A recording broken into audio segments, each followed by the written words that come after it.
Chapter 1. Ning Shu stood beside the bed. One by one, doctors in white robes passed through her body to save the woman on the bed. Ning Shu also looked at the woman on the bed. Her face was pale and there was no hair on her head. She didn't even have eyebrows as she lay quietly on the bed. It was really funny how people looked without eyebrows. Ning Shu never expected to be conflicted about eyebrows at this time. It seemed like death wasn't that scary and painful. Ning Shu didn't feel any pain now. That's right, Ning Shu was dead. She stood by the side and looked at her body, trying to return to it. Even though her body was torn apart by the pain, Ning Shu still wanted to live. This fluttering feeling made Ning Shu's heart feel uncertain and uneasy. At this moment, the door to the ward opened and a couple rushed in. They ran over and hugged Ning Shu's body as they wailed. Their eyes were red. Then, two men came in. They were Ning Shu's two elder brothers. Ning Shu reached out to hug her mother, but in the end, she passed through her mother's body.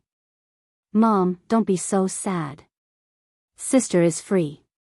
She has gone to another world." Ning Shu's elder brother helped Ning Shu's mother up. Ning Shu looked at them like a bystander. She was free.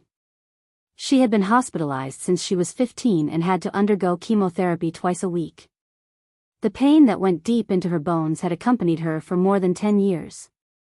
In the beginning, her family was in despair and felt sorry for her. But as time passed, they came to the hospital less and less. They were even numb to her illness. Ning Shu didn't blame them.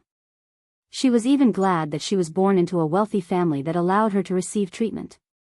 She was satisfied to live on a hospital bed for more than 10 years, but there were too many regrets in life. Ning Shu's soul bloomed with a smile. She was grateful to her family. "Thank you." Ning Shu's soul became lighter and lighter. It even floated uncontrollably. She didn't know where she was going to drift. Suddenly, Ning Shu heard a voice. A cold voice exploded in her soul. Qualified soul, bound to the system space. Immediately, Ning Shu felt an ice-cold thing flowing into her soul. Even if it was her soul, she also felt an ice-cold energy explode in her soul. Under the impact of this energy, Ning Shu beautifully lost consciousness. Before losing consciousness, Ning Shu's last thought was that she couldn't be reincarnated, right? After an unknown amount of time, Ning Shu finally woke up. He felt very tired and his soul was very heavy. The exhaustion of the soul made people feel exhausted and helpless. Ning Shu rubbed his head. This was just a subconscious physical reaction. He didn't expect that when he rubbed his head, he would feel like he was rubbing cotton. Ning Shu was pleasantly surprised and frightened. She didn't understand what was going on. Her soul had become like this. She didn't know if it was a good thing or a bad thing. However, if the soul was like this, it wouldn't dissipate easily. Ning Shu calmed down and looked around. She was surrounded by a vast expanse of whiteness. There was nothing. There was no sound. There was no life. It was dead and lonely. There was nothing. It was too quiet. It was so quiet that it was strange. Humans were fearful of the unknown, and Ning Shu was no exception. Even if she was a soul, she still felt her hair stand on end when faced with such a situation. However, she was still alive. Although it was in a different way. Ning Shu couldn't figure it out. She didn't want to think about it. Since she was here, she might as well take things as they came. If the illness gave Ning Shu endless pain and torment, it also gave Ning Shu a tenacious state of mind. She could endure the endless pain. If it wasn't for her tenacity, she would have already given up on this torture and committed suicide. Ning Shu stepped on the thing under her feet. It felt very strange. She bent down and touched it with her hands. She had never seen this kind of thing before. Ning Shu observed her surroundings. Finally, she determined that she was alone. She gave up on looking for her companions. She sat on the ground and meditated with her eyes closed. To be honest, Ning Shu cherished her life more than anyone else. Since she came to this place, she had her reasons. Ning Shu could only wait and see what her fate was. She didn't know if it was an illusion or not. Ning Shu felt very comfortable sitting like this. No, it should be said that her soul was very comfortable. Some warm things flowed into her body. Ning Shu felt like she was floating. The endless waiting was frightening. Ning Shu found a game to pass the time. That was meditation. She absorbed unknown things into her body. Ning Shu didn't know how to absorb these things. She could only rely on her instincts to meditate. Ning Shu opened her eyes. She was pleasantly surprised. She touched her body. She felt that her body had changed a little. Previously, it was soft like cotton. The texture was very sparse. Now, she felt that her body was a little tighter. Although it was just a little, Ning Shu could still feel it. What kind of place was this? It actually had the effect of strengthening the soul. It was too magical. Test passed. Mission initiated. A cold mechanical voice sounded. It was abrupt and strange in this deathly silent space. When Ning Shu heard this voice, she reflexively felt her body turn cold. She seemed to have heard this voice before. It was just before she fainted. Ning Shu was cautious about things she couldn't understand. She didn't ask who the other party was or what they wanted. In her current state, what could other people want? Your current serial number is 23333. Serial number 23333. Do you want to initiate a mission now? Facing this serial number 23333, Ning Shu had an indescribable feeling of being ridiculed. When she heard that she wanted to initiate a mission, although she didn't know what it meant, she immediately replied, "Initiate a mission." When Ning Shu's voice fell, a projection screen appeared in front of her. On it was her information. Serial number, 23333 name, Ning Shu age, 27 experience, 0/10,000, soul value, 60 health value, 50 charm value. Luck value, 20 mental power, 120 skills, none honorary title, none. Looking at these attributes, Ning Shu felt like she was playing an online game. Only, why was her charm a question mark? However, charm was such an insignificant option. Ning Shu didn't care. Instead, she asked other questions. My serial number is 2333. Then, is there someone before me? Player doesn't have the authority to know. The cold voice said. Then what about after the experience value reaches 10,000? Player doesn't have the authority to know. Since I'm a player, are there other players? Player doesn't have the authority to know. Why is my charm value unknown? She should have the authority to know this. The mechanical voice paused for a moment and said, when the host was alive, no man had expressed affection or love for the host. Therefore, the host's charm value is unknown. Ning Shu. Chapter 2. There were many planes in this world, and Ning Shu's mission was to enter the vast and endless planes and fulfill the wishes of the people who entrusted him.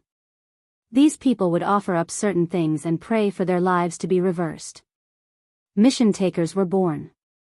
When Ning Shu found out that he could enter other people's bodies, he was very happy. After completing the mission, he could experience the life of a healthy person and fulfill the regret of his previous life. However, the thing that claimed to be the system suddenly poured cold water on him. Your mission time is only 5 years, and your HP is only 50. 1 point of HP is 1 year. If you exceed your HP, you will completely disappear. Of course, you can also choose to stay in the mission world and live out your life.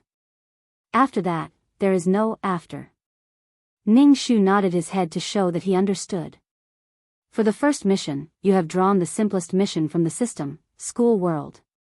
Do you want to start the mission now? The system's voice was very cold, mechanical and emotionless. Every time he heard the system's voice, Ning Shu felt a chill all over his body. He really didn't like its voice and immediately said, "Start the mission." Ning Shu's voice just fell, and before he could even prepare, his mind went blank. His whole body felt like it was stuffed in a claustrophobic bottle. He couldn't move at all. It was so uncomfortable that he felt like he was going to die. Beat this little bitch to death. She doesn't even look at her own virtue. She actually dares to come in front of the prince. Her skin is really thick. She really thinks she is a big miss. Bitch. When Ning Shu felt something, she heard a buzzing sound in her ears. Many people were cursing and kicking her body. Ning Shu felt that these people wanted to break her bones. What kind of situation was this? Wasn't it the simplest mission? How could she be beaten up by so many people? What happened to the simple mission? Ning Shu opened her eyes. She was surrounded by shining white legs. From time to time, they would stretch out their legs and kick her. Ning Shu could even see these people lifting their legs to reveal their underwear. There was a fishy smell on the floor, and there was also a unique stench of the toilet. Ning Shu immediately understood what happened to her. She was surrounded and beaten up in the toilet. Right now, her mind was empty. She had no time to accept the plot of this world. Faced with such a situation, Ning Shu was a little confused. Suddenly, a hand reached out in front of Ning Shu, grabbed her collar, and pulled her up. Ning Shu stood up uncontrollably, opened her eyes, and looked at the person opposite her. The girl who was tugging at her collar was wearing a short school uniform. She looked at Ning Shu with disdain and disgust. Her fingers were poking at Ning Xian's face, her long nails almost digging into her flesh. Ning Shu's body trembled in pain. However, after suffering from the pain for more than 10 years, Ning Shu endured it. However, this body could not endure pain, so Ning Shu cried out in pain. Seeing the delight in her eyes, Ning Shu felt a chill in his heart. What kind of hatred was this to make a young girl reveal such an expression? This was no longer simple school violence. The girl saw Ning Shu's dazed face. She grabbed her hair and slammed her head against the wall, making the wall bang. Ning Shu was already confused. Now that her head was being slammed against the wall, her mind was even more confused. She even felt that her soul was about to be ejected from this body. Ning Shu was a little panicked. She could not leave this body. Otherwise, how was she going to complete her mission? It did not make sense that her first mission would fail like this. She instinctively felt that if she failed like this, she might disappear, and Ning Shu would no longer exist. With willpower, Ning Shu endured the pain in her body. Perhaps seeing that she did not resist, these girls felt that it was boring, so they let her go. When they left, they even stepped on her body, causing Ning Shu's body to spasm in pain. Suddenly, Ning Shu's heart was filled with uncontrollable hatred and humiliation. The body that Ning Shu was in trembled. She wanted nothing more than to rush over and tear those people into pieces, letting them have a taste of this kind of humiliation and pain. Ning Shu was shocked by the body's reaction. It took her a long time to suppress her emotions. She got up from the ground, walked to the bathroom, and closed the door. Sitting on the toilet, her entire body seemed to have lost its strength. Now, Ning Shu's entire body was in pain. These damned girls were too ruthless. After she calmed down a little, Ning Xian began to accept this world's plot. A school was a school for nobles. Those who could attend a school were either rich or noble. It was a place where the children of the rich and famous went to gild themselves. There was an absolute hierarchy here, and one's status was completely determined by money and status. However, one day, an ugly duckling appeared in this place full of beautiful swans. Her appearance was like a stain on a painting of flowers, completely ruining the painting. Thus, this ugly duckling felt the malice from the world, and endless difficulties and teases were made. There were always a few extraordinary existences in every school. They were princes from noble families who could shake the world economy with just a stomp of their feet. They were handsome and rich, and all the good things in the world were with them. A school also had princes like this, and there were 3 of them. These 3 princes had an endless and messy relationship with the ugly duckling. After saying so much, it actually had nothing to do with Ning Shu. This ugly duckling was not her. This body's name was Lin Jiejia, and she was a second-year high school student. Her family ran a company, and she was completely lucky to be able to enter an aristocratic school like A's school. As for why she was beaten by so many people, the reason was that she had offended that ugly duckling. This ugly duckling was originally a female cultivator from the cultivation world. Her body was destroyed, and she transmigrated into the body of the ugly duckling. Because she used spiritual energy to treat the illness of a prominent person, she came to A's school. The female cultivator didn't like this body, but she couldn't leave it. Her power had dropped too much, and if she left this body, her soul would dissipate. As such, she used some of her spiritual energy to change the constitution of this body, and the gray ugly duckling instantly transformed into an enchanting goddess. Facing all kinds of difficulties from the students, Ling Shui felt that ugly duckling, no, it was not suitable to be called ugly duckling anymore. She could solve all the problems with just a thought. Ling Shui didn't want to be in the limelight at school. She was still dressed in her original gray and dirty clothes, but she attracted the attention of the three princes. The female cultivator who had lived for so long naturally looked down on these little brats, but it didn't stop her from looking for a sense of superiority from these people. This was no longer the cruel cultivation world, and Ling Shui, who had relaxed, was willing to be chased by others. Chapter 3. Cultivator. Cultivator?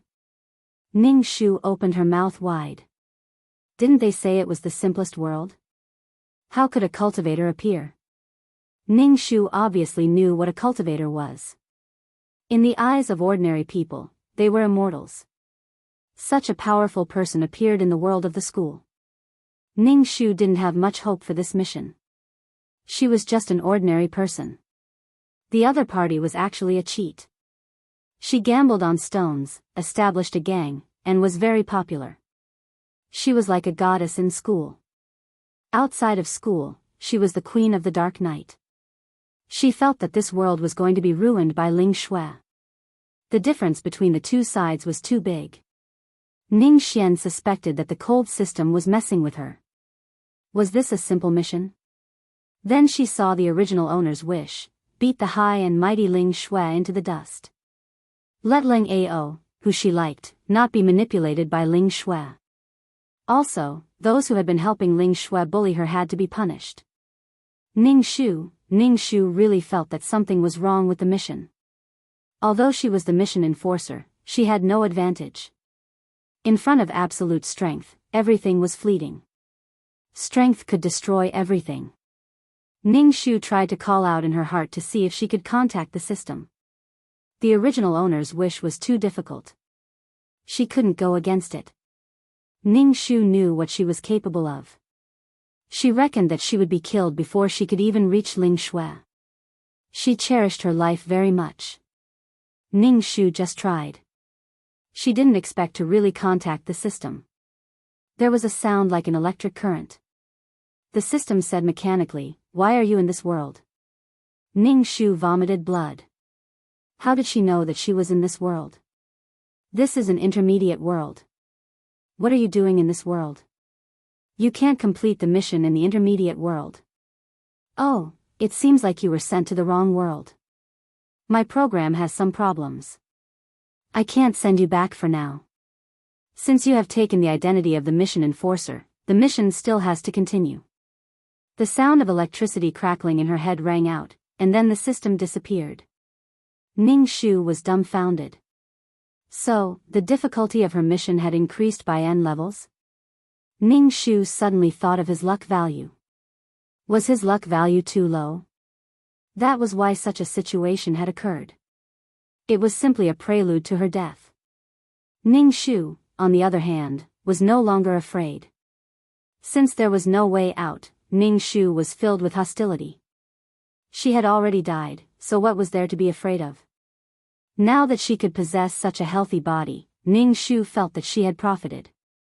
Ning Shu wasn't good at other things, but Ning Shu was best at forbearance and patience. As for the violent incident just now, it was because the original owner ran to Lang Ao and Prince Lang and said that Ling Shui was involved with people in the underworld, that Ling Shui was related to the boss of the underworld. He even thought that he was infallible and told Ling Ao to wake up and not be deceived by others. Anyway, he said a lot of bad things about Ling Shui. Actually, the original owner, Lin Jiejia, was telling the truth. Ling Shui was involved with people in the underworld. Ling Shui, who could suggest gangs, was from the underworld. Moreover, Ling Shui's destined one was the boss of a gang. Ling Shui liked someone who was mature, ruthless, and had skills and a godlike face. In Ling Shui's eyes, the princes who were highly sought after in school were just childish brats. She would play with them when she was bored. Yet, these three princes liked this kind of style. Ling Shui knew that the original owner actually ran to Ling Ao and said bad things about her. She directly got someone to teach the original owner a lesson. Ling Shui didn't even have the desire to fight with such a character. That was why the incident in the toilet just now happened. The person who hit her just now was also the original owner, Lin Jiejia's revenge target. Sigh, the mission was heavy and there was still a long way to go. Ning Xian didn't have any other choice now. She opened the toilet door and walked out. It was class time and no one was loitering around the campus. Ning Xian followed the direction in her memory and went to the school doctor's office. The wounds on her body had to be treated. Nothing was more important than a healthy body. Besides, she couldn't do anything now. The school doctor was a man in his 20s. He wore glasses on the bridge of his nose, adding a layer of elegant charm to his handsome face. The white coat on his body actually gave off a tall and straight sexiness. In short, he was a very charming man. Just by looking at the room full of injured female students, if they didn't have a stomachache, they had sprained their ankles. Even when their aunt came, they still asked the school doctor to rub their stomachs. It was obvious how popular this man was among the female students. Ning Shu pursed her lips and lined up. Looking at the girl in front of her who had hearts in her eyes, she couldn't see any discomfort at all.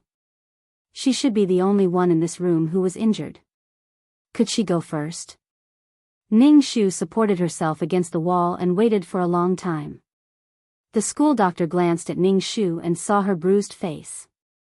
His handsome face showed surprise. Obviously, he had seen many people who pretended to be sick. The sudden appearance of an injured person made him feel surprised and fresh. Pointing at the bump on her forehead, Ning Shu said directly, "Help me treat it." As for the wounds on her body, she wouldn't let him treat them. She thought the school doctor was a woman, but it turned out to be such a handsome man. It was too wasteful to be a school doctor. Sure enough, it was a place for the female lead. Even the school doctor was such a charming man. Taking a cotton swab dipped in disinfectant, the school doctor directly poked Ning Shu's bruised face without any gentleness. Ning Shu gritted her teeth. Even the school doctor who had no grievances with her was so fierce to her. Was the entire Ace University shrouded by Ling Shui's aura? In the end, the school doctor simply bandaged Ning Shu and said, "Okay, how did this happen?" The skin was clearly broken, and it was over. The swelling was so high, and it was so simple to treat it.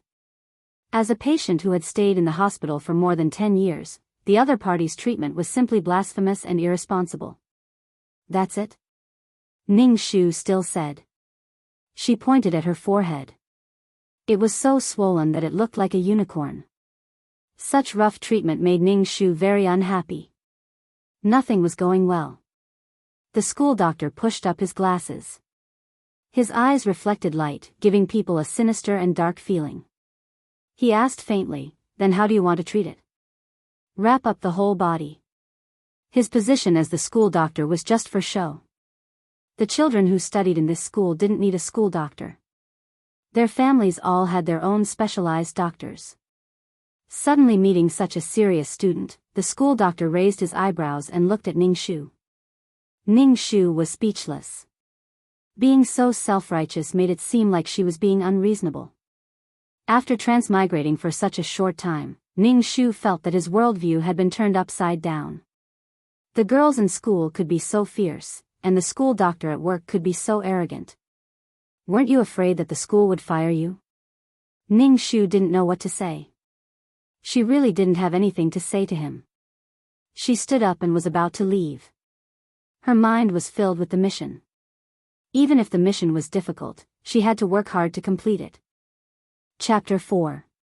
In the face of the school doctor's arrogant and self-confident attitude, Ning Shu was also speechless. Ning Shu left with a bandage on her forehead, which made the school doctor take a few more glances at her. She even watched Ning Shu's back until she could no longer see her. Ning Shu returned to the classroom based on the original owner's memories. To be honest, when she saw the classroom, Ning Shu was very excited.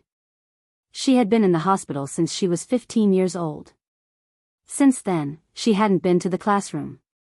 But this enthusiasm was immediately extinguished.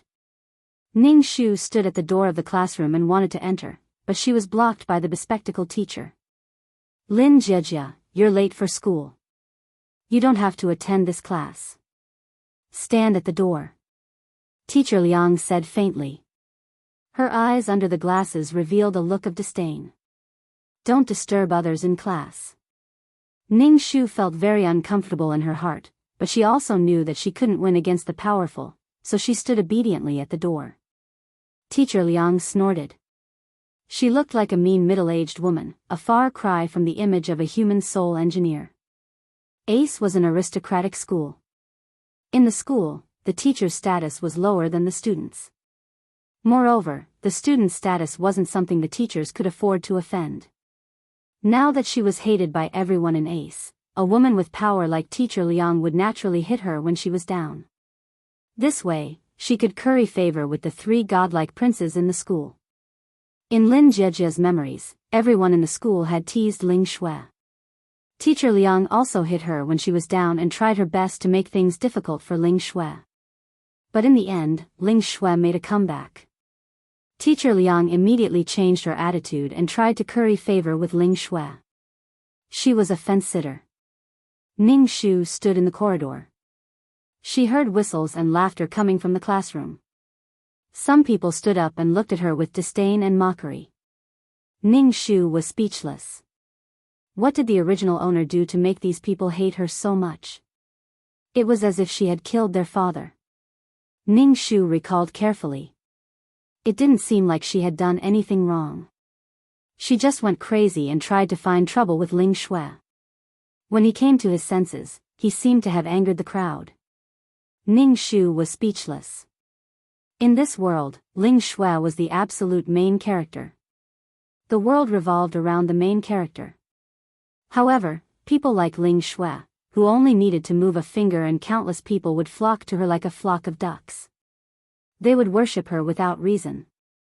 This was no longer charm, but horror. What would happen to this world?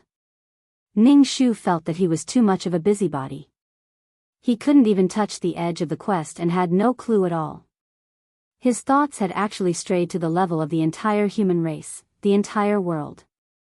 Ning Shu's leg was starting to hurt from standing, so he stood on one leg and switched from one to the other. Finally, when the bell rang, a group of people rushed out of the classroom and surrounded Ning Shu. She was the one who had hit Ning Shu in the toilet. And Rong was the female student who had pushed Ning Shu's head against the wall. She chewed gum in her mouth, raised her chin, and looked at Ning Shu with drooping eyelids. She said in a strange tone, "Yo, you actually dare to come to class. Looks like you don't have a good memory." Ning Shu's body trembled. This body was terrified of this person. He thought of the original plot where this girl called Rong acted as Ling Shui's fighter and beat up the original owner so badly that she was injured every day. Resentment and fear rose in his heart. If Ling Shui was the person that the original owner hated the most, then the original owner's hatred for this girl called Rong was no less than Ling Shui's. After all, many things were done by Rong herself. "Prince Lang is here, Prince Lang is here," the surrounding girls screamed. Both sides of the corridor were filled with girls, leaving a path in the middle. 3 princes with their own glowing rings walked into Ning Shu's classroom. Their hearts were like the moon, and the surroundings were filled with screams.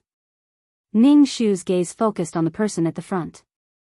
He was tall and straight, and his face was cold. However, this coldness had a kind of childishness, making him look unruly and arrogant. He was noble and arrogant, and he was also cool and handsome. Ning Shu felt his heart thumping in his chest, and even his face was red. Ning Shu expressed that this was his body's reaction, and it had nothing to do with him. After seeing the three princes, and Rong, who was originally arrogant and domineering, immediately became delicate and charming. She no longer had the arrogant aura around her. In an instant, she transformed, as if she was a different person. Looking at the girls around him, their faces were all red. Some were reserved, some were passionate, and some were elegant. In short, all kinds of girls were presented in front of the three princes. Ning Shu's heart was filled with resentment and anger. They were all vixens, these vixens. Ning Shu's face was filled with black lines. How much did the original owner like this Leng Ao? She wanted to sacrifice her soul to counterattack this life, but she didn't forget to save Leng Ao from Ling Shue's charm. Prince Leng, you're here to look for Ling Shui. Ling Shui is in the classroom, I'll help you call her. And Rong said softly and excitedly. She quickly walked into the classroom to call Ling Shui. I forgot to mention that the original owner and Ling Shui were actually classmates. What an ill-fated relationship. Ling Shui already knew about the situation outside. Thinking that she, a cultivator, actually had to go out and meet these mortals, Ling Shui's heart felt uncomfortable. However, she thought that these three little radishes could help her solve some small problems. They could let her live comfortably in school. Sometimes, power was just so convenient. Prince Leng only needed to say a word, and if he wanted to make things difficult for someone, it was simply too convenient. Ling Shui also let go of the unhappiness in her heart. However, the prince that all the girls in the school liked actually liked her. Although Ling Shui was a cultivator, she was still a woman. Her vanity was even stronger than the average woman. Ling Shui smiled and walked out of the classroom. She used her hand to stroke her hair and smiled slightly. Immediately, people who saw Ling Shui's smile felt as if there were fragrant petals falling from the sky, intoxicating them. Ning Shu looked at Ling Shui and praised in his heart. She was indeed a peerless beauty. Her facial features were exquisite, beautiful, noble, and proud, but people couldn't help but want to get close to her. Even when Ning Shu saw Ling Shui, he felt a sense of closeness in his heart. He had the urge to get close to her, as if she was the person closest to him, the person he loved the most. Ning Shu was shocked. What was going on? Why was the protagonist's halo so strong? Ning Shu thought carefully and guessed that it was because of the spiritual energy. Ling Shui was a cultivator. She absorbed the spiritual energy of heaven and earth. Spiritual energy was something that the body needed the most. The body instinctively thirsted for spiritual energy, and then the body developed a sense of closeness to Ling Shui. Ning Shu thought of the original owner. Relying on his love for Leng Ao, he resisted the protagonist's halo and the body's desire for spiritual energy. Ling Shui saw the infatuated eyes of these people. Even the cool and handsome Leng Ao was stunned. She felt very proud in her heart. She didn't waste a lot of spiritual energy to transform this body. In the past, in the cultivation world, it was very difficult for women. There weren't many female cultivators who could climb up with their own abilities. Most of them relied on men and became existences like furnaces. But now, these men were unable to extricate themselves from her charm. Chapter 5. Ling Shui looked around and found that everyone's eyes were fixed on her. However, she saw Ning Shu who had his head lowered. She frowned and felt very uncomfortable. This Lin Jiejia always came to find trouble with her. She just complained and Enrong immediately brought people to find trouble with her. Ning Shu lowered his head and resisted the urge to rush over and shake Leng Ao's body to wake him up. Ning Shu felt that he was too weak. He was always affected by the residual emotions in his body. It took a lot of effort to suppress these emotions. Ning Shu knew that he couldn't be affected by the original owner's emotions. Otherwise, what was the difference between him and the original owner? He had to be calm. At this moment, he felt a sharp gaze on him. Ning Shu raised his head and met Ling Shui's eyes. What kind of gaze was that? Sharp, cold, high, and mighty as if looking at an ant. Ning Shu was puzzled. He was hiding at the side and not looking for trouble. Why was she still looking at him? Ning Shu didn't dare to go against Ling Shui now. The difference in strength between the two sides was too big. It was like a natural chasm. He could only keep quiet and plan slowly. He didn't dare to provoke the tiger's whiskers. If he angered the other party, he would be chopped up and thrown into the river to feed the fish. That's right, the female lead was that ruthless. Ling Ao saw that Ling Shui's gaze was on Ning Shu and also looked at Ning Shu. Ning Shu immediately felt his body tremble with excitement. Ning Shu was speechless. It was just a glance. What was this body so excited about? Ning Shu wasn't the original owner. He wouldn't be charmed by Ling Ao's face that could instantly kill a girl. In the eyes of Ning Shu, who had died once, this girl was just a pink skeleton. Ling Ao looked at Ning Shu with a frown. His eyes were filled with deep disgust. It was obvious that he had remembered who this person was. He did not have a good impression of Lin Jiejia, who kept pestering him. He was really disgusted with her. Just a casual word from her and everyone in the school went to find trouble with her. Who did he think he was? He even wanted him to stay away from Ling Shui. Feeling the other party's gaze, why are her eyes so clear? In the past, they were filled with disgust and self-righteous affection. Now, there's nothing in her eyes. She's looking at me like I'm a stranger. Ling Ao sneered. Trying to get his attention by loosening the reins only to grasp them better was really childish. Ling Ao turned his head to look at Ling Shui. His eyes were filled with tenderness, but he said arrogantly, "Hey, woman, this weekend is my birthday. Come back and attend my birthday party." Ling Shui wasn't interested in the birthday party. She was busy taking over the territory. Speaking of territory, Ling Shui gritted her teeth. She had actually met a tough nut to crack. She relied on her own cultivation. Her body had been transformed by spirit qi, and was completely different from a mortal. However, that man was actually not at a disadvantage when fighting with her. This made Ling Shui very depressed, and a desire to conquer arose in her heart. Seeing that Ling Shui didn't speak, Ling Ao's eyes were filled with anxiety. He felt a little hurt, but he raised his chin high. "If you don't come, I won't let you go." How childish. Ling Shui unexpectedly thought of the man who fought with her. He was cold and ruthless. Most importantly, he was very powerful. Moreover, the way he looked at her was very hot with a hint of ambiguity. When Ling Shui thought of his eyes, her heart couldn't help but beat faster. Women like to be conquered by powerful men, especially Ling Shui, who came from the cultivation world. Mortals were ants. However, Ling Shui saw the anxiety and hope in Ling Ao's eyes. It felt really good to control other people's emotions. Ling Shui felt that although the spirit qi in this world was thin, it was different from cultivation. Ling Shui felt as if she was standing at the top of the world. This feeling was really great. "I'll go back. I'll also prepare a gift," Ling Shui said indifferently. She was calm and didn't look flattered at all. Only then did a smile appear on Ling Ao's face. However, he still raised his chin proudly and said, "At least you know what's good for you." Ning Shu watched from the side and felt that it was enough. Ning Shu didn't feel that Ling Ao's arrogance was cute at all. He only felt that it was very arrogant. The way he acted like he was giving alms really made his hands itch. According to Ning Shu's thoughts, this kind of person who didn't know what was good for him didn't need to care about him. It was obviously a school world, but the female lead was too awesome. In the school, the prince, who was like a god looking down on all living things, directly became the male supporting character. The two princes beside him became the male lead. Ning Shu even suspected that Ling Ao's existence was completely to set off the male lead's mature charm. Ning Shu just had a thought of ignoring Ling Ao in his heart.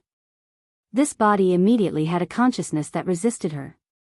The body even began to reject her soul. Ning Shu was shocked.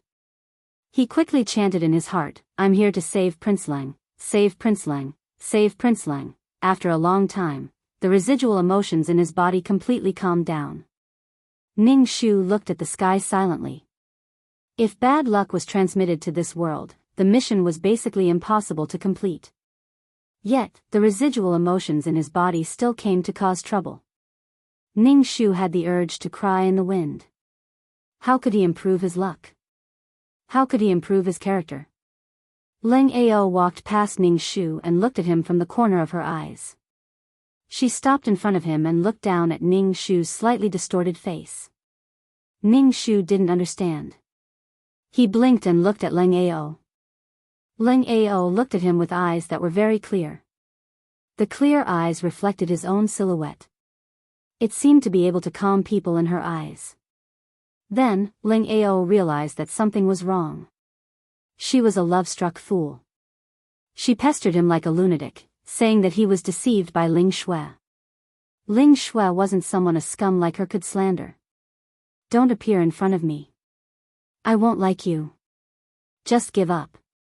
If you say anything bad about Ling Shui again, I'll make you suffer. Leng Ao's voice was cold. Ning Shu didn't doubt the truth of his words. Therefore, this was the most depressing part of this mission for Ning Shu. He was obviously deeply in love with Ling Shui. Why did he have to ask him to repent? Really, could he stop fooling around? Ning Shu looked at Leng Ao's face. No, it was his chin. The other party was too tall. Ning Shu raised his head and endured the sharp pain in his heart.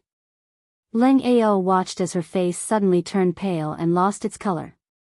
There was no sympathy in his heart. Instead, he felt a sense of pleasure. He felt that he had helped Ling Shui vent her anger. Leng Ao left after saying those cold words. He didn't care what kind of harm his words would cause to a girl.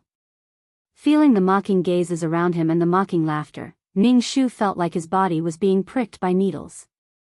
What a self-centered person he was. He lived in his own world. Ning Shu really couldn't understand why the original owner liked someone like Leng Ao so much. Deep in his bones? Was it because of his face or his family background? In Ning Shu's opinion, Leng Ao was a person who relied on his halo to do whatever he wanted. How was such a person cute? Chapter 6. Ning Shu's heart was numb from the pain. She really hated this feeling. It was really annoying to be affected by this kind of emotion. Ling Shui smiled faintly. It was probably because Ling Shu's actions had pleased her. She glanced at Ning Shu and walked past her, bringing with her a fragrant scent. Ning Shu sniffed. It smelled really good. What a charming woman. Ning Shu wouldn't deny that Ling Shui was a charming woman. Otherwise, she wouldn't have captivated the male lead, so many supporting male leads, and her countless underlings. Ning Shu couldn't sit still under everyone's various gazes. She finally waited until school ended. Just as she walked out of the school gate, she saw a driver waiting at the gate. When he saw Ning Shu, he immediately opened the door and said, "Miss, Master is waiting for you." Ning Shu raised her eyebrows. Looking at the private cars parked at the gate, she finally understood why the aristocratic school was called an aristocratic school. She picked out the master from her memories, which was this body's father. Actually, Lin Jiejia's heart was very inferior. Her family started doing retail sales and her father could be considered rich. However, in the eyes of the real rich families, he was a vulgar nouveau riche. Therefore, Lin Jiejia was lucky to be able to enter Ace Academy. Moreover, in the eyes of these rich and powerful families, she was like a dog. She actually went against the goddess and even had disgusting thoughts towards Leng Ao. These people had completely forgotten that Ling Shui's background wasn't as good as Lin Jiejia's. They only knew that Lin Jiejia was an existence that made people hate her. Lin Jiejia's situation was much worse than Ling Shui's. Not everyone was an ugly duckling that could become a swan. The father of this body sent her to Ace Academy so that she could have a good relationship with these noble families. Ace Academy included the children of political and business families. If she could have a good relationship with any one of them, it would be helpful for her business.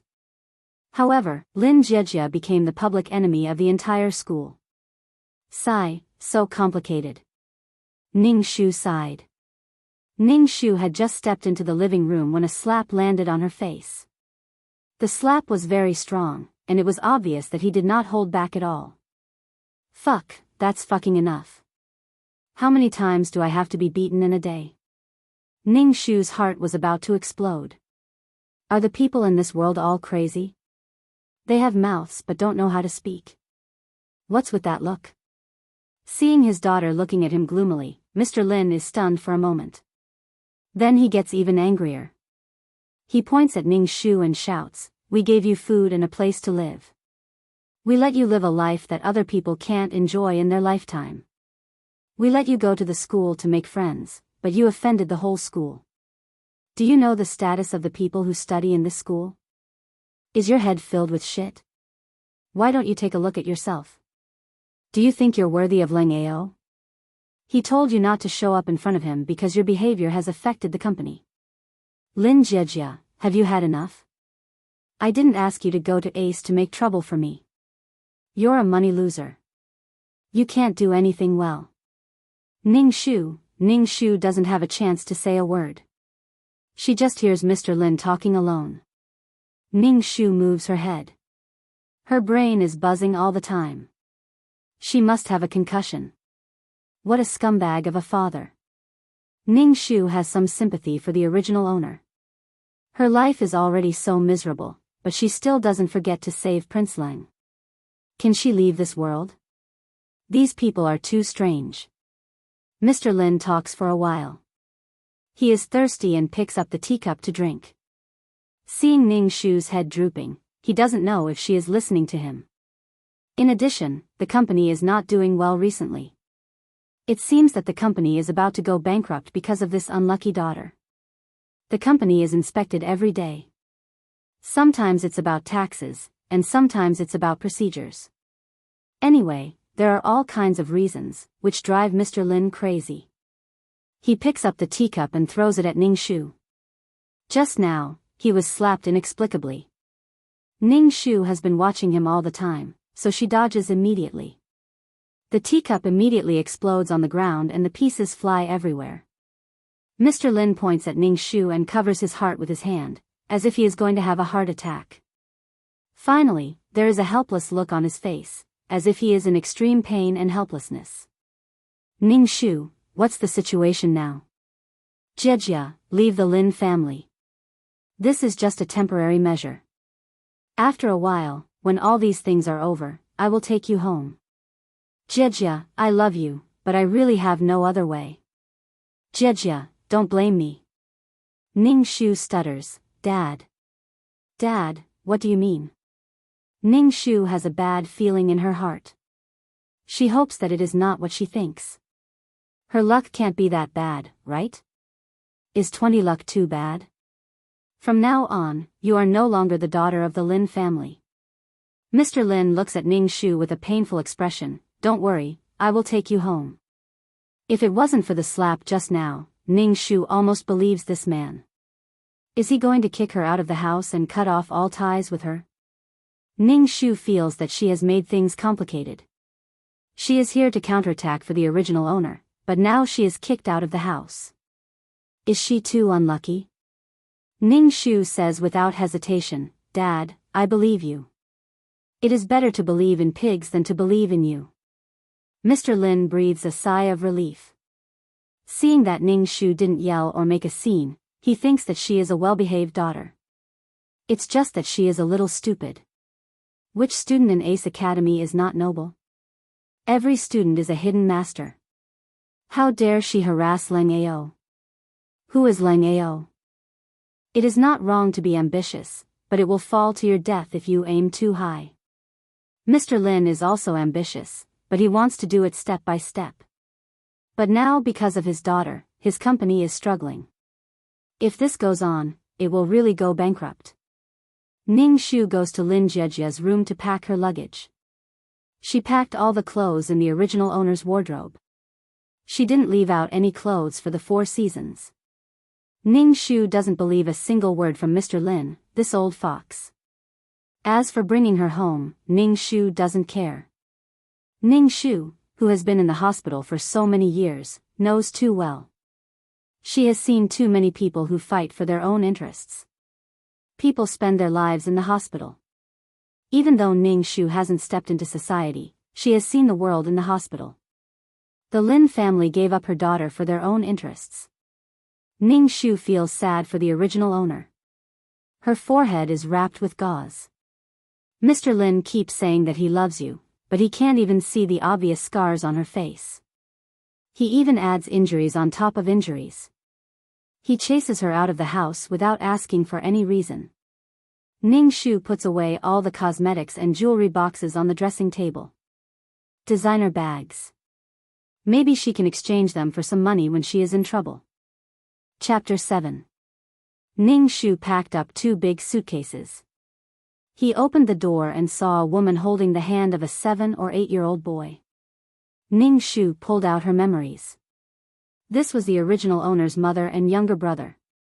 This younger brother was almost 10 years younger than the original owner and was the apple of everyone's eye. Even the original owner, Lin Jiejia, was obedient to this younger brother and doted on him. This was because her parents often told her that the 2 siblings must love each other, and even if they got married in the future, they would have to rely on their parents' family. Out of selfishness and blood relationship, Lin Jiejia was really good to her brother. However, Ning Shu was a stranger. From a bystander's point of view, this family treated this little radish head really well. As for the host, it could only be said that all girls were losers. They only treated her as someone who could be used and squeezed out of her value. When she was about to be kicked out of the house, the original owner hid in her room and didn't say a word. She didn't even try to persuade her to stay. Lin Jiejia's mother took out a thick envelope and said, "This is the money I prepared for you. You should take care of yourself in the future. This money should be enough for you to use for a while." Ning Shu was silent. He took the envelope and watched the mother and son go into the room. Ning Shu felt so fucked up. They didn't even cry. Was the original owner not a member of the Lin family at all? Was he not the biological daughter of this couple? Ding! Triggered the hidden plot. The mystery of the original owner's birth. Plot: find mother's little tadpole plot. Do you accept? A cold mechanical voice suddenly sounded in Ning Shu's head. She heard that she had to help find the original owner's biological parents. The task was already very difficult, but what the hell was this? Do you accept the mission to search for the mystery of your background? No. Ning Shu refused without hesitation. She was already in a mess, and she still had to look for her biological parents. She only had 5 years to complete the quest. The longer she stayed in this world, the more her HP would be depleted. When that time came, she would really disappear. It was not easy to find her parents in the sea of people. Are you sure you want to accept the mission? Yes. Find mother's little tadpole plot activated. What? Ning Shu held her head and screamed. When did she agree to start the mission?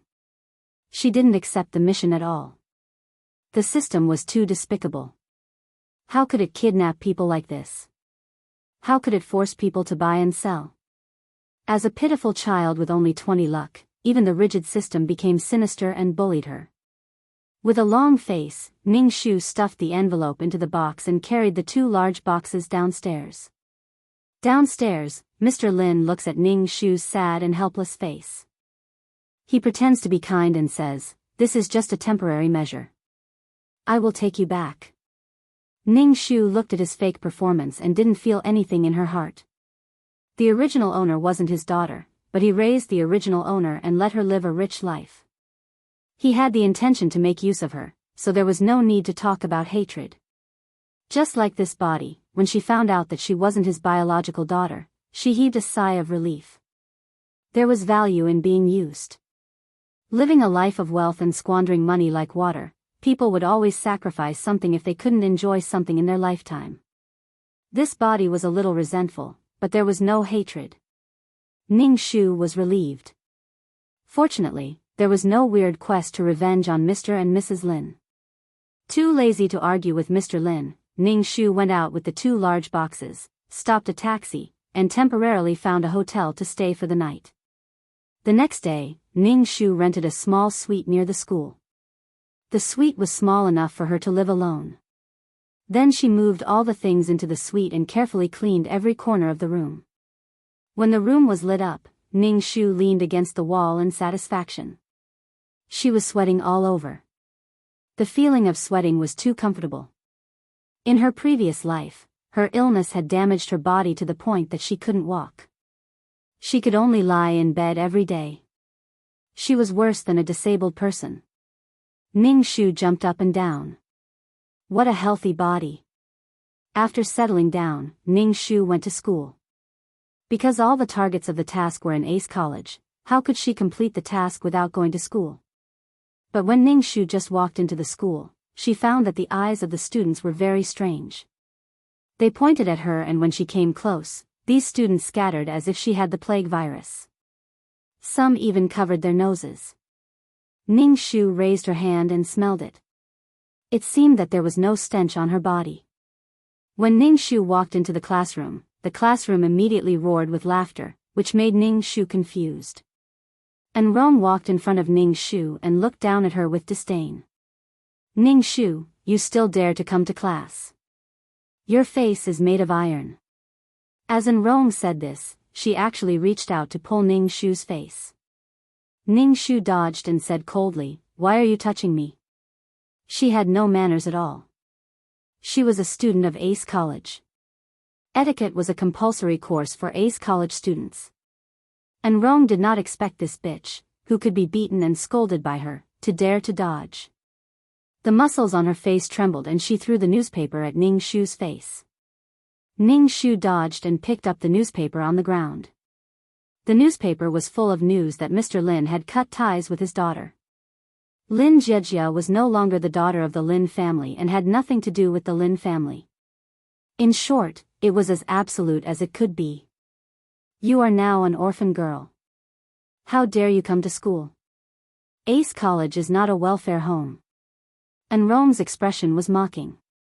Everyone in the classroom roared with laughter.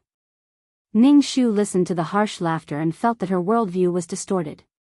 She had read in books that the feelings in junior high school were the most ignorant, and the feelings in senior high school were the purest, without any interests involved. It was different from the feelings in college, which was utilitarian and calculative. However, what she saw now was a group of high school students using the most vicious words and ferocious faces to treat a weakling.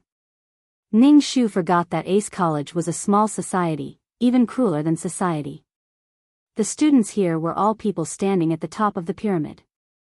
They were people that ordinary people could not reach. Ning Shu's biggest mistake was that she was a weakling who was abandoned by her family. She was not qualified to stay with them. Ning Shu folded the newspaper and put it in her bag. Then, ignoring the contempt of others, she sat down in her seat. Seeing that Ning Shu did not react at all, and Rong felt that her fist had hit cotton. She was extremely depressed. She looked at Ning Shu viciously and signaled her to wait. It was an ill-fated relationship. The seat of the original owner was actually behind Ling Shui.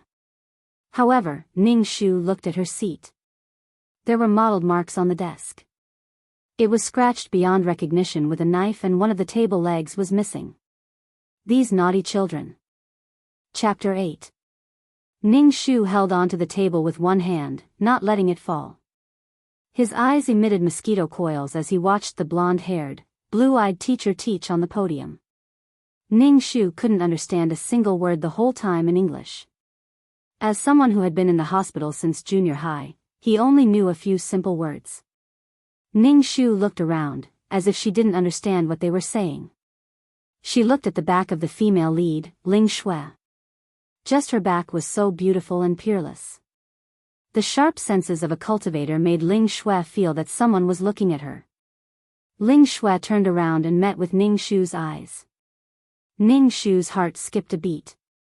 Since he was already caught, he might as well be magnanimous. Ling Shui was very annoyed by Ning Shu's direct gaze. This feeling was like being provoked by an ant. In the cultivation world, cultivators could even fight just because of a glance. Ling Shui felt that Ning Shu had offended her dignity. Ling Shui's eyes were cold. She thought about how this woman called Lin Jiajia went around talking bad about her. She even overestimated herself and told Leng Ao to stay away from her. Ling Shui sneered. She had always been the one throwing things away. No one had ever thrown them away. After coming to this world, Ling Shui's attitude became more and more arrogant. Even if she was sitting obediently in class now, she still had an unyielding aura. This feeling might be self-confidence and high spirits in the eyes of others. This was why Ling Shui had the ability to squeeze out all the ladies from prestigious families in the academy and become an unshakable goddess. Ning Shu was angered by the other party's look of looking at an ant. He lowered his head to avoid the other party's murderous gaze. He couldn't directly confront Ling Shui right now. Ning Shu thought of the mission. Since he wanted to beat the high and mighty Ling Shui into the dust, then wouldn't he first have to change the impression of Ling Shui in the hearts of all the students in Ace Academy? What if she was a goddess that everyone sought after, just like how she had now become the person that everyone despised and even hated? It was easier said than done. Ning Shu had no clue at all. According to the development of the plot, the female lead had already hooked up with the male lead. They were in the stage of love and hate. After a while, they would appreciate each other. At that time, Ling Shui's power would be even greater, and the mission would be even harder to complete. Ning Shu rubbed his head.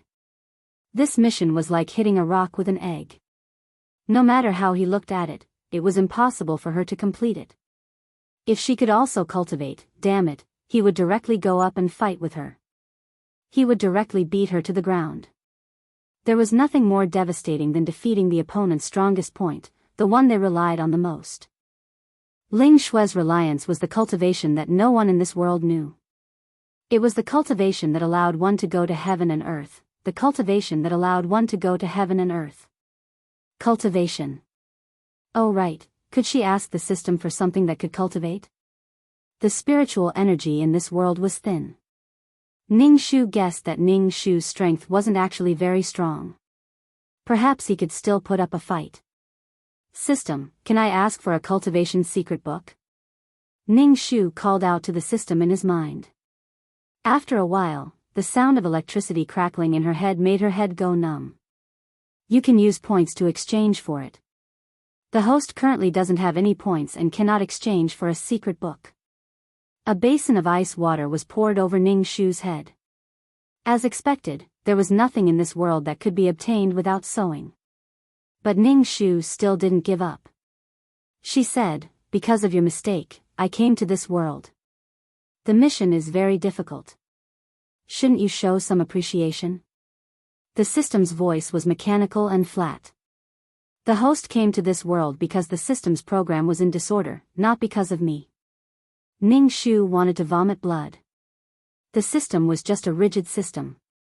She was actually bargaining with it. She was drunk. Ning Shu was a little depressed that one of her paths had been denied. Ling Shui, who was sitting in front, suddenly panicked the moment the system appeared. It was as if something was staring at her. It was an incomparably dangerous feeling. Ling Shui's heart was flustered. How could there be such a dangerous thing in this world? It was impossible. Ling Shui's body trembled and sweat poured out of her body. The spiritual sense of a cultivator was very sharp. Moreover, Ling Shui had the luck of this world. She could turn misfortune into blessings. Ever since Ling Shui came to this world, everything had always been smooth. She had never met a creepy existence. What exactly was that thing? What the hell was that? Ling Shui clenched her teeth and looked around. There was no abnormality at all. It was as if she was hallucinating. But this feeling was real. Ling Shui felt like she was going to go crazy again. When the system left, Ning Shu and Ling Shui both slumped on the table. Ning Shu slumped because she was shocked, while Ling Shui slumped because she was too nervous. Now that she had come into contact with danger, her whole body relaxed and her face was pale. There was a shadow in Ling Shui's heart. Her limbs were limp and she couldn't muster up any strength. To put it bluntly, she was so scared that her legs went soft. Of course, Ning Shu didn't know that she had only asked the system to reply to her. She had actually scared Ling Shui to this extent. Ning Shu was only worried about her mission in her heart. The bell rang. When the blonde-haired blue-eyed teacher left the classroom, and Rong immediately stood up and ran in front of Ning Shu. She kicked Ning Shu's table. However, the table coincidentally hit Ling Shui, who was in front of her. It landed solidly on Ling Shui's back. Ning Shu's eyes widened. This completely had nothing to do with her. And Rong's face turned pale. Ling Shui suddenly stood up and slammed her hand on her own table. Instantly, the table was destroyed. Ling Shui coldly shouted, "You're courting death." She emitted a strong pressure, causing Rong to sit on the ground. Fortunately, Ning Shu was quick-witted. She immediately crawled on the ground and the pressure didn't cause any harm to her. Under the pressure of Ling Shui's murderous aura, Rong's body trembled. Blood flowed out of her nose and her teeth chattered. Her eyes rolled back and she fainted. Rong's fainting caused a commotion in the classroom. Only then did Ling Shui react. She quickly retracted her pressure. She was extremely annoyed. Just now, she felt an incomparable sense of danger in her heart. She was actually hit in the back when she wasn't paying attention. Her anger was rising. Cultivators were particular about following their hearts. It wasn't her style to keep her anger bottled up in her heart. After coming to this world, there wasn't anything that could make her angry. Ling Shui had always been high and mighty, looking down on these mortals. There was nothing to be angry about. However, the feeling just now made her feel that it was difficult to resist. Seeing the eyes in the classroom looking at her with fear and strangeness, Ling Shui's heart became even more annoyed. She pursed her lips and looked even more arrogant and cold. She didn't even intend to explain or show concern for the unconscious Rong. Ling Shui glanced at Ning Shu, who was lying on the ground without a care for her image. Her eyes flashed with killing intent. Ning Shu was puzzled. It wasn't her who kicked the table. Why was she looking at her with such a malicious gaze? The female lead was really willful. She could do whatever she wanted. Chapter 9. Seeing Rong like this, a carefree feeling rose in Ning Shu's heart. It was the original owner's feeling, and it was also Ning Shu's feeling. When she first transmigrated to this world, she was beaten up by Rong. The pain was all borne by her. Being grabbed by the hair and slammed against the wall was a painful and insulting way. Ling Shui's desk was broken, so Ling Ao immediately got someone to send a brand new desk over. Ning Shu silently stood up his three-legged desk and saw Ling Ao asking about Ling Shui's well-being. Ning Shu's mouth twitched when he saw Ling Ao's concerned and arrogant look. Ling Shui's mood had already calmed down, and she returned to her usual noble and cold appearance. Facing Ling Ao's relationship, she smiled and said, "It's fine now." A smile appeared on Ling Ao's face. From the corner of his eyes, he saw Ning Shu lifting the table with his hands, looking indescribably wretched. Ling Ao said in disgust, "Did you hurt Ling Shui?" Ning Shu blinked and didn't say anything. Why was she involved again? "I'm talking to you." Ling Ao raised his leg and kicked Ning Shu's table over. Of course, the table didn't hit Ling Shui this time. Ning Shu looked at his desk and fell to the ground with a creak. The table was so innocent. Why were they venting their anger on the table? Ning Shu felt that these people were crazy. They all lived in their own world and did whatever they wanted. Everyone in the classroom was aware of what had just happened. Ling Ao blamed Ning Shu for the incident. No one stood up for Ning Shu. Ning Shu felt a chill and loneliness in his heart. How did the original Ning Shu survive? How did he get ignored and trampled on by others? Then he thought of the original Ning Shu's ending. The female lead was really impatient with Lin Jiejia, this clown, so the male lead ordered his subordinate to get rid of this bouncing and ungrateful woman. The male lead subordinate was also a pervert. He directly tied the body of the original host like a dumpling in a game and threw an axe from a distance to see where it would hit. In the end, it hit the shoulder and almost hit the neck. The axe was deeply embedded in the collarbone and could not be pulled out. Then, he was kicked into the sea and fed to the fishes.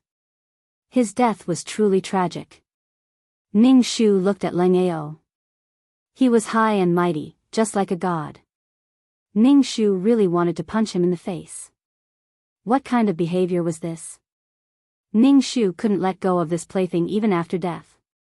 He really didn't know what was so charming about this person. Ning Shu, who had stayed in the hospital for a long time and had broken away from the aesthetics of a normal person, couldn't tell. Ling Shui reached out and pulled Leng Ao's arm, saying, "It has nothing to do with this student." Leng Ao looked at the slender fingers on his arm.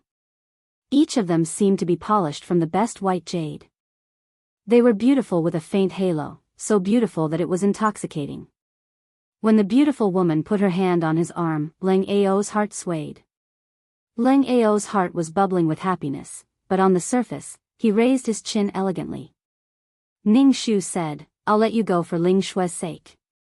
Remember, take a detour when you see Ling Shui in the future. Don't hang around in front of Ling Shui, or I won't let you go." Ning Shu's heart was filled with curses. This matter had nothing to do with her. Now, this tolerant and magnanimous look really disgusted Ning Shu. She was really shot while lying in the trench. These people must be sick in the head, sick, right? If you're sick, go to the hospital. Don't give up treatment. However, what surprised Ning Shu was that Ling Shui actually spoke up for her. However, Ning Shu didn't feel relaxed at all. She didn't forget the murderous look Ling Shui gave her before. "By the way, isn't your birthday coming soon?" Ling Shui looked at Ning Shu and said, "We're all classmates. You should invite Lin Jiejie too." Leng Ao originally wanted to say that such a person didn't deserve to attend his birthday party. However, since Ling Shui had spoken, he naturally had to give Ling Shui face. "Why don't you come to my birthday party?" Leng Ao said, "In the future, restrain your vicious thoughts. Not everyone is as kind as Ling Shui and forgives your mistakes generously. Ning Shu, everyone in the world can be said to be kind, but Ling Shui really can't be called kind. Can a person who has no legal or moral bottom line be called kind?" After circling around, the plot still returned to the original. In the plot, it was Leng Ao who invited the original owner. To be invited by Prince Leng personally made the original owner, Lin Jiejie, crazy with joy. However, there were more and more girls targeting her. The original owner endured all these silently. She stayed up all night and personally knitted a scarf for Leng Ao. It was an ordinary scarf. She thought that something she made with her own hands had a different meaning. In the end, of course, she received a lot of ridicule. Leng Ao even put the scarf around the golden retriever's neck in front of the original owner and said, "Even a dog would despise such a thing if you gave it to my dog." The original owner couldn't figure it out. He was the one who personally invited her to the birthday party. Why did he treat her like this? After that, wherever Lin Jiejie went in school, there would be ridicule. Now it seemed that it was probably because of Ling Shui that the original owner could attend the birthday party. These things were all instructed by Ling Shui behind the scenes. Every time Leng Ao saw Ning Shu's silly look, she felt annoyed. Some time ago, he followed her every day like a pervert. Now he didn't follow her anymore, but every time he looked at her with disdain. Disdain. What right did this woman have to disdain him? She was just an abandoned girl. "You don't have to bring a gift. Just come to my birthday party." Leng Ao said disdainfully, "You can't afford anything too expensive." Ning Shu wouldn't buy a gift. She wanted to save every cent now. Why would she buy a gift for him? She was still considering whether to go to his birthday party. So, why did she have to save this damn prince? This mission was really frustrating. Who cares about him? Ning Shu couldn't pull her out of the female lead's halo and become a normal person. After this farce, she had inexplicably become a joke. Ning Shu was really annoyed. She didn't do anything and just stood there. Damn it, both the female lead and the supporting male lead had to mock her. Leng Ao said to Ling Shui proudly, "Come to me if you need anything. I'll protect you. From now on, you're my woman." When Leng Ao said this, her ears were a little red, but her eyes were filled with anticipation. This sentence was equivalent to a confession. "I'll look for you if I need anything." Ling Shui's attitude was ambiguous. It seemed like she agreed, but also seemed like she didn't. However, a smile appeared on Leng Ao's face. She curled her lips and pretended to not care. Her face was extremely distorted. Looking at Ling Shui's attitude, it was no wonder that the original owner wanted to save this stupid prince. He didn't agree to anything at all. This bastard looked like he had won the heart of a beauty. Chapter 10. Although everyone despised her and thought that people like Ning Shu didn't deserve to stay in A school, Ning Shu stubbornly endured everyone's disdainful gazes and shamelessly stayed in A school. As long as the school didn't issue a document asking her to leave, Ning Shu was firmly rooted in A school. After leaving A school, how was she going to save that stupid prince? Also, the female lead was now a student of A school. After all, she still had some scruples in school. Once out of school, the female lead resumed her unscrupulous cultivation. She was so cool that people couldn't hold back. She wasn't called the Dark Knight Queen for nothing. Ning Shu's head hurt. She didn't know how to proceed with the mission. It was so difficult at the beginning. Ning Shu's self-confidence had been shattered. Ning Shu thought of Ling Shui's eyes. After thinking about it, she signed herself up for a taekwondo class, hoping to strengthen her body. Although it didn't have any use, it was always good to be more agile when running for her life. It was really sad. She felt like a mouse trapped in a corner by Ling Shui, struggling in all kinds of death throes. Ning Shu guessed that Ling Shui probably played her and the original owner like mice in the palm of her hand, and at the same time gave her a good reputation. As a result, the original owner's body was like being splashed with buckets of feces. It was simply unbearable. The taekwondo class wasn't as simple as Ning Shu thought. Previously, when she saw the cool taekwondo on TV, Ning Shu had a hard time practicing it. When she was doing splits, the coach even pressed a brick on her head. It was very painful. Fortunately, the original owner had a foundation in dancing and her body was still flexible. Every day after school, Ning Shu went to the taekwondo dojo and tried to find time to practice taekwondo. Dragging her tired body to class every day, Ning Shu couldn't understand what the teacher was talking about. A school was different from ordinary schools. A school's classes were economics, etiquette, and interpersonal relationships. The students they taught were definitely the elites of society. Of course, these students came from prominent families, so it was only natural for them to become people at the top of the social pyramid. Since she couldn't understand, Ning Shu gave up. She was thinking more about taekwondo. These courses were good for her. She should learn, but now that her life was not in her own hands, Ning Shu also gave up these trivial things. Ling Shui could clearly feel that Lin Jiejia, who was sitting behind her, was different. She couldn't tell what was different about her. Ling Shui turned around and looked at Ning Shu with narrowed eyes. She said, "Let's go to Leng Ao's birthday party together." What? Ning Shu looked at Ling Shui in surprise. He really couldn't figure out what the female lead wanted to do.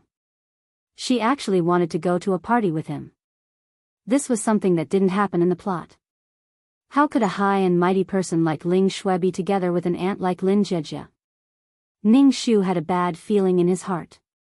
Could it be that the female lead had her eyes on him? Ling Shui did have her eyes on Ning Shu. With the sharp senses of a cultivator, the previous Lin Jiejia was full of malice towards her. For weak people, she could tease them when she was bored in school. However, Ling Shui felt that this ant had become more profound. Her jealousy and hatred towards her was not so obvious. This made Ling Shui feel a little unhappy. She even guessed that she was not the original person. Since she could be reborn, then other cultivators could also transmigrate to this world and take over. Ling Shui had already tasted the sweetness of being one of a kind. She definitely wouldn't allow another cultivator to appear in this world to steal her limelight and threaten her. However, she didn't sense the existence of spiritual energy from the other party's body. She didn't seem like a cultivator. Ling Shui decided to test this Lin Jiejia. Ning Shu saw that Ling Shui's eyes were flickering. One moment, she would explode with a strong murderous aura. The next moment, she would be incomparably cold. She kept changing. He just didn't know what Ling Shui was thinking. Ning Shu shrunk his neck and said, I can't afford a birthday present. I don't want to go to a birthday party. Ning Shu was speaking the truth. For a person like Leng Ao, who was the focus of attention, the value of a birthday present might be more than what others could earn in their entire life. A trace of contempt flashed across Ling Shui's eyes. She said, didn't Leng Ao say that he doesn't need you to buy a present? This thought quickly flashed across Ning Shu's mind. One who is unaccountably solicitous is hiding evil intentions. The high and mighty female lead actually wanted to go with him. It felt too strange. Under Ling Shui's strong pressure, Ning Shu realized that he didn't have a choice. Just as he was about to agree, he suddenly said, why should I go with you? If I want to go, I'll go by myself. TSK, his tone was filled with disgust. This was Ning Shu imitating the original owner's attitude towards Ling Shui. She wanted to agree just now, but according to the original owner's disgust towards Ling Shui, it was impossible for her to go with Ling Shui. Then Ling Shui was testing him and suspecting him. Ning Shu's heart turned cold. Cultivators were so heaven-defying that they could even detect the change in the soul. The female lead's golden finger was too thick. Ning Shu expressed that he was under a lot of pressure. Ling Shui looked at Ning Shu's disgusted expression. She squinted her eyes and scanned Ning Shu's face. Under her gaze, Ning Shu felt like his skin was being pricked by needles. He couldn't control himself and started to twist. Ning Shu rolled his eyes at Ling Shui and shouted, what are you looking at? Before Ling Shui could say anything, her deskmate said, Lin Jiejia, Ling Shui is kind enough to let you go to Prince Leng's birthday party. If it wasn't for Ling Shui, you wouldn't be able to go at all. You don't know what's good for you. Ning Shu looked at the girl who stood up for Ling Shui and said directly, it's none of your business. I'm talking to Ling Shui. Why are you interrupting? What benefits did Ling Shui give you for you to lick her toes like this? She didn't even say anything, so why are you yelling? It felt so good. Since these people didn't like him, he might as well shed all pretense of cordiality. It felt better to be fearless. Hearing Ning Shu's vulgar words, the girl was so angry that her chest heaved up and down. She shouted, you bitch. You're the bitch. You're the bitch. You're the bitch. Bitch, Ling Shui's deskmate had never seen someone curse like this. 4 people in their class, even if they hated someone to death, they would still put up with it and stab them in the back. Ning Shu had seen a lot of medical disputes in his previous life. This kind of unreasonable way was the most difficult to deal with. When a scholar met a soldier, there was no way to reason with him. As expected, the girl was so angry that she wanted to tear Ning Shu's mouth apart. Ling Shui stopped her deskmate who was about to explode. She glanced at Ning Shu coldly and said, that's enough. Ning Shu's heart skipped a beat when he saw the girl's murderous gaze. He pouted as if he was unwilling to give up and glared at Ling Shui's deskmate. Why bother arguing with a random person? You're degrading yourself, Ling Shui said to her deskmate. The girl glanced at Ning Shu arrogantly, as if Ning Shu was a lowly thing. Ning Shu's mouth twitched. He had blocked the girl for Ling Shui and helped her to achieve her noble and elegant image. He didn't know what she was so proud of. This IQ. Would the female lead not care about her image and curse at others? It seemed that she had also helped the female lead's image. But so what? It felt good to curse people. Chapter 11. Ning Shu's quarrel attracted the attention of the other people in the classroom. Everyone looked at Ning Shu as if they were looking at a lunatic. In their eyes, Ning Shu was now a rootless duckweed.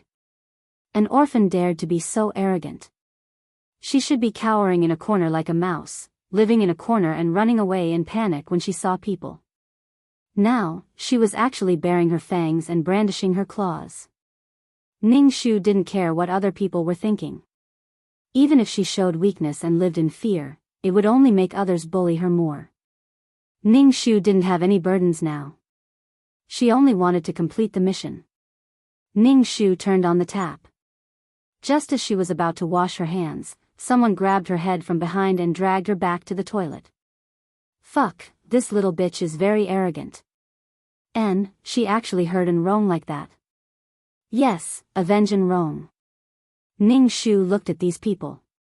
Here they are again, using the same trick and dragging her into the toilet. Did they really think she was easy to bully?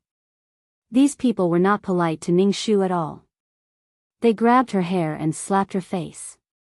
Needless to say, they looked very fierce. Ning Shu grabbed that person's hand. The girl revealed a shocked expression and said angrily, "She actually dares to fight back. Sisters, beat this bitch to death." So many people hitting a real man like her. Ning Shu's heart was also ignited with anger. She wanted to see how the taekwondo she practiced during this period of time was. Ning Shu raised her foot and fiercely stomped on the foot of the person grabbing her hair. The person immediately cried out in pain and let go of Ning Shu's hair. She squatted down and covered her foot. Bitch, bitch. These people were simply unable to restrain their anger. In their eyes, if they hit her, this bitch should obediently let them hit her. This bitch actually dared to resist. Without saying a word, Ning Shu went up and slapped the person who scolded the most fiercely. He used all of his strength, and the girl's face immediately swelled up at a speed visible to the naked eye. The girl was dumbfounded and her entire body froze. The surrounding people also looked at Ning Shu in disbelief. Ning Shu took advantage of the fact that these people were still in a daze to quickly kick and hit these people. Suddenly, there were screams and curses in the toilet. Beat this little bitch to death, it hurts. These girls reacted and swarmed over to Ning Shu, hitting and pulling him. 2 fists were no match for 4 hands. Ning Shu's face was scratched, but these girls didn't have it easy either.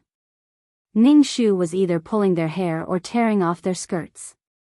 The girls who had their skirts ripped off screamed and lifted up their skirts. They didn't have time to hit Ning Shu. Ning Shu hit and pulled at these people. Her fingers were full of hair that had been pulled out, and a lot of her hair had been pulled out as well. Ning Shu was in so much pain that he wanted to die. He leaned against the wall and panted, temporarily forming a confrontation. These girls were probably frightened by Ning Shu's fierceness. These girls confronted Ning Shu. Some of them rubbed their breasts, and some of them had their hair pulled off by Ning Shu. Their faces were full of palm prints. Ning Shu stared at these people. Those who met Ning Shu's eyes couldn't help but look away. They didn't dare to confront Ning Shu. Ning Shu spat and felt a burning sensation on his face. Someone had scratched his skin. Ning Shu looked at them and limped out of the toilet. The people in the toilet could only watch as Ning Shu walked out. They didn't dare to follow him. Ning Shu gritted his teeth. His face was in so much pain. His head was also numb from the pain. When he touched it, there were actually beads of blood. Women always pulled their hair when they fought.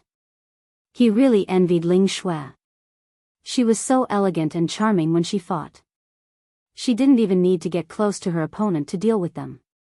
Just like before, she directly used her spiritual energy to make Enrong unconscious. Fortunately, she had the foresight to train her body and learn taekwondo. Otherwise, she would have been beaten to the ground today. Although he was injured, he also caused these people who usually bullied the original owner to be injured. Their faces were swollen like a pig's head. Ning Shu limped to the school doctor's office.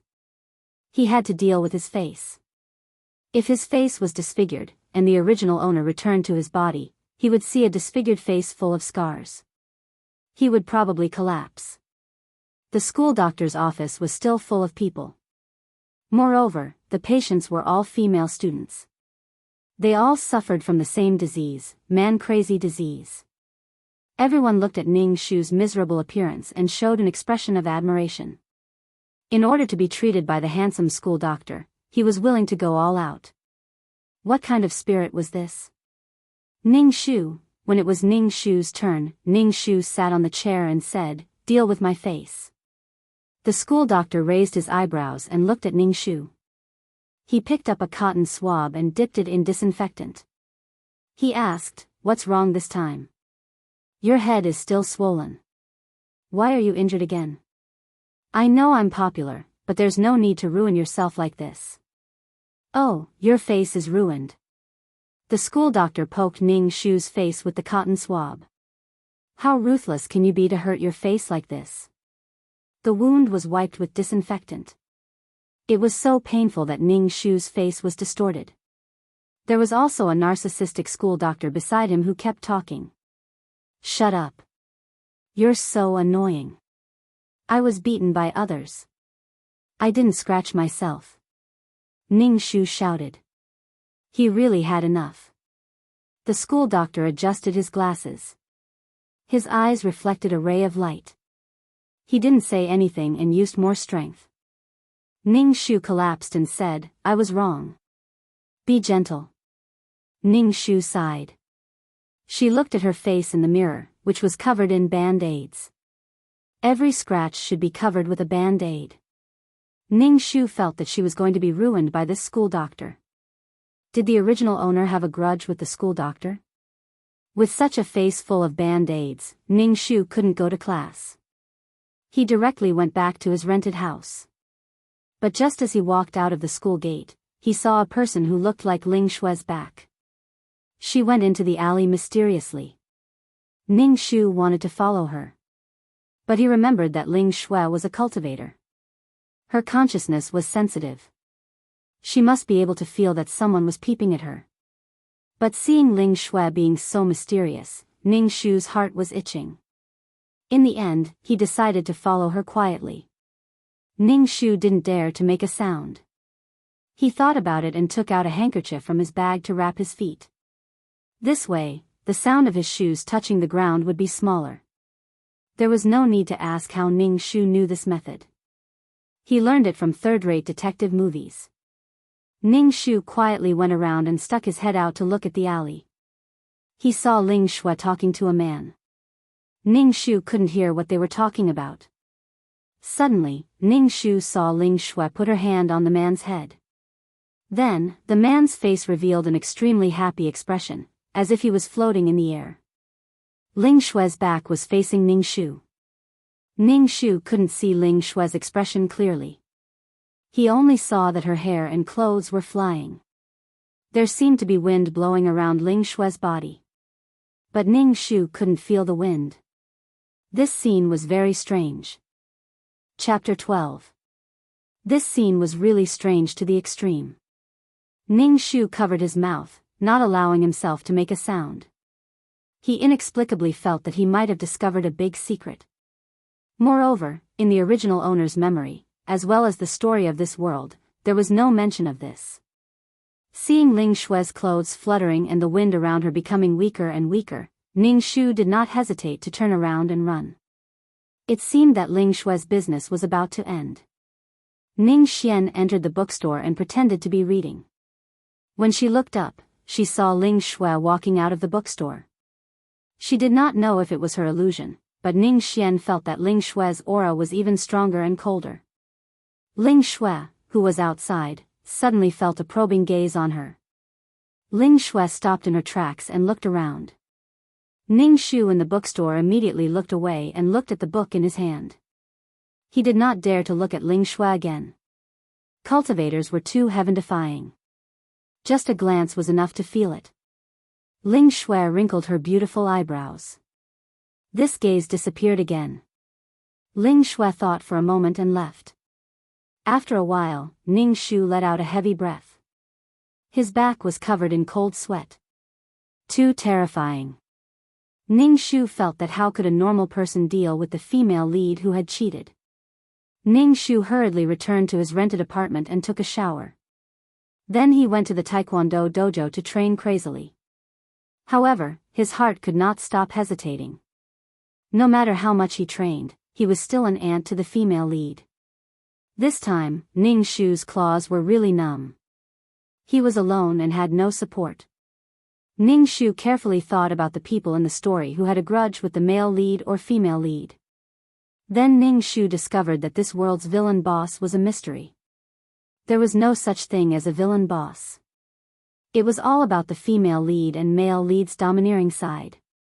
Wherever they went, they were invincible.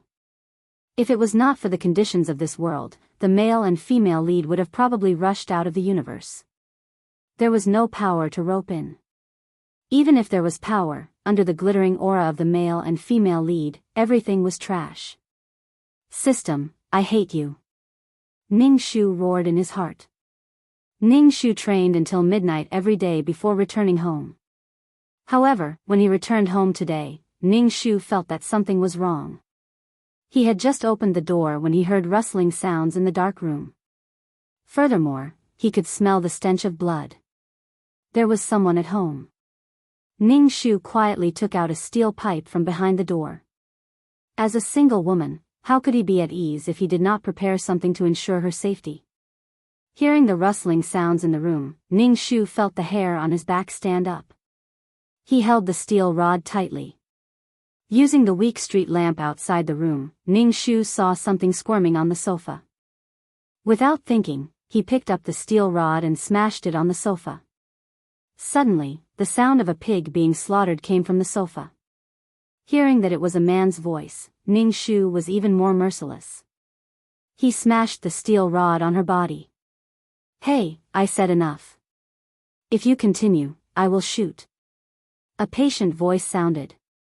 Go and turn on the lights. Ning Shu heard that the other party had a gun in his hand. He was so scared that he almost threw the steel rod away. Thinking that the steel rod was his only weapon, if he threw it away, he would be a defenseless lamb waiting to be slaughtered. Go and turn on the lights. The voice said with pain. Fuck, I told you to turn on the lights.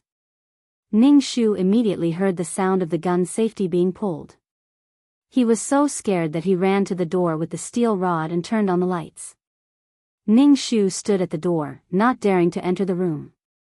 He suppressed the urge to run. No matter how fast he ran, he would not be faster than a bullet. Nervously looking at the person on the sofa, Ning Shu exclaimed. School doctor? This was the school doctor. He was wearing a black trench coat and holding a pistol in his hand.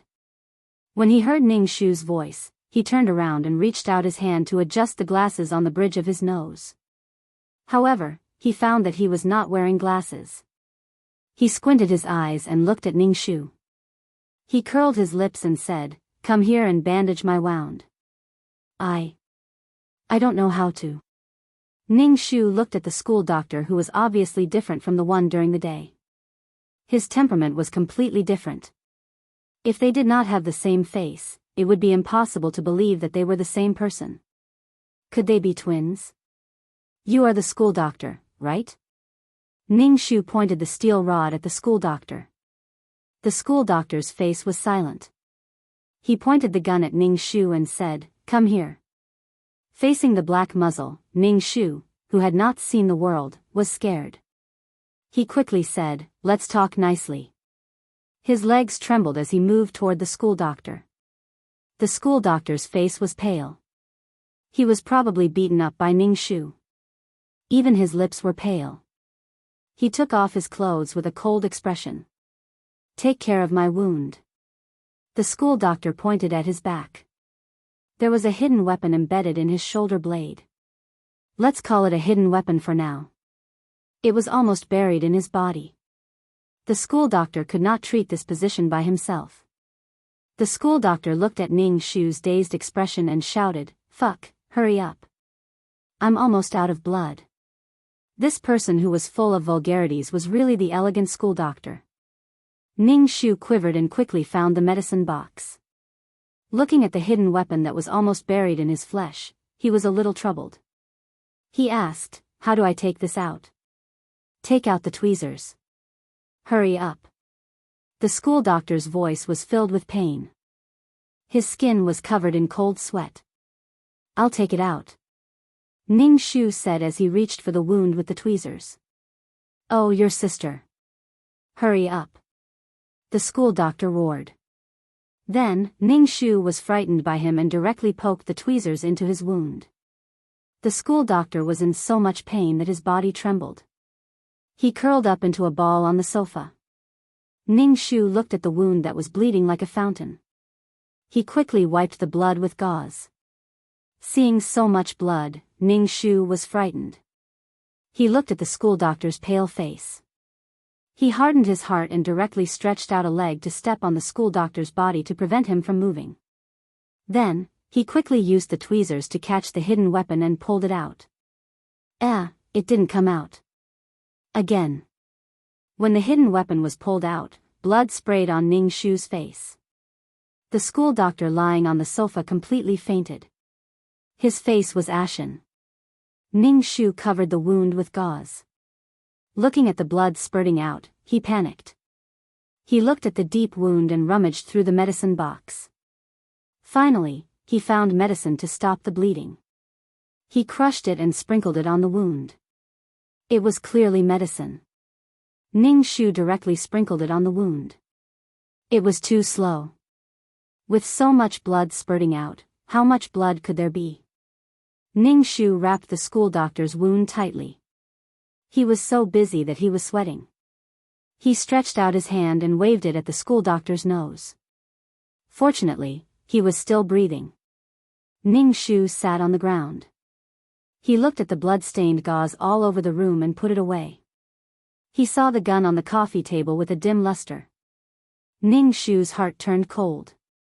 He glanced at the unconscious school doctor and secretly hid the gun. Seriously, why didn't he go to the hospital when he was injured? Why did he come to her house? How did he get in? Who was this school doctor? He wasn't an ordinary person at all. Why did he become a school doctor at Ace University? Chapter 13. When the handsome school doctor woke up, he was still in a daze when he opened his eyes. He didn't know where he was, but then his memory came back. He sat up on the sofa and pulled at his wound, causing him to gasp in pain. "You're awake." Suddenly, a faint voice sounded. The school doctor turned around and saw a woman standing behind him, holding a bowl of noodles and stuffing it into her mouth. "Who are you?"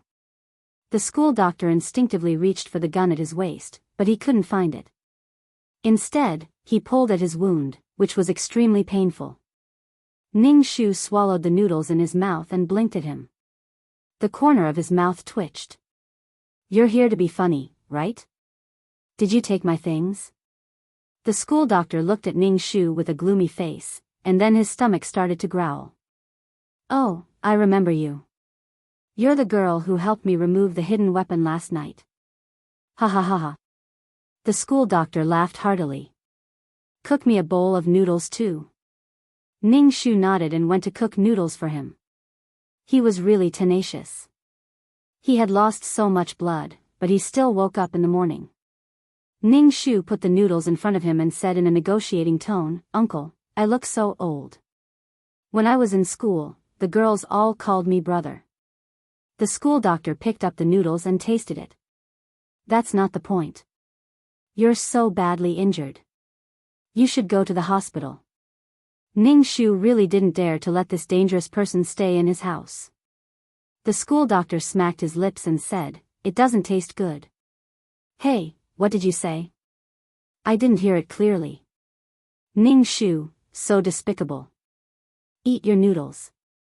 Ning Shu rolled his eyes. "By the way, did you take my things?" The school doctor asked. "Give it back to me. It's too dangerous for a little girl like you to play with." Looking at the elegant demeanor of the school doctor, Ning Shu really wanted to spit at him. He quickly said, "What is it?" "I didn't take anything from you." "Oh, you're talking about the hidden weapon. I've put it away and will give it to you immediately." Ning Shu took out a box from under the coffee table and handed the hidden weapon to the school doctor. The hidden weapon was black in color and had the shape of a ring. It had sharp horns on the outside and emitted a dark glow. The school doctor glanced at Ning Shu and carefully examined the hidden weapon. He kept it and stretched out his hand to look at Ning Shu. Ning Shu looked at his hands. His palms were yellow and covered with thick calluses. Such calluses could only be formed by doing certain things over a long period of time. His hands did not match his looks at all. Ning Shu reached out and shook his hand. "Hello, hello." The school doctor directly shook off Ning Shu's hand and said, "What I want is the gun."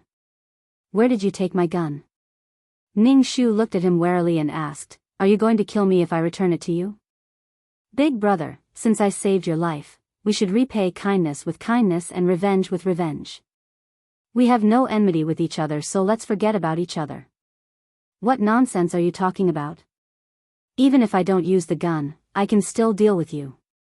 Using a gun to deal with you is a waste of bullets. Hurry up and give me the gun," the school doctor said impatiently. He frowned and his whole face looked unapproachable. Ning Shu looked at his cold face and took out the gun from the room and handed it to the school doctor. He did not forget to refute. "I think it's too dangerous to leave the gun on you. What if it goes off accidentally, so I put it away?" The school doctor put away the gun and put it in his boots. He turned a deaf ear to Ning Shu's words. He stood up and said, "Thank you for last night. I'm leaving." Ning Shu saw him walking towards the door. He did not look injured. If she did not personally remove the hidden weapon from his body yesterday, she would have suspected that he was not injured at all. Ning Shu opened the door and said to the school doctor with a smile, "Uncle, take care. Don't come here in the future." The school doctor looked down at Ning Shu and said, "Interesting. You are a very interesting person." Ning Shu heard such a cool line and was stunned. She looked at the school doctor in a daze. Could this guy be the male lead? She looked at the school doctor carefully and compared the description of the male lead in the story. The male lead and the female lead were both cold and domineering people. Because they were so similar, she felt that the other side was worthy of her. Ning Shu asked, "Uncle, who are you? What's your name?" The school doctor looked at her with surprise and said, "Why do you want to know my name? Don't you call me uncle? Then you call me uncle." Uncle was purely Ning Shu's bad taste. He did not look old at all. Ning Shu took advantage of her young body and naturally called him uncle. "Why do I want to know your name?" "Because I want to know if you are the cool male lead." Looking at the school doctor wearing a black windbreaker and leaving very coolly, Ning Shu felt that she was not very good. Thinking carefully, the male lead did not seem to be a school doctor in the story. The male lead was only suitable for fighting and killing. He was not suitable for the job of a school doctor. Then who was this guy? It seemed that there was no such person in the story. Ning Shu sighed. She felt so sad. What was with such an irrelevant person? She felt that the school doctor was not a simple person. How could a person who could run around with a gun be a simple person? After tidying up, Ning Shu went to school. When she passed by the school's bulletin board, she found that there was a punishment for her. The reason was that a lot of credits were deducted for fighting. If it was deducted again, she would probably be expelled. She saw that she was the only one whose credits were deducted. Everyone else was fine. She was the only one. What a second world. She was an orphan with no power and could only be bullied. Ning Shu hated this school, but for the mission, she had to stay here. This was a place for the strong. A small fish like her could only be swallowed up. People who did not have a family background could not survive in this school. She did not take the initiative to cause trouble, but so many people bullied her. She was really drunk. Walking to the classroom, the girls who fought with Ning Shu yesterday had a proud look on their faces. One must know that the credits of A school were very important. Even if they came to gild themselves, if they were expelled by A school, they would become a laughing stock. Ning Shu was simply annoyed. She did not complete the mission, and these people always jumped out to cause trouble for her.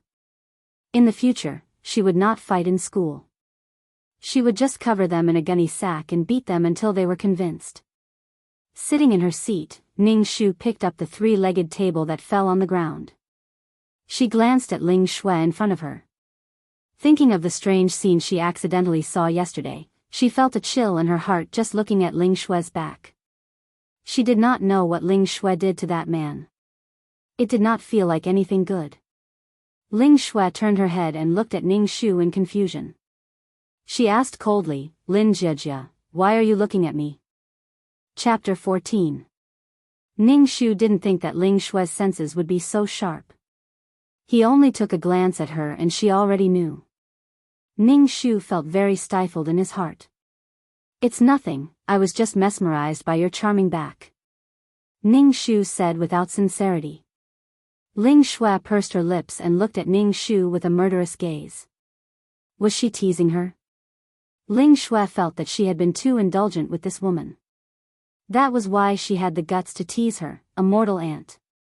Being stared at by Ling Shui with a murderous gaze, Ning Shu expressed that it was enough. Ning Shu glanced at her and said, what are you looking at? I don't think you're as beautiful as me. Ling Shui's face instantly turned cold. She looked at Ling Shui as if she was looking at a dead object.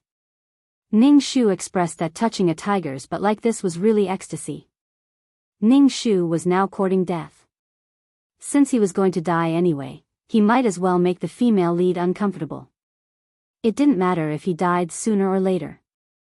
Ling Shui glanced at her indifferently and turned around.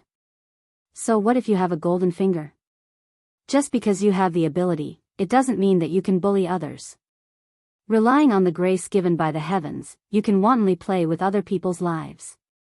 Ling Shui looked down on mortal ants everywhere, but she used her ability to deal with mortal ants. Fuck, did mortal ants provoke you? What did they do to you? Ning Shu muttered in his heart. He felt that he needed to borrow some external force to deal with Ling Shui. No matter how good his martial arts were, he could take her down with a single shot. Speaking of guns, he thought of the cool school doctor. Ning Shu felt that he should try his luck. After class, Ning Shu ran to the school doctor's office. He thought that the school doctor was seriously injured and didn't come to work. But seeing so many female students in the room, Ning Shu almost bowed to him. He was really dedicated. When the school doctor saw Ning Shu, he adjusted his glasses. After the female students in the room had successfully taken advantage of him and left, Ning Shu said, is your wound serious? The school doctor sat on the sofa with her legs crossed. She looked at Ning Shu elegantly and said, why are you looking for me? Ning Shu drew circles on the ground with his feet, looking very shy. What's going on? The school doctor adjusted her gold-rimmed glasses and said bluntly, seeing you like this makes me want to vomit. Ning Shu, uncle, can I discuss something with you? You have to help me, or else I'll die. Ning Shu squatted down and pulled the school doctor's leg. The school doctor pushed Ning Shu's hand away and dusted her trousers as if there was something dirty on them.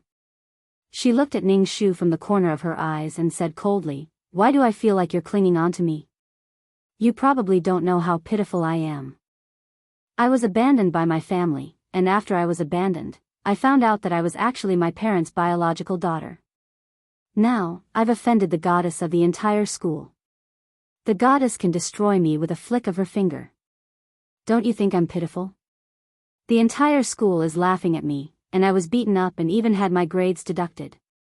As he spoke, Ning Shu felt that the original owner of this body was really pitiful. Yes, it's quite melodramatic. It's also quite suicidal. And then? The school doctor looked at Ning Shu. Why are you here? She said so much, but she didn't express her desire for help strongly enough. Ning Shu took out a tissue to wipe his nose and said, can you lend me your gun? The school doctor raised her eyebrows and looked at Ning Shu with a sneer.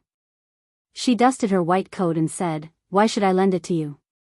Even if I lend it to you, do you know how to use it? I don't know how to use it, but I can learn it.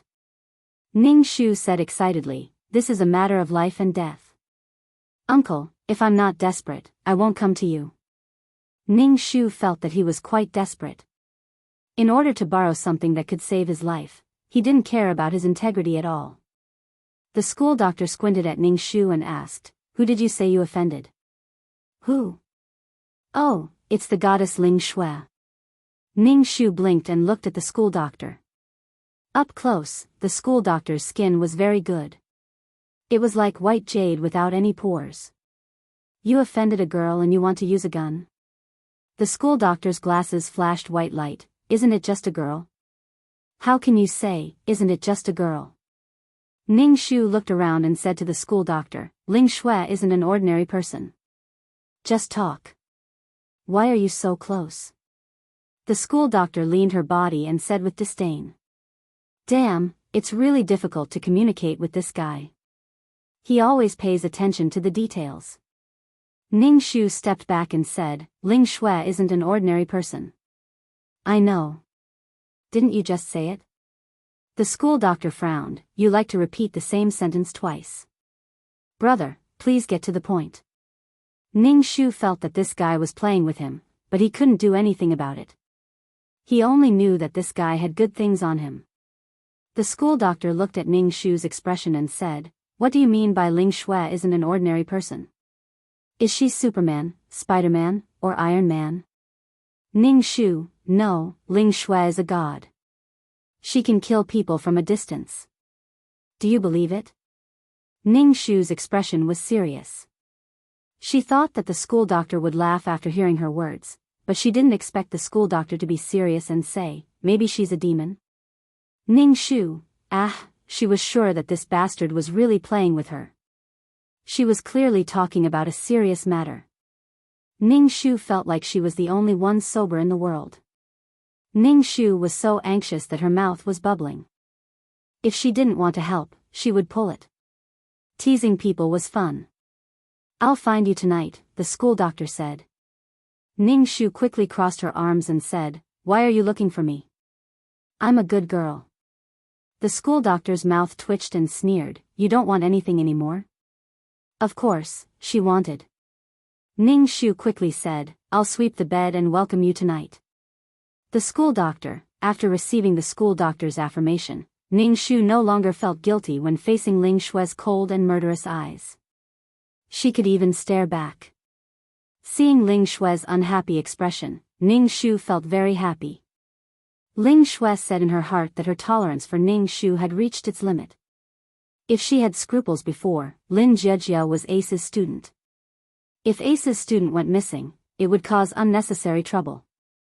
Now that she was alone and didn't have a family backing her up, it was time for her to disappear. Tian looked at her strangely. Ling Shui felt that this aunt's gaze was too annoying. It was an illusion that she had been seen through. Ning Shu didn't know that the female lead had already planned to kick her out of school. She was now full of anticipation for the school doctor's arrival. If she had something to save her life, she would have some confidence in completing the fucked up mission. Chapter 15. Ning Shu waited until the middle of the night before the school doctor arrived. Moreover, he directly climbed over the wall from the balcony and walked into the house. Faced with such a situation, Ning Shu couldn't even show his displeasure. He poured tea for the old man sitting on the sofa. The school doctor was wearing a black windbreaker again. Ning Shu didn't know if it was the same as before. Every time he saw the windbreaker, Ning Shu was full of complaints, but he didn't know what to say. He looked at Ning Shu, picked up the water, looked at it, and put it down. He took out something covered in a leather cover and threw it to Ning Shu. Ning Shu caught it in a hurry. She looked at the school doctor and opened it. It was a pistol.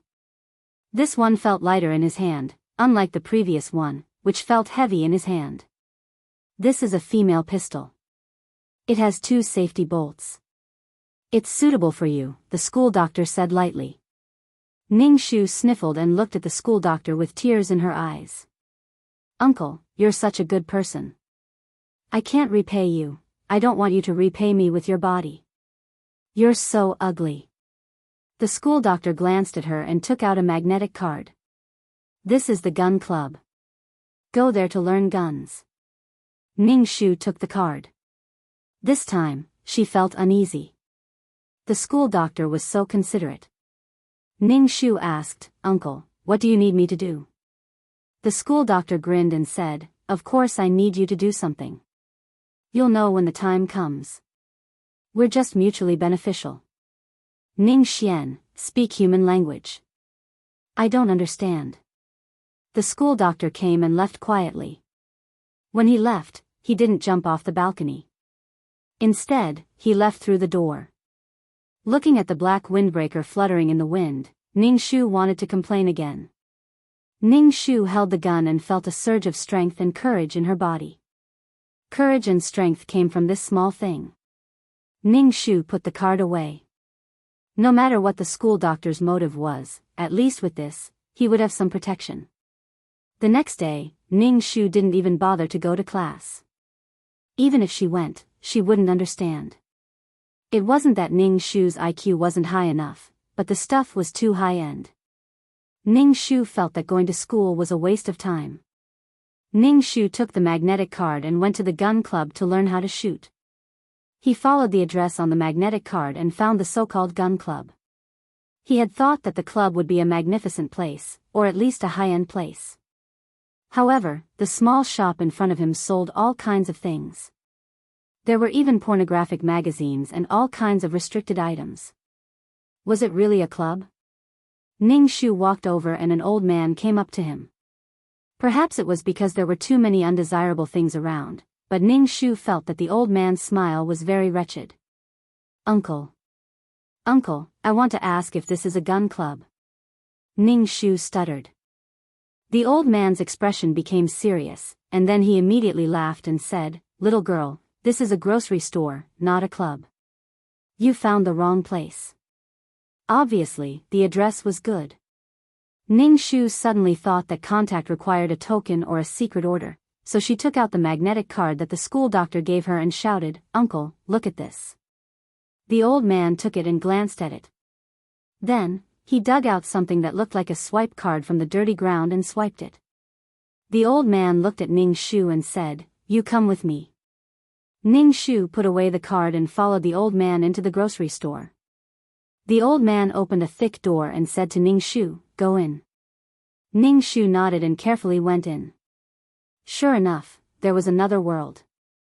It was dazzling, and the windows were bright and clean. This was the place of a club. At a glance, there were cubicles everywhere, and everyone in each cubicle was wearing earplugs. They were fully focused on the targets in front of them. The whole club was filled with gunshots. Ning Shu was speechless. It was the simplest school scene, but now it had become a gunfight. Ning Shu stood there, not knowing what to do. It seemed that there were no waiters here. "Uncle, I want to shoot." Where should I go?" Ning Shu asked a man who was wiping his sweat. The man looked at Ning Shu. Just this one look made Ning Shu feel as if he was standing in front of a pile of corpses. His whole body was cold, as if he had passed through a mountain of corpses and a sea of blood. The murderous aura was too strong. This person must have killed a lot of people. Where did this little girl come from? Old man Li let anyone in. "Get out," the man said coldly. When he frowned, Ning Shu was hit in the face by a murderous aura. Ning Shu felt as if he was facing a ferocious beast. He saw the cruelty in the man's eyes. He rubbed the gun in his hand and narrowed his eyes at Ning Shu's head, as if he wanted to blow up Ning Shu's head. "Mom, this world is too dangerous. I want to go home." Ning Shu quickly took out the magnetic card and said, "I was introduced here by someone." The man saw the card in Ning Shu's hand. His face froze, and then he suddenly revealed a spasmodic smile.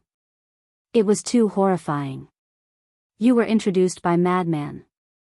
The second square in front is Madman's position. You go." The man pointed at the square and said, "You go to his position to train." Madman? Was he talking about the school doctor uncle? Seeing such a ferocious person, his attitude changed instantly when he saw the magnetic card. How ferocious was the school doctor uncle? Even such a ferocious person looked at her with fear like a tiger. Since the school doctor uncle was so intimidating, Ning Shu immediately said, "Uncle, I don't know how to shoot. Can you teach me?" The man's face twitched and he said, "Yes. Thank you, school doctor uncle, for getting a coach for free. Put in the magazine." "I don't know." "You know how to pull the bolt." "I don't know." "You know how to pull the trigger." "I don't know." The man touched the gun at his waist and narrowed his eyes at Ning Shu's head. He seemed to be worried about something, and a spasmodic smile appeared on his face.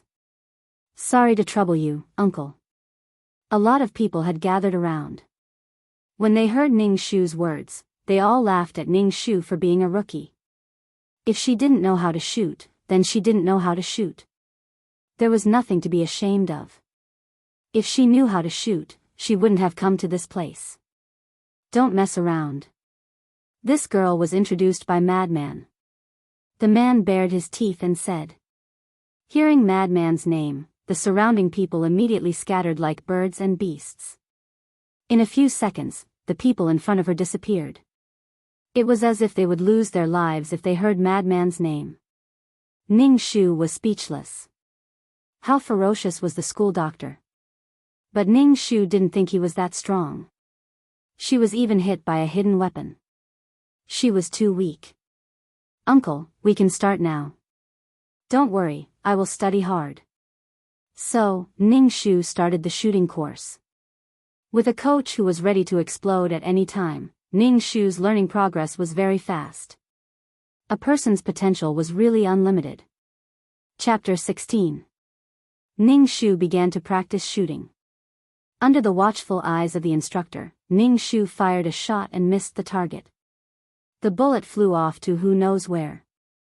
The instructor touched the gun at his waist and looked at Ning Shu's head eagerly. Ning Shu suddenly felt a chill run down her spine. She hurriedly said, "I'll try again. This time, I definitely won't miss the target." "Instructor," Ning Shu practiced with all her might. In the beginning, she didn't know where the bullet flew off to. The people in the club all avoided Ning Shu. If she was accidentally hit by this rookie, it would really be a waste. Ning Shu held the gun. If her posture was wrong, the instructor would immediately take out the gun and point it at her head. Ning Shu was so scared that she almost peed her pants. She improved very quickly. From missing the target at the beginning, she could now hit the target. Ning Shu was now staying in the club. He ate, drank, and defecated here, practicing non-stop. In the end, he couldn't even lift his arms. Ning Shu felt that he might have turned into an otaku's Chilan arm. However, Ning Shu didn't mind. This was a life-saving skill. Against the dangerous female lead, one more skill meant one more chance to save her life. The instructor gave Ning Shu a bottle of medicinal oil. He revealed a convulsive smile and asked, "What's your relationship with Madman?" Of course, Ning Shu didn't dare to say that. If she said that, she reckoned that this uncle who liked to explode heads would immediately explode her. Ning Shu laughed and revealed an unfathomable expression. The instructor touched the gun again. He probably really wanted to shoot Ning Shu in the head. Every time Ning Shu saw this fierce uncle touch the gun, she would be scared out of her wits. She had to thank the school doctor uncle for making people so afraid of him. She could use his power to intimidate others. Ning Shu ate, drank, and peed in the club. She practiced shooting every day. Now, she could actually shoot within the 5th ring. It was simply awesome. On this day, Ning Shu suddenly received a message from the school saying that he would be expelled if he didn't come to class. Alright, I'm determined not to be expelled. After staying in the club for so long, Ning Shu suddenly felt a little uncomfortable when he saw the peaceful atmosphere of the school. When Ling Shui saw Ning Shu, she clearly felt that this woman had changed again. She became more profound and gave people a dangerous aura. But this kind of danger was like a strong ant with a strong pincer. Ling Shui was very unhappy with this feeling. She met Ning Shu's eyes. Sensing Ling Shui's gaze, Ning Shu rolled his eyes at Ling Shui. Ling Shui's eyes suddenly became dangerous, and her body involuntarily emitted a spiritual aura pressure, giving people a great pressure. Ning Shu felt that he was quite good at courting death. Being so arrogant in front of the female lead, what else could it be other than courting death? Previously, Ling Shui ignored Ning Shu as if she was looking at a clown. Now, Ning Shu felt like a fishbone was stuck in her throat. She suddenly had a feeling that if she didn't get rid of this clown, her life in the future would be different. Ling Shui believed in her feelings. Ning Shu later found out why the school asked her to come to class. It was because tomorrow was the Prince Lang Ao's birthday. They asked her to come to class because Lang Ao had invited Ning Shu to his birthday party and asked Ning Shu not to forget. When Ning Shu found out the reason, he became a Spartan. He thought that he was so important that the school would inform him even if he didn't come to class. He was really thinking too much.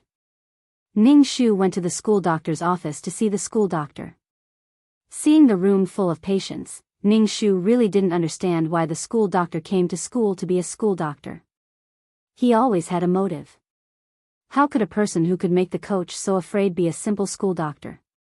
When the school doctor saw Ning Shu, he looked her up and down and said with some surprise, "You're actually still alive. You didn't go to the club?" Ning Shu was speechless. Ning Shu almost vomited blood. This bitch clearly knew that the club was full of vicious murderers, but she didn't tell her and just barged in so casually. How could a person's heart be so sinister? Was there any beauty in it? Ning Shu grinned and said, "Thank you." Ning Shu patted the lady's pistol on her waist. The school doctor faintly glanced at her and said, "Are you at odds with the school beauty, Ling Shui?" Even uncle knows Ling Shui. It seems that Ling Shui's reputation is spread far and wide. Ning Shu looked at the school doctor with some horror and asked, "Uncle, you can't be." "Can't be what? Don't tell me you also like Ling Shui." Ning Shu felt very bitter. The school doctor raised his eyebrows and looked at Ning Shu. "Why do you think I like Ling Shui?" Wherever the female lead went, the males were basically killed instantly. Under the Mary Sue halo, none of the males were spared. Looking at the school doctor's assets, he was tall, handsome, and had a good figure. Most importantly, he had an aura that was both good and evil. He could easily become a supporting male lead.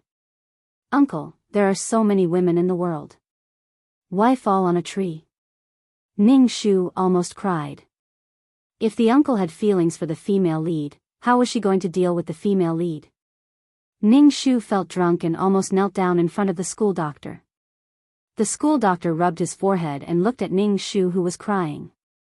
He stepped on Ning Shu's foot and even used his strength to crush it. "Ouch, damn, it hurts." Ning Shu held his foot and looked at the cold and emotionless school doctor. He was indeed cannon fodder. He felt that life was so bitter. If the female lead was crying, he would have held her in his arms and taken pity on her. At the very least, he would have given her a tissue to wipe her tears and snot. "Don't make such a disgusting face in front of me. Ugly people shouldn't be so pretentious," the school doctor said coldly. Ning Shu, for some reason, Ning Shu felt that the current school doctor had completely lost the gentle feeling he had when they first met. Now, even if he wore glasses, it couldn't hide the evil aura in his eyes. Damn, is he a demon in human skin that wants to destroy the world? "How's your practice? You can shoot now, right?" the school doctor asked. Ning Shu stretched out a hand and said proudly, "I can hit the 5th ring now." "What the hell is the 5th ring?" The school doctor looked at Ning Shu strangely and said, "After practicing for so long, don't tell me that you can hit the target?" The smile on Ning Shu's face cracked. Why did she feel like she was useless when she heard the school doctor's disdainful words? She had changed from an innocent and cute girl to a cute girl who could shoot a gun. Ning Shu shamelessly called herself a cute girl in her heart. "I guess you embarrassed me at the club." The school doctor looked at Ning Shu. His glasses reflected a white light, giving off a sinister vibe. Ning Shu originally wanted to say that there was a coach who taught her, but seeing the school doctor like this, she decisively gave up. With someone teaching her, she was still so bad. Would the school doctor kill her? Chapter 17. In short, Ning Shu successfully knew how useless he was after being attacked by the school doctor from all angles. Ning Shu left the school doctor's office and wandered around the school garden. Looking at these beautiful flowers, it was great that she could come back to life. "Hey, woman, who are you? What are you doing here?" An unruly voice came from behind, startling Ning Shu. He turned around and saw Lang Ao standing not far away, raising his noble chin and looking at him from above. Lang Ao put his hands in his pockets and looked at Ning Shu. He looked very cool, but for some reason, Ning Shu felt that he was a Chinibu. "Hey, I'm talking to you. Don't you know that you can't come here?" Lang Ao looked at Ning Shu's dazed look, disgust flashed in his eyes. Ning Shu replied with an "oh" and planned to leave. She was too lazy to talk to this stupid prince, let alone reason with him. To be honest, A school had people with better family backgrounds than Lang Ao and the other three princes, but they were not in the limelight like them. They were all very low-key. Lang Ao saw Ning Shu leave as if she didn't see him. Lang Ao felt uncomfortable in his heart. He was usually sought after by people everywhere. Suddenly being treated like this made Lang Ao very uncomfortable. Lang Ao grabbed Ning Shu's arm, then shook her hand away as if she had caught a dog. She looked at Ning Shu with disdain and said coldly, "What's with your attitude?" Ning Shu's mouth twitched. She looked at Lang Ao. He had already left, but now he was grabbing onto her with an expression that said, "You've pissed me off." Ning Shu was also speechless. Was this person crazy? He was really unreasonable. What should she do? "Are you mute? I'm talking to you." Lang Ao looked at Ning Shu with disgust. "Remember, this is not a place you can come to. This garden and the villa opposite are not places you can go. Remember, lowly person." My bad temper." Ning Shu really wanted to pull out his pistol and shoot him in the head. From the moment Lang Ao approached, Ning Shu felt the heartbeat of this body quicken and its breathing quicken. When he heard Lang Ao talking to him, he felt like he was about to faint from happiness. Just how much did the original owner like this stupid prince? Even when he saw her body, his reaction was so big. Ning Shu experienced the blissful feeling that came from every part of his body. She didn't want to experience it, but this feeling was still transmitted to her brain. "Yes, I'll keep that in mind. I won't go near this place," Ning Shu said, holding back the irritation in his heart. "By the way, who are you?" Lang Ao asked when he saw Ning's familiar face. Ning Shu also wanted to kneel down. How forgetful was this person? Not long ago, he invited her to a birthday party under Ling Shue's request, but she forgot about it in the blink of an eye. Ning Shu laughed coldly, the corner of his mouth twitching. Lang Ao frowned and looked at Ning Shu. Then, she remembered and looked at Ning Shu with even colder eyes. "Don't find trouble with Ling Shui in the future. Otherwise, I won't be polite to you. Even if I find trouble with Ling Shui, I won't like you. Just give up, vicious woman." Lang Ao almost spat on Ning Shu's face. Ning Shu was speechless. What's with this feeling of self-satisfaction? Although the original owner liked her, she didn't like him. His narcissistic look really made her feel like her balls were hurting.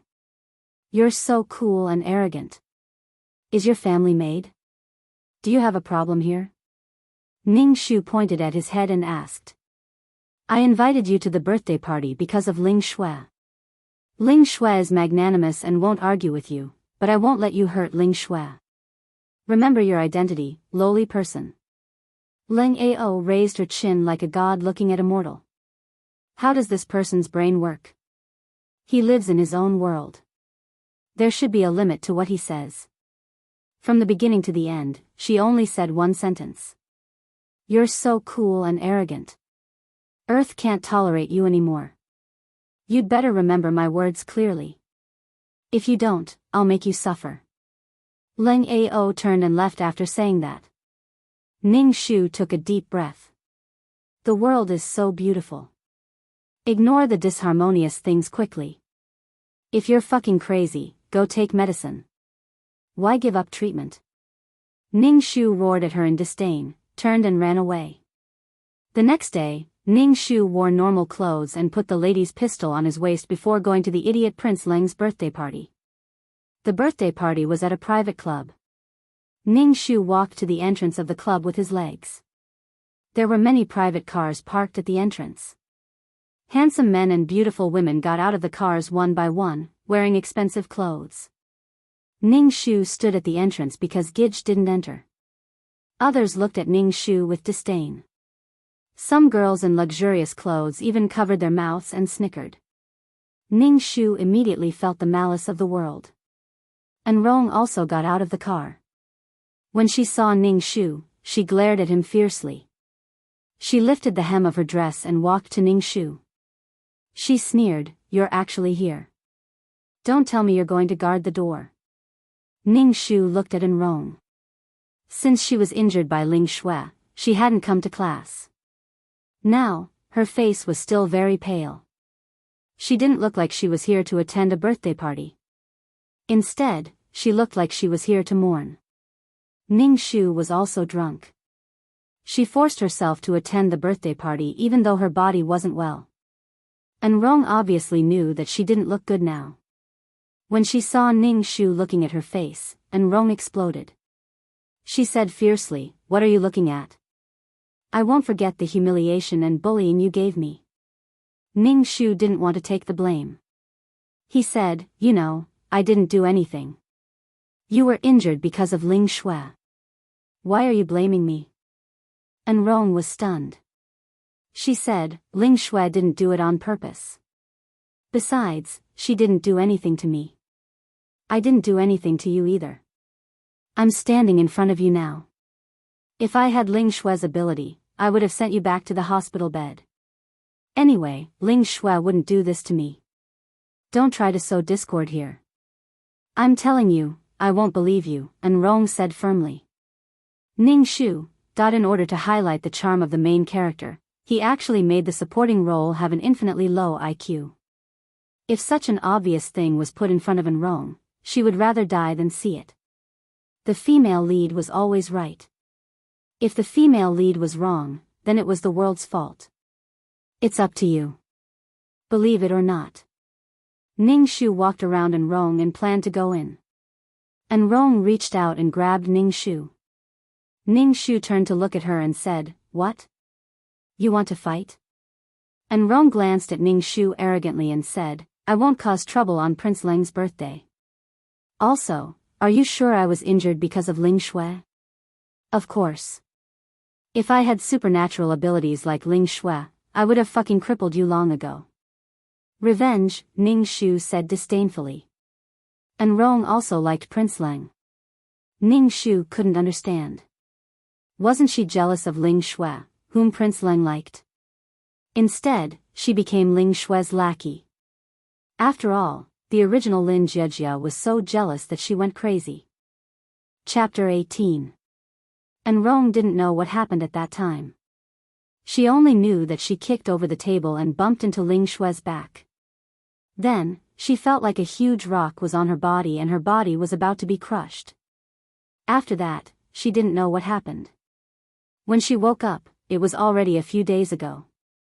When she heard Lin Jiejia say that Ling Shui had superpowers, the first thing Rong thought of was the weight on her body. "Hey, Lin Jiejia, is what you said true?" And Rong asked arrogantly. Ning Shu rolled her eyes and said, "Believe it or not, it's up to you." With that, she entered the club. The club was dazzling and prosperous. The hall was filled with the elegant sound of violins and the sweet and intoxicating aroma of champagne piled high. These people gathered in twos and threes, chatting with wine glasses in hand. Their movements were elegant and noble. They didn't look like high school students, but the elites of society. Ning Shu walked in. When they saw her clothes, they looked at her with disdain. They probably thought that Ning Shu was here to impress the crowd. Ning Shu didn't care about these people's gazes. Instead, she sat on the sofa in the corner and looked at the fruit platter on the coffee table. It was bright and delicious. Ning Shu picked it up and ate it. Ah, it was delicious. Hey, look who's eating here, country bumpkin. And Rong walked over and sat with Ning Shu. Ning Shu glanced at her and continued eating. And Rong pushed Ning Shu. Ning Shu turned around and said, "What are you doing? Don't touch me. I'm very familiar with you. Do you think Ling Shui really has superpowers?" And Rong looked at Ling Shui, who was not far away. She was wearing a black gown and was extremely dazzling. Her brilliance could suppress the brilliance of everyone in the room. Ning Shu followed in Rong's gaze and saw that she was in high spirits. Everyone in the ball was looking at her with envy, jealousy, adoration, and all kinds of other expressions. Who else but the female lead could have such elegance? A woman like this, confident and beautiful, should be pursued by many men. The problem was that there were always a lot of cannon fodder struggling under the female lead's feet. He didn't hesitate to sacrifice his soul to counterattack. Ling Shui doesn't look like someone with superpowers, and Rong said, but she felt that Ling Shui's injuries were real. Ning Shu rolled his eyes. Before Superman transformed, who would know that she was Superman? Can you tell that she has superpowers? And Rong was angered by Ning Shu's words and said, "Can't you talk nicely?" Ning Shu rolled his eyes and was very impolite. At this moment, the entire banquet hall quieted down. Only the elegant sound of the violin could be heard. The birthday boy, the idiot Prince Leng, walked out pretentiously under everyone's gaze. Anyway, Ning Shu did not like Leng Ao in all sorts of ways. The biggest reason was the reaction of this body. Whenever he saw Leng Ao, his body would want to fall into his arms. It was so annoying. When Rong, who was at the side, saw Leng Ao, her face revealed a dreamy expression like a young girl. Her pale face and condolence face flushed red. Leng Ao walked in front of Ling Shui in a very gentlemanly manner. He bent down and stretched out his hand, wanting to dance with the female lead. Ling Shui placed her hand in Leng Ao's hand arrogantly and stepped onto the dance floor to dance. Then everyone watched the two of them dance. And Rong's face darkened. Looking at the two of them on the dance floor, she said dejectedly, "Only someone as perfect as Ling Shui is worthy of Prince Leng." Sigh, pft, cough cough cough. Ning Shu hammered his chest. He almost choked on the fruit. He looked at Rong. What a great spirit she had. The women by the female lead side were either those who fought with the female lead for men or spare tires, just like the original owner, or those like Rong, who were so subdued by the female lead that they would even give up the man they liked to the female lead. However, the result was the same. They were all cannon fodder. The former died physically, while the latter died spiritually. Leng Ao danced with the girl he liked. It was as if he was about to fly and ascend to immortality. His innocent look was so silly. Ling Shui danced without even panting. She took a glass of red wine from the tray in the waiter's hand and took a sip. To be honest, the wine in this world could not be compared to the wine in the cultivation world. Especially since there was no spiritual energy at all. Drinking too much would pollute the body. Ling Shui saw Rong and Ning Shu sitting together from the corner of her eye. She was a little surprised and felt a little uncomfortable. In Ling Shui's eyes, Rong was one of her people. Now, she was sitting with Lin Jiejia. Ling Shui felt betrayed. She would never allow betrayal. Ling Shui walked over gracefully. She looked at Rong and said, "Are you feeling better?" Rong quickly stood up and said, "Much better." In fact, Rong felt a little uncomfortable. If he really cared about her, why didn't he come to see her even once? Moreover, she seemed to be injured because of Ling Shui. Ling Shui looked at Ning Shu from head to toe. Looking at her clothes, she showed a disapproving look and said, "Although clothes don't mean anything, it's the most basic etiquette." Ning Shu was almost convinced by the female lead. He said, "You know, I'm an orphan. I don't have the money to buy a dress. The clothes you're wearing are so beautiful." Ning Shu said as he wretchedly wanted to touch her.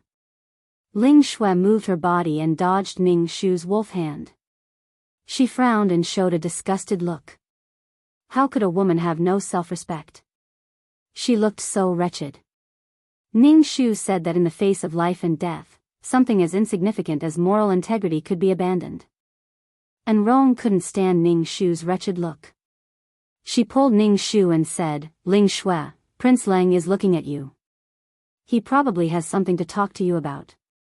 Ling Shui saw that Rong was protecting Lin Jiejia.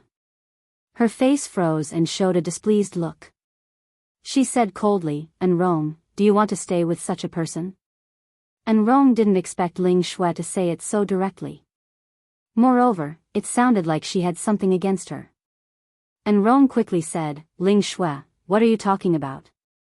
Why would I be with such a lowly person?" Lowly person, she heard the word lowly again. She heard it from Leng Ao before. It seemed like she was a lowly person in Ace. Ling Shui nodded arrogantly and turned to leave. Rong looked at Ling Shui's back with a heavy gaze. Ning Shu raised his eyebrows and looked at Rong. He didn't expect Rong to speak for her. Rong was also possessed? It was impossible for her to be possessed. Rong probably had a knot in her heart. After all, Ling Shui had hurt her before. Rong, you should be more careful with a character like the female lead who would betray everyone in the world and kill everyone who betrayed her. However, this Rong was also the original owner's target for revenge.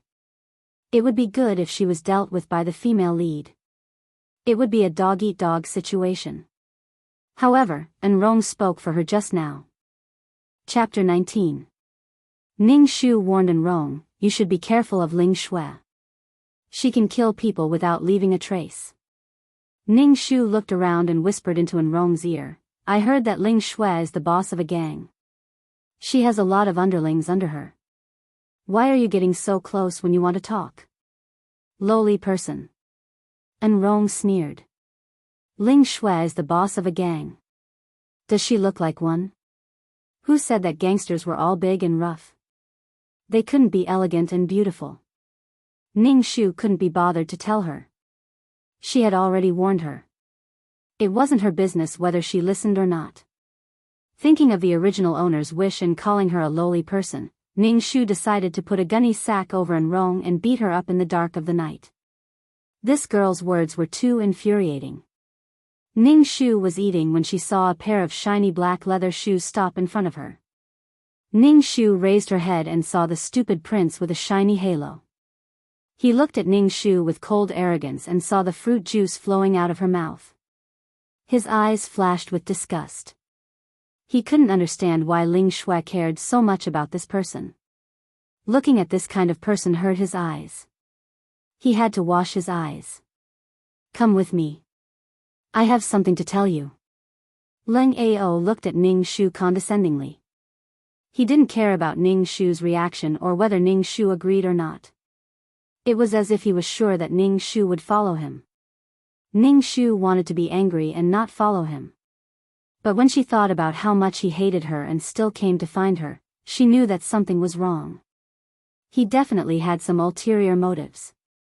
Ning Shu didn't think that the other party suddenly had a good impression of her. Stop joking. He was the loyal subject of the female lead. After killing the female lead, this stupid prince would no longer be deceived by Ling Shui. It was simple and crude, but effective. Ning Shu looked around and did not see Ling Shui in the banquet hall. This made Ning Shu have a bad premonition. He caught up with Leng Ao and asked, "Where are you taking me?" Leng Ao said in disgust, "Just follow me. You don't have to ask so many questions." Ning Shu felt even more uneasy. He turned around and was about to run when Leng Ao grabbed his collar. Leng Ao was so annoyed that he was about to die. He was already very unhappy to see this lowly person. Now that he saw that this lowly person still wanted to resist, Leng Ao felt even more uncomfortable. He grabbed Ning Shu's collar and said, "Lowly man, don't force me to use violence." What made Leng Ao even more uncomfortable was that this girl dared to resist. Girls wouldn't resist him in front of him. They would do whatever he told them to do. Just one look was enough to make a girl burst with joy. "Don't challenge my bottom line anymore, and don't try to refuse. I'm not interested in you. Leng Ao gritted his teeth. It seemed that his patience with Ning Shu had reached its limit. Leng Ao waved at the security guard standing in the corner. Immediately, a security guard in black came over and grabbed Ning Shu. Ning Shu wanted to touch the gun at his waist, but the security guard grabbed his arm. It was as if he was being supported by someone as he followed behind Leng Ao. Ning Shu was brought to the room at the back of the banquet hall. Leng Ao opened the door and pulled Ning Shu into the room. He saw Ling Shui sitting on the sofa in a graceful posture and glanced at Ning Shu. There were 2 other people in the room. They were the other 2 princes of the trio. Ning Shu had a very shallow impression of the 2 princes. Now, he saw them sitting on the left and right of Ling Shui, surrounded by beautiful men, making Ling Shui look like a queen. Ning Shu was thrown to the ground. He quickly got up and patted the dust off his body. In fact, there was no dust at all. He mainly touched the gun that was covered by his clothes. After touching the gun, Ning Shu felt a lot more at ease. Ling Shui smiled at Leng Ao and said, "All of you go out. I want to talk to her." The 2 princes beside Ling Shui stood up. Ning Shu glanced at them and found that the 2 of them had a dreamy expression on their faces, as if they had enjoyed something comfortable. This expression was so familiar. Ning Shu remembered what Ning Shu did to a man in the alley. Could it be that Ling Shui did something to them? Leng Ao looked at Ning Shu warningly and said, "You better not hurt Ling Shui. Otherwise, I will make you die miserably. Don't doubt my ability." Ning Shu really wanted to spit blood on this blockhead's face. What could she do to Ling Shui? The current situation was what Ling Shui wanted to do to her. The 3 princes in the room left and even closed the door with concern. Only Ning Shu and Ling Shui were left in the room. Ling Shui stood up and walked in front of Ning Shu. She sized her up and sneered, "Don't pretend. I know you are not the original Lin Jiejia." Ning Shu's pupils shrank. She rolled her eyes at Ling Shui and said, "Are you crazy? I am not Lin Jiejia. You are Lin Jiejia. Don't be ridiculous." Ning Shu insisted that she was Lin Jiejia even if she was beaten to death. "You are so stubborn. Let me extract your soul to see if you are Lin Jiejia." Ling Shui said as she reached out her hand and pointed it at Ning Shu's Tianling point. Ning Shu was shocked. Fuck, the female lead's ability was so heaven-defying. She must not let her extract her soul. Ning Shu immediately dodged her hand and rolled on the ground. She pulled out the gun at her waist and pointed it at Ling Shui. Ling Shui suddenly saw that the little flea actually took out a gun. Her brain short-circuited. She then said coldly, "You are indeed not the original Lin Jiejia. I want to see what kind of monster is inside your skin." Ning Shu held the gun and tried not to show her fear. She said, "I don't know what you are talking about. Are you not Ling Shui? Are you crazy?" If the villain said too much, it would give the protagonist a chance to turn the tables. Immediately, Ning Shu pulled the trigger and prayed that he could hit the target. At such a close distance, he should be able to hit the target. With her skill of hitting the 5th ring, she should be able to hit the target. Then, a scene that shocked Ning Shu appeared in front of Ling Shui. A transparent membrane appeared in front of Ling Shui, and the bullet could not penetrate this membrane at all. Fuck, you are catching the bullet with your bare hands. Female lead, why are you so awesome? Ning Shu was about to kneel down. He saw the bullet fall to the ground. Through the membrane, he saw Ling Shui's face was extremely dark. This time, he really pulled the tiger's tail. Seeing Ling Shui's face, Ning Shu unceremoniously fired 2 more shots at Ling Shui. He was still worried and directly used up all the bullets in the gun. Seeing that the barrier released by Ling Shui's spiritual energy blocked the bullets, Ning Shu felt bitter. He tore open the seam of his clothes, took out some bullets from inside, and put them in the pistol. Cold sweat broke out on Ling Shui's forehead. When she saw Ning Shu's actions, she was about to vomit blood. She didn't expect that she would fail miserably at such a simple task. This ant actually dared to make a move. She would extract her soul and torture it in the hellfire and astral winds. Chapter 20. Ning Shu and Ling Shui confronted each other. Ning Shu, who had finished loading his gun, pointed it at Ling Shui. Ling Shui's face was pale. She circulated the spiritual energy in her body to block the bullet. The spiritual energy in this world was unimaginably thin. Now, the spiritual energy that had been accumulated in her body for such a long time was gone. Her dantian was empty, and even her veins were starting to hurt. If it was in the past, she would be easily dealt with a wave of her sleeves. How would it be so difficult? Moreover, she couldn't even move. If she moved, she would have to form a new barrier. The spiritual energy in her body was already gone. You're really courting death. Ling Shui's cold voice came out from between her teeth, carrying a strong murderous aura. Ning Shu pursed her lips. She knew that she had angered the female lead this time. However, she didn't regret it. Ling Shui wanted to extract her soul. Did she have to stretch her neck and let Ling Shui extract her soul? Her soul was her everything. Ning Shu held the gun. Squinting her eyes, she saw that Ling Shui's spiritual energy barrier seemed to be getting weaker and weaker. Ning Shu fired 2 more shots. Ning Shu actually felt like she was hitting a target. She just stood there and let her shoot. Don't go too far. Ling Shui was about to explode in anger. She had never been in such a sorry state since she came to this world. The bullets fell to the ground one by one, and Ling Shui's spiritual energy barrier exploded. A bullet entered her collarbone. Ning Shu saw the opportunity and shot at her again. Ling Shui quickly dodged. Ling Shui looked at Ning Shu hatefully. She wanted to kill Ning Shu. She thought that without spiritual energy, she was just an ordinary person. Ling Shui wasn't that stupid to use her flesh and blood to take on this world's weapons. Ning Shu didn't care about battle etiquette. Moreover, the female lead was like a tiger with its teeth pulled out. If he didn't kill her now, he would have to wait until the female lead got better. Ning Shu was not such a gentleman. Ning Shu fired 2 shots at Ling Shui. Of course, with her 5-ring level, she couldn't hit the target. It seemed that she needed to practice more. This time, the female lead was unprepared and became a target. The next time the female lead saw her, she would definitely kill her. Ling Shui looked at her sinisterly. Her eyebrows were filled with ruthlessness. She covered her wound, opened the door, and ran away. Ning Shu hurriedly followed after her. I'll take your life while you're sick. No one knew the female lead's ruthlessness better than her. Ning Shu wrapped his gun in his clothes and followed Ling Shui.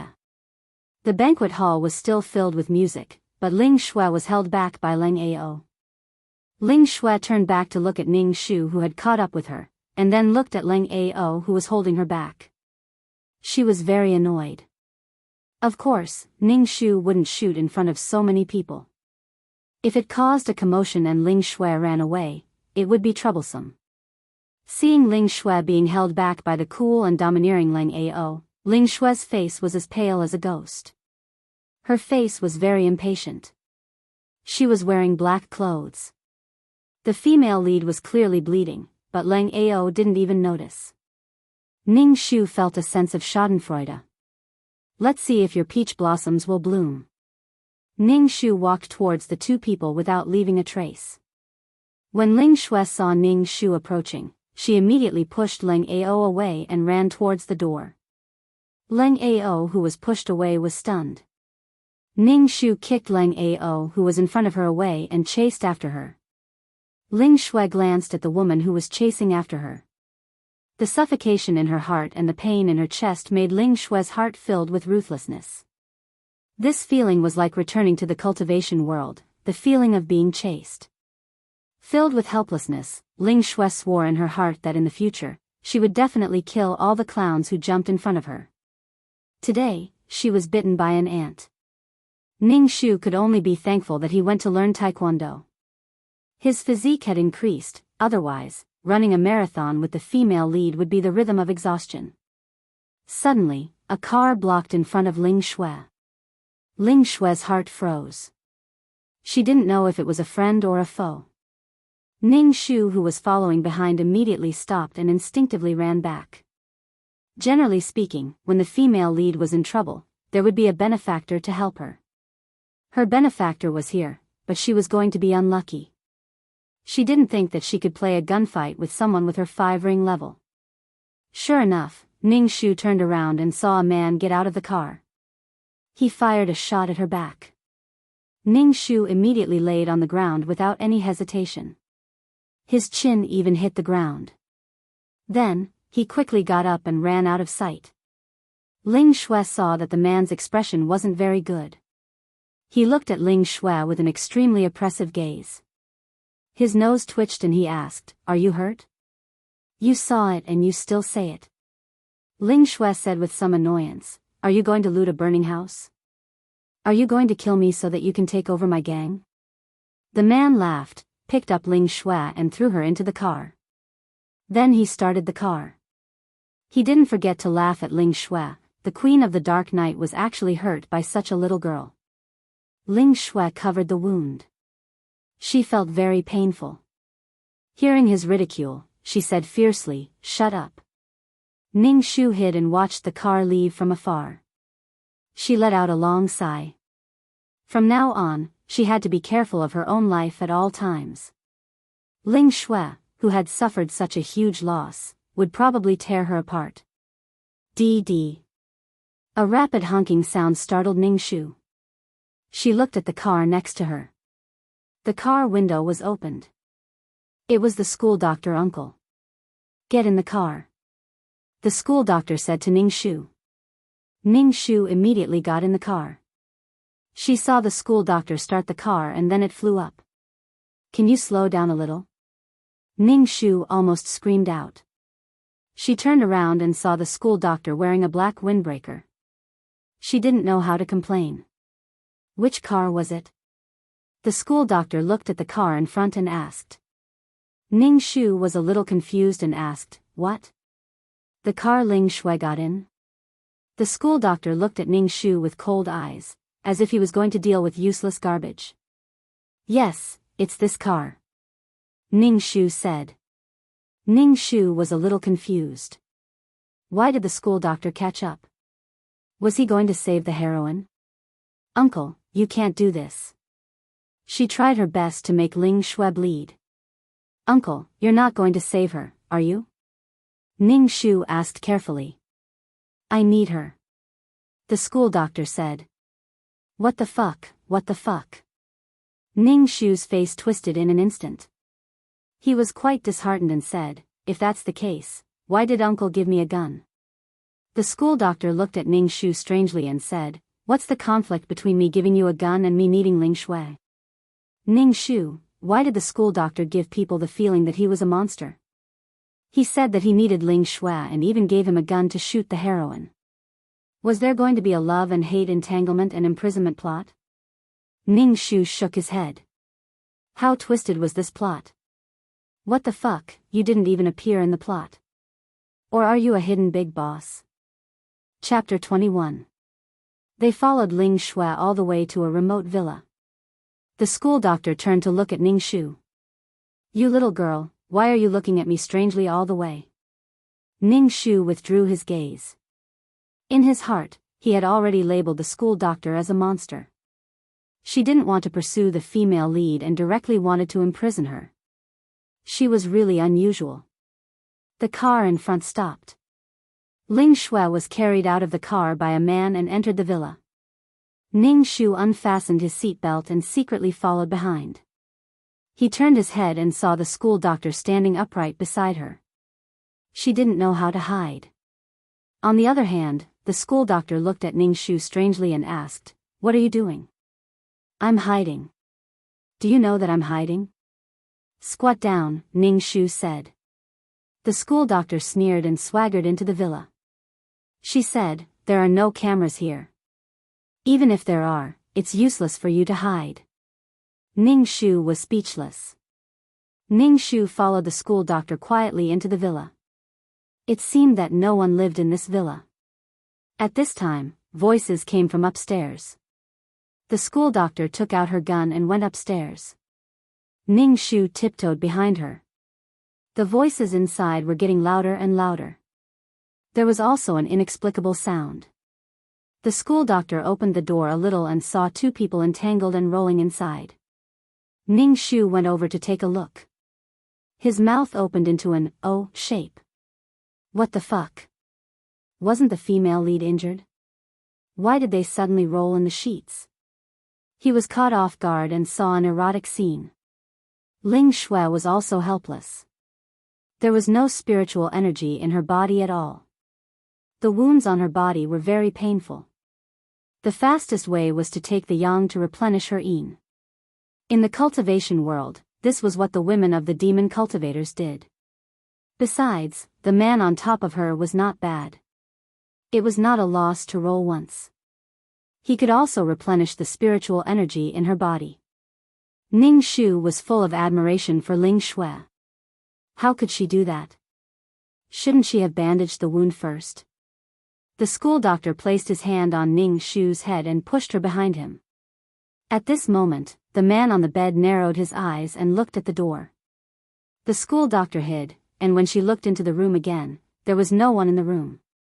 The school doctor kicked the door open, and Ning Shu followed her into the room. He disappeared so suddenly. Ning Shu looked at the school doctor. Where is he? The school doctor fumbled around the room. She was speechless when she saw Ning Shu staring blankly at Shu Qin. She said, there must be a mechanism in this room. Look for it. Ning Shu made an "oh" sound and began to search the room inch by inch. Fuck, why was the main character so cool, but she had to search everywhere without a care for her image? The school doctor turned a vase and a passageway appeared on the wall. The school doctor took the lead and went in. Ning Shu quickly followed. There was only a simple passageway in the secret room. There were a few dim oil lamps, and it looked very eerie. Ning Shu looked at the school doctor, who was bent over in front of her. A dripping sound could be heard not far away. What was that sound? The school doctor in front sped up. Ning Shu walked closer and saw that it was a bomb. The number on it kept jumping. Why was there a bomb here? Was it left by Ling Shui? Uncle, do you know how to defuse bombs? A little. The school doctor looked at it and picked up the bomb to take a look. Then, he really began to defuse the bomb. Ning Shu saw his casual look and couldn't help but ask, do you really know how to defuse it? If you can't, then defuse it. The school doctor threw the bomb into Ning Shu's arms. Ning Shu almost peed in her pants. She hurriedly stuffed the bomb back into the doctor's arms. I won't say any more. Hurry up and defuse the bomb. The school doctor glanced at her and took out a pair of shiny medical scissors from his bag. Without hesitation, he picked up the bomb string. Then, the number stopped jumping and the color dimmed. Ning Shu let out a long sigh of relief. Her heart returned to her heart. Oh my God, that was really scary. Ning Shu followed behind the school doctor. Suddenly, she thought of a question and asked, Uncle, why do we have to defuse the bomb? Can't we run? The school doctor, who was walking in front, paused and turned around. I was affected by your IQ. You are a pig teammate. TSK, you didn't think of it either, right? Ning Shu looked at him in disdain. Didn't normal people run when they saw a bomb? After walking for a while, they finally saw a light in front. As soon as they came out, they encountered two gun barrels pointing at her and the school doctor. Ling Shui and Mo Lingshuan stood side by side. Mo Lingshuan pointed his gun at the school doctor and said in a deep voice, Who are you two? Ling Shui looked at Ning Shu and her eyes were very cold. She said, Lin Jiejia, you are getting bolder and bolder. Ling Shui was humiliated by Ning Shu. She was actually hurt by this aunt. Ling Shui wanted to pull out Ning Shu's soul and experience all kinds of torture. She wanted to destroy her soul so that she could never be reincarnated. Ning Shu looked at Ling Shui. She was clearly injured just now, but her expression now looked as if she wasn't injured at all. Facing Ling Xue's gaze, Ning Xu had a bad feeling. She looked at the school doctor. He thought that the school doctor was an awesome person. Fuck, he was caught just like that. He didn't understand what was so awesome about him that made the people in the club fear him like a tiger.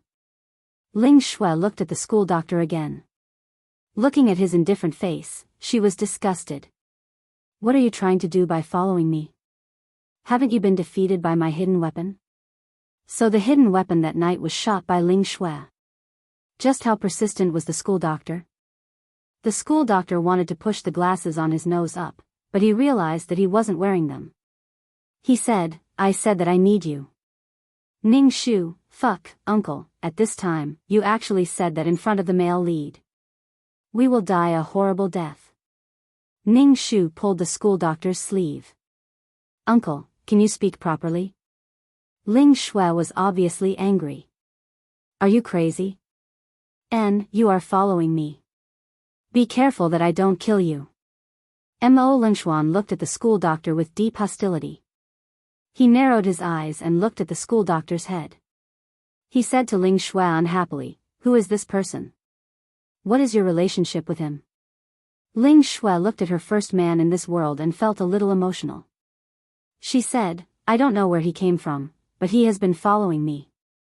Mo Lingxuan's expression became a little better. His cold face looked a little gentler. He said coldly, this kind of person should be killed directly. What's the point of keeping him alive? As he said that, he pulled the trigger. Ning Xu was about to kneel. Was she really going to die here?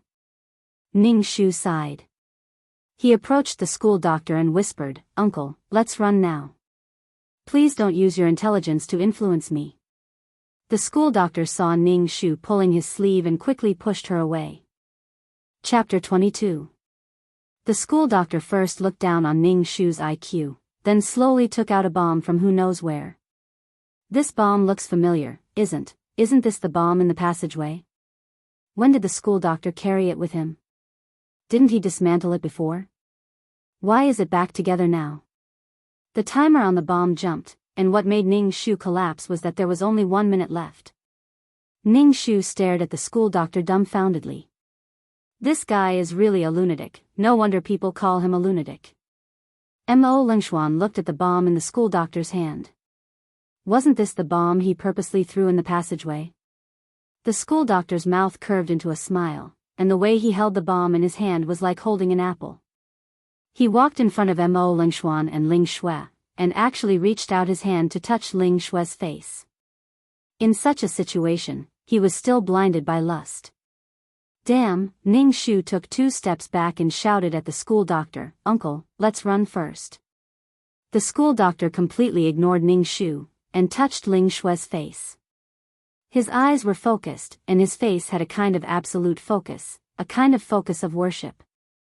Ling Xue felt that hand on her face, and it felt like a poisonous snake slithering on her skin, causing goosebumps to appear on Ling Xue's skin. Mo Lingxuan had never met such a person who wasn't afraid of death. He actually touched his woman in front of him, and it was a woman he admired. Mo Lingxuan pointed the gun at the school doctor's head, but this lunatic actually hugged Ling Xue tightly, and said nonchalantly, I'm willing to be blown up together with her.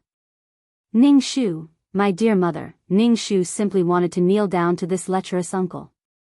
This guy is simply crazy. Hearing the ticking sound of the bomb, Ning Xu's heart almost went crazy. Uncle, stop touching. What should we do now? Ling Xue's mood was even worse than Ning Xu's. She was hugged by this ant-like man. She didn't know where this damned man came from, but he kept harassing her. If it wasn't for her ability, she would have been caught by this man. Fuck, what was the situation now? Ling Xue felt that there was a cold knife on her back. The cold feeling made her feel very uncomfortable. This ant actually dared to point a knife at her. Unforgivable, Ling Xue coldly asked, what are you trying to do? The school doctor said, actually, I don't mean anything. I said that I need you. Do you want to come with me? Ning Xu almost cried.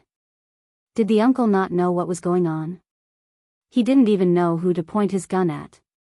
If it was possible, Ning Shu really wanted to blow up the uncle's head because he didn't know what was going on. Mo Lingxuan coldly pointed at the school doctor. The school doctor was carrying Ling Shui. Ning Shu shouted, "Didn't you guys notice the bomb? The bomb is about to explode. Could this kind of emotional entanglement make people forget about life and death?" The school doctor nonchalantly looked at the bomb in his hand. He seemed to be very surprised. "Aya, it's really going to explode." Mo Lingxuan, Ling Shui, Ning Shu, Ling Shui was simply about to go crazy. She couldn't reason with such a lunatic. She could only say, "How about this, everyone throw away their guns. You throw the bomb too. Then all of you throw away your guns." The school doctor slowly said. He wasn't anxious at all. It was said that unreasonable people were afraid of those who didn't care about their lives. Mo Lingxuan had been in the underworld for so long, but he had never seen such a person. There was definitely something wrong with his brain. Mo Lingxuan coldly looked at Ning Shu and said, "You and I throw it at the same time." The current situation was really strange. When Ning Shu threw away his gun, he quickly fell to the ground and a bullet brushed past him. Fuck, he actually used underhanded methods. Ning Shu cursed in his heart. Mo Lingxuan first fired at Ning Shu before throwing away his gun. If it wasn't for Ning Shu dodging quickly, he probably would have been shot. "You're not being honest." The school doctor looked at Mo Lingxuan. The scalpel at Ling Shui's waist immediately pierced Ling Shui's skin. Ling Shui groaned in pain. The cold thing penetrated deep into her body. This man was simply a lunatic. "Now you should throw the bomb away." Mo Lingxuan was very unhappy in his heart. At that time, when he was flirting with Ling Shui, he felt that someone had entered the secret passage and threw a bomb into it. It was a very enjoyable feeling, but now, the situation made him very unhappy. The school doctor shrugged his shoulders and threw the bomb towards Mo Lingxuan. Mo Lingxuan caught the bomb and saw the number jumping on it. Even if Mount Tai didn't collapse in front of him, Mo Lingxuan's face was still slightly pale. Mo Lingxuan used all his strength to throw the bomb far away. Then, with a boom, a scorching heat wave rushed towards him. Ning Shu was already lying on the ground, so he wasn't injured. Instead, the unscrupulous school doctor directly hid behind Ling Shui. Ling Shui was so miserable that even her hair was scalded by the heat wave. Moreover, her face was red. She didn't have any noble and elegant appearance. Ning Shu covered his mouth and laughed. He was really speechless towards the school doctor. Did he really like Ling Shui? A normal man should be pressing down on the female lead and protecting her at this time. He actually hid behind the female lead. "Uncle, why are you so cowardly? The female lead definitely wouldn't like a coward like you." Mo Lingxuan crawled up from the ground. Seeing Ling Shui's red face and exploding hair, he coldly scolded the school doctor, "Hurry up and let her go." "Why should I let her go?" The school doctor dragged Ling Shui towards Ning Shu. If possible, Ning Shu really wanted to tell him not to bring the female lead over. The female lead was a troublemaker. If he stayed with the female lead, he would meet all kinds of trouble. The school doctor kicked Ning Shu. "Pig teammate, what are you daydreaming for? Hurry up and leave." Ning Shu glanced at Ling Shui. He didn't think that Ling Shui would be so obedient and let them take her away. Moreover, don't forget that Ling Shui was a cultivator and had some mysterious methods. Ling Shui wanted to use some methods, but her body didn't have any spiritual energy. It took her a lot of effort to absorb some spiritual energy from Mo Lingxuan's body and used it to treat her wound. Her wound had just healed, but now her back was stabbed by this person. Ling Shui's heart was about to explode. These two people were in cahoots. One used a gun to injure her, and the other used a knife to stab her. They were simply despicable. She must make these two people pay the price. Mo Lingxuan coldly looked at the school doctor who was courting death and coldly said, "You have successfully angered me.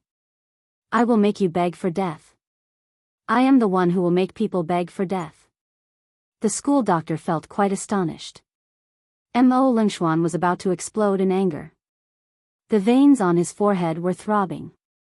This person must be sick. Ning Shu felt that life was really fucked up. Fuck, what's the point of this conversation? Shouldn't we be running for our lives now? Chapter 23. Mo Lingshuan took out his phone, probably to call his underlings. Then, he stared coldly at the school doctor and Ning Shu, as if to say, "You're dead meat." The eyes of the boss of the underworld weren't for show. At least, Ning Shu's legs went soft under such a gaze. He saw the school doctor hugging Ling Shue's neck and not letting go. "Uncle, what should we do now?" Ning Shu asked. "Let's run quickly.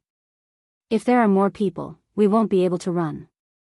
The school doctor nodded and dragged Ling Shue away. Mo Lingshuan caught up and pulled Ling Shue. Then, the two men pulled Ling Shue like a tug of war. Then, the school doctor stabbed the knife on Ling Shue's back deeper and deeper. Ning Shu widened his eyes at the side. Looking at the blood on the ground and Ling Shue's pale face, he didn't know whether to laugh or cry. Hearing the sound of a horn not far away, Ning Shu guessed that Mo Lingshuan's men had arrived. He pulled the school doctor and said, "Uncle, let's go first. Their men are here."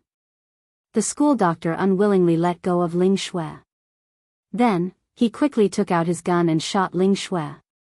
Then, he pulled Ning Shu and ran quickly.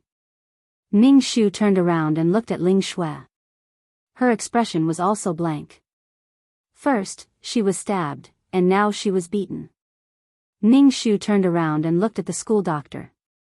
He panted and asked, "Uncle, didn't you say you needed her? Why did you shoot?"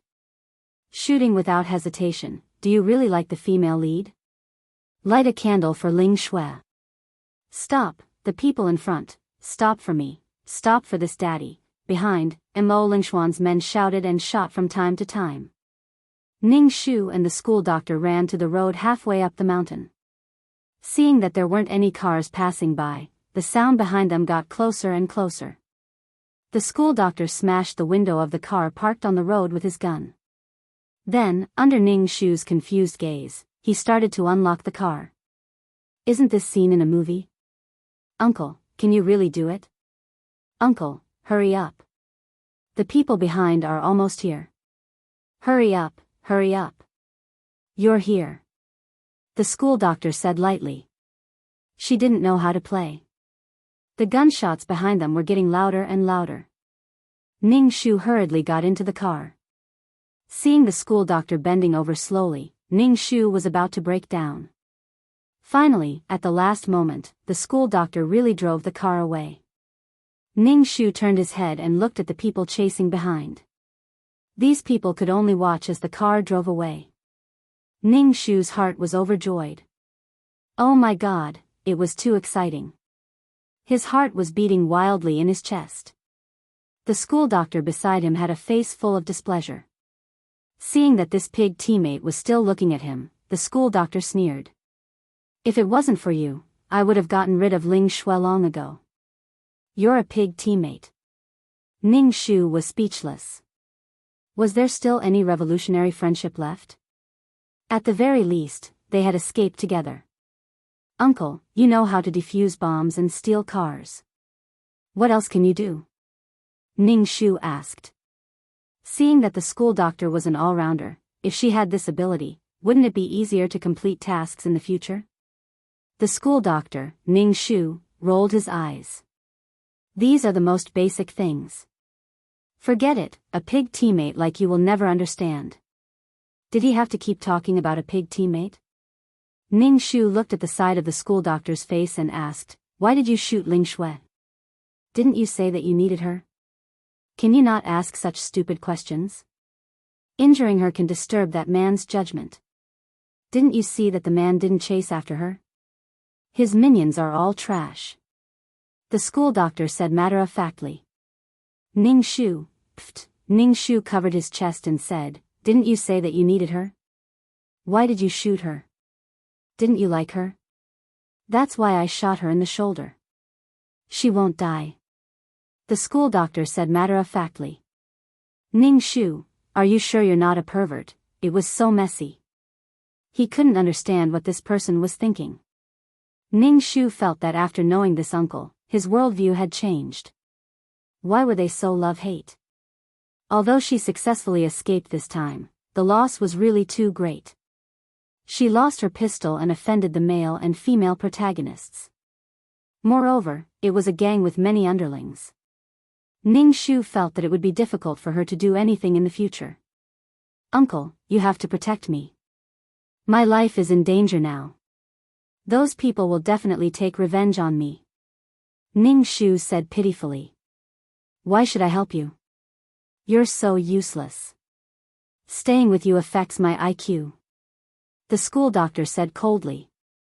Ning Shu said with a bitter face, Uncle, you can't be like this. We're partners, aren't we? I don't know you. Ning Shu, heartless, cold, unreasonable. No matter what happened, Ning Shu didn't dare to go home alone. He stayed in school every day. After class, he ran to the school doctor's office. What surprised Ning Shu was that the injured Ling Shui came to class early in the morning a few days later. Although she didn't look well, she didn't look injured. Ning Shu was stunned. Did Ling Shui eat an elixir? She was injured yesterday and came to class today. How did she sit? Seeing Ning Shu, Ling Shui revealed her white teeth. She looked at Ning Shu calmly, but it made Ning Shu's heart skip a beat. Ling Shui sat in front of Ning Shu. Ning Shu held his three-legged desk and narrowed his eyes at Ling Shui's back. She and Ling Shui had shown their true colors. They wouldn't let each other go. Ning Shu wasn't afraid anymore. She touched the gun at her waist. It wasn't an ordinary gun. It was given to her by the school doctor to save her life. After class, Ling Shui was lying on the desk, seemingly sleeping. And Rong walked over and asked with concern, Ling Shui, what's wrong? Are you okay? Ling Shui looked up and shook her head. I'm fine. And Rong immediately shouted at Ning Shu, did you bully Ling Shui? Ning Shu, what the hell? And Rong raised her chin and said, are you asking for a beating? How dare you bully Ling Shui? Ling Shui stood up and pulled on Rong. I'm fine. She didn't bully me. You're always like this. You're bullied and you don't say anything. That's why you let others bully you. And Rong expected better from Ling Shui. Looking at Ling Shui's weak appearance, she didn't look like she had a superpower. Recently, there had been rumors in school that Ling Shui had a superpower. And Rong was already worried. Now that she saw Ling Shui's weak appearance, she knew it was a rumor. Let me tell you. Bullying Ling Shui is bullying me. I'll make you suffer. And Rong raised her chin to Ning Shu. Chapter 24. What the hell? What the hell is going on? Ning Shu looked at Ling Shui. She didn't have her usual elegance. Instead, she looked like a shy little white flower fluttering in the wind. Seeing how Rong was protecting her, Ning Shu could only sigh. Ling Shui had more tricks up her sleeves in just a few days. Ning Shu could clearly feel that the students in the classroom were looking at her with disdain and rejection. Obviously, they all thought that she bullied Ling Shui. Ning Shu wanted to vomit blood. She didn't do anything. How did she bully the female lead? The female lead's battle prowess had soared again. She had both martial prowess and brain power. She was simply heaven-defying. Previously, Ling Shui was cold and elegant, basically ignoring him. She had absolute confidence in her ability to crush others. But now, Ling Shui was obviously targeting Ning Shu. Moreover, she was using such a method to deal with her. You still dare to say that you didn't bully her? At Prince Leng's banquet, you chased after Ling Shui and hit her. You still dare to say that you didn't bully her? She was bedridden for several days, and Rong said disdainfully. She looked at Ning Shu as if she was looking at scum. Ning Shu's eyebrows twitched. She was used to seeing Ling Shui's cool and arrogant appearance. But now, she really couldn't get used to her weak and delicate appearance. And Rong wanted to grab Ning Shu's hair. Ning Shu dodged and threw her over his shoulder. And Rong cried out in pain. Since you want to pretend to be a little white flower, if I don't do something to you, I'll be letting myself down. Ning Shu slapped Ling Shui twice. Ling Shui was stunned. She covered her face and looked at Ning Shu in a daze. Obviously, she didn't believe that Ning Shu would really dare to hit her. Then, she looked at Ning Shu with a gaze that was incomparably cold. The people in the classroom were also stunned by Ning Shu's slap. In their eyes, this orphan girl, this lowly person, was simply crazy. She actually dared to hit the goddess. The goddess wasn't called a goddess for nothing. It represented the support the students of Ace Academy had for Ling Shui. Ning Shu didn't care about these looks at all. She had nothing to lose. She had been kicked out of the Lin family and had nothing to do with the Lin family. Her biological parents hadn't been found yet, so she was completely single. But Ling Shui was different. She was beautiful and aloof, and she had the adoration of the third prince of the school. Even Rong, who was standing up with her hands on her waist, was dumbfounded. Looking at Ning Shu's eyes, she felt that she was courting death. This woman was absolutely crazy. And Rong was thrown to the ground. She was extremely embarrassed and angry, but now that she saw a trace of madness between Ning Shu's brows, she silently distanced herself from him. And Rong's actions made Ling Shui's heart sink. She then saw that no one in the classroom had any intention of speaking up for her. The reason why Ling Shui came to school so quickly was because this Lin Jiejia had been hiding in the school all this time. Even after school, she stayed in the school. It was impossible for her subordinates to enter Ace Academy to look for her. This school wasn't as simple as it looked.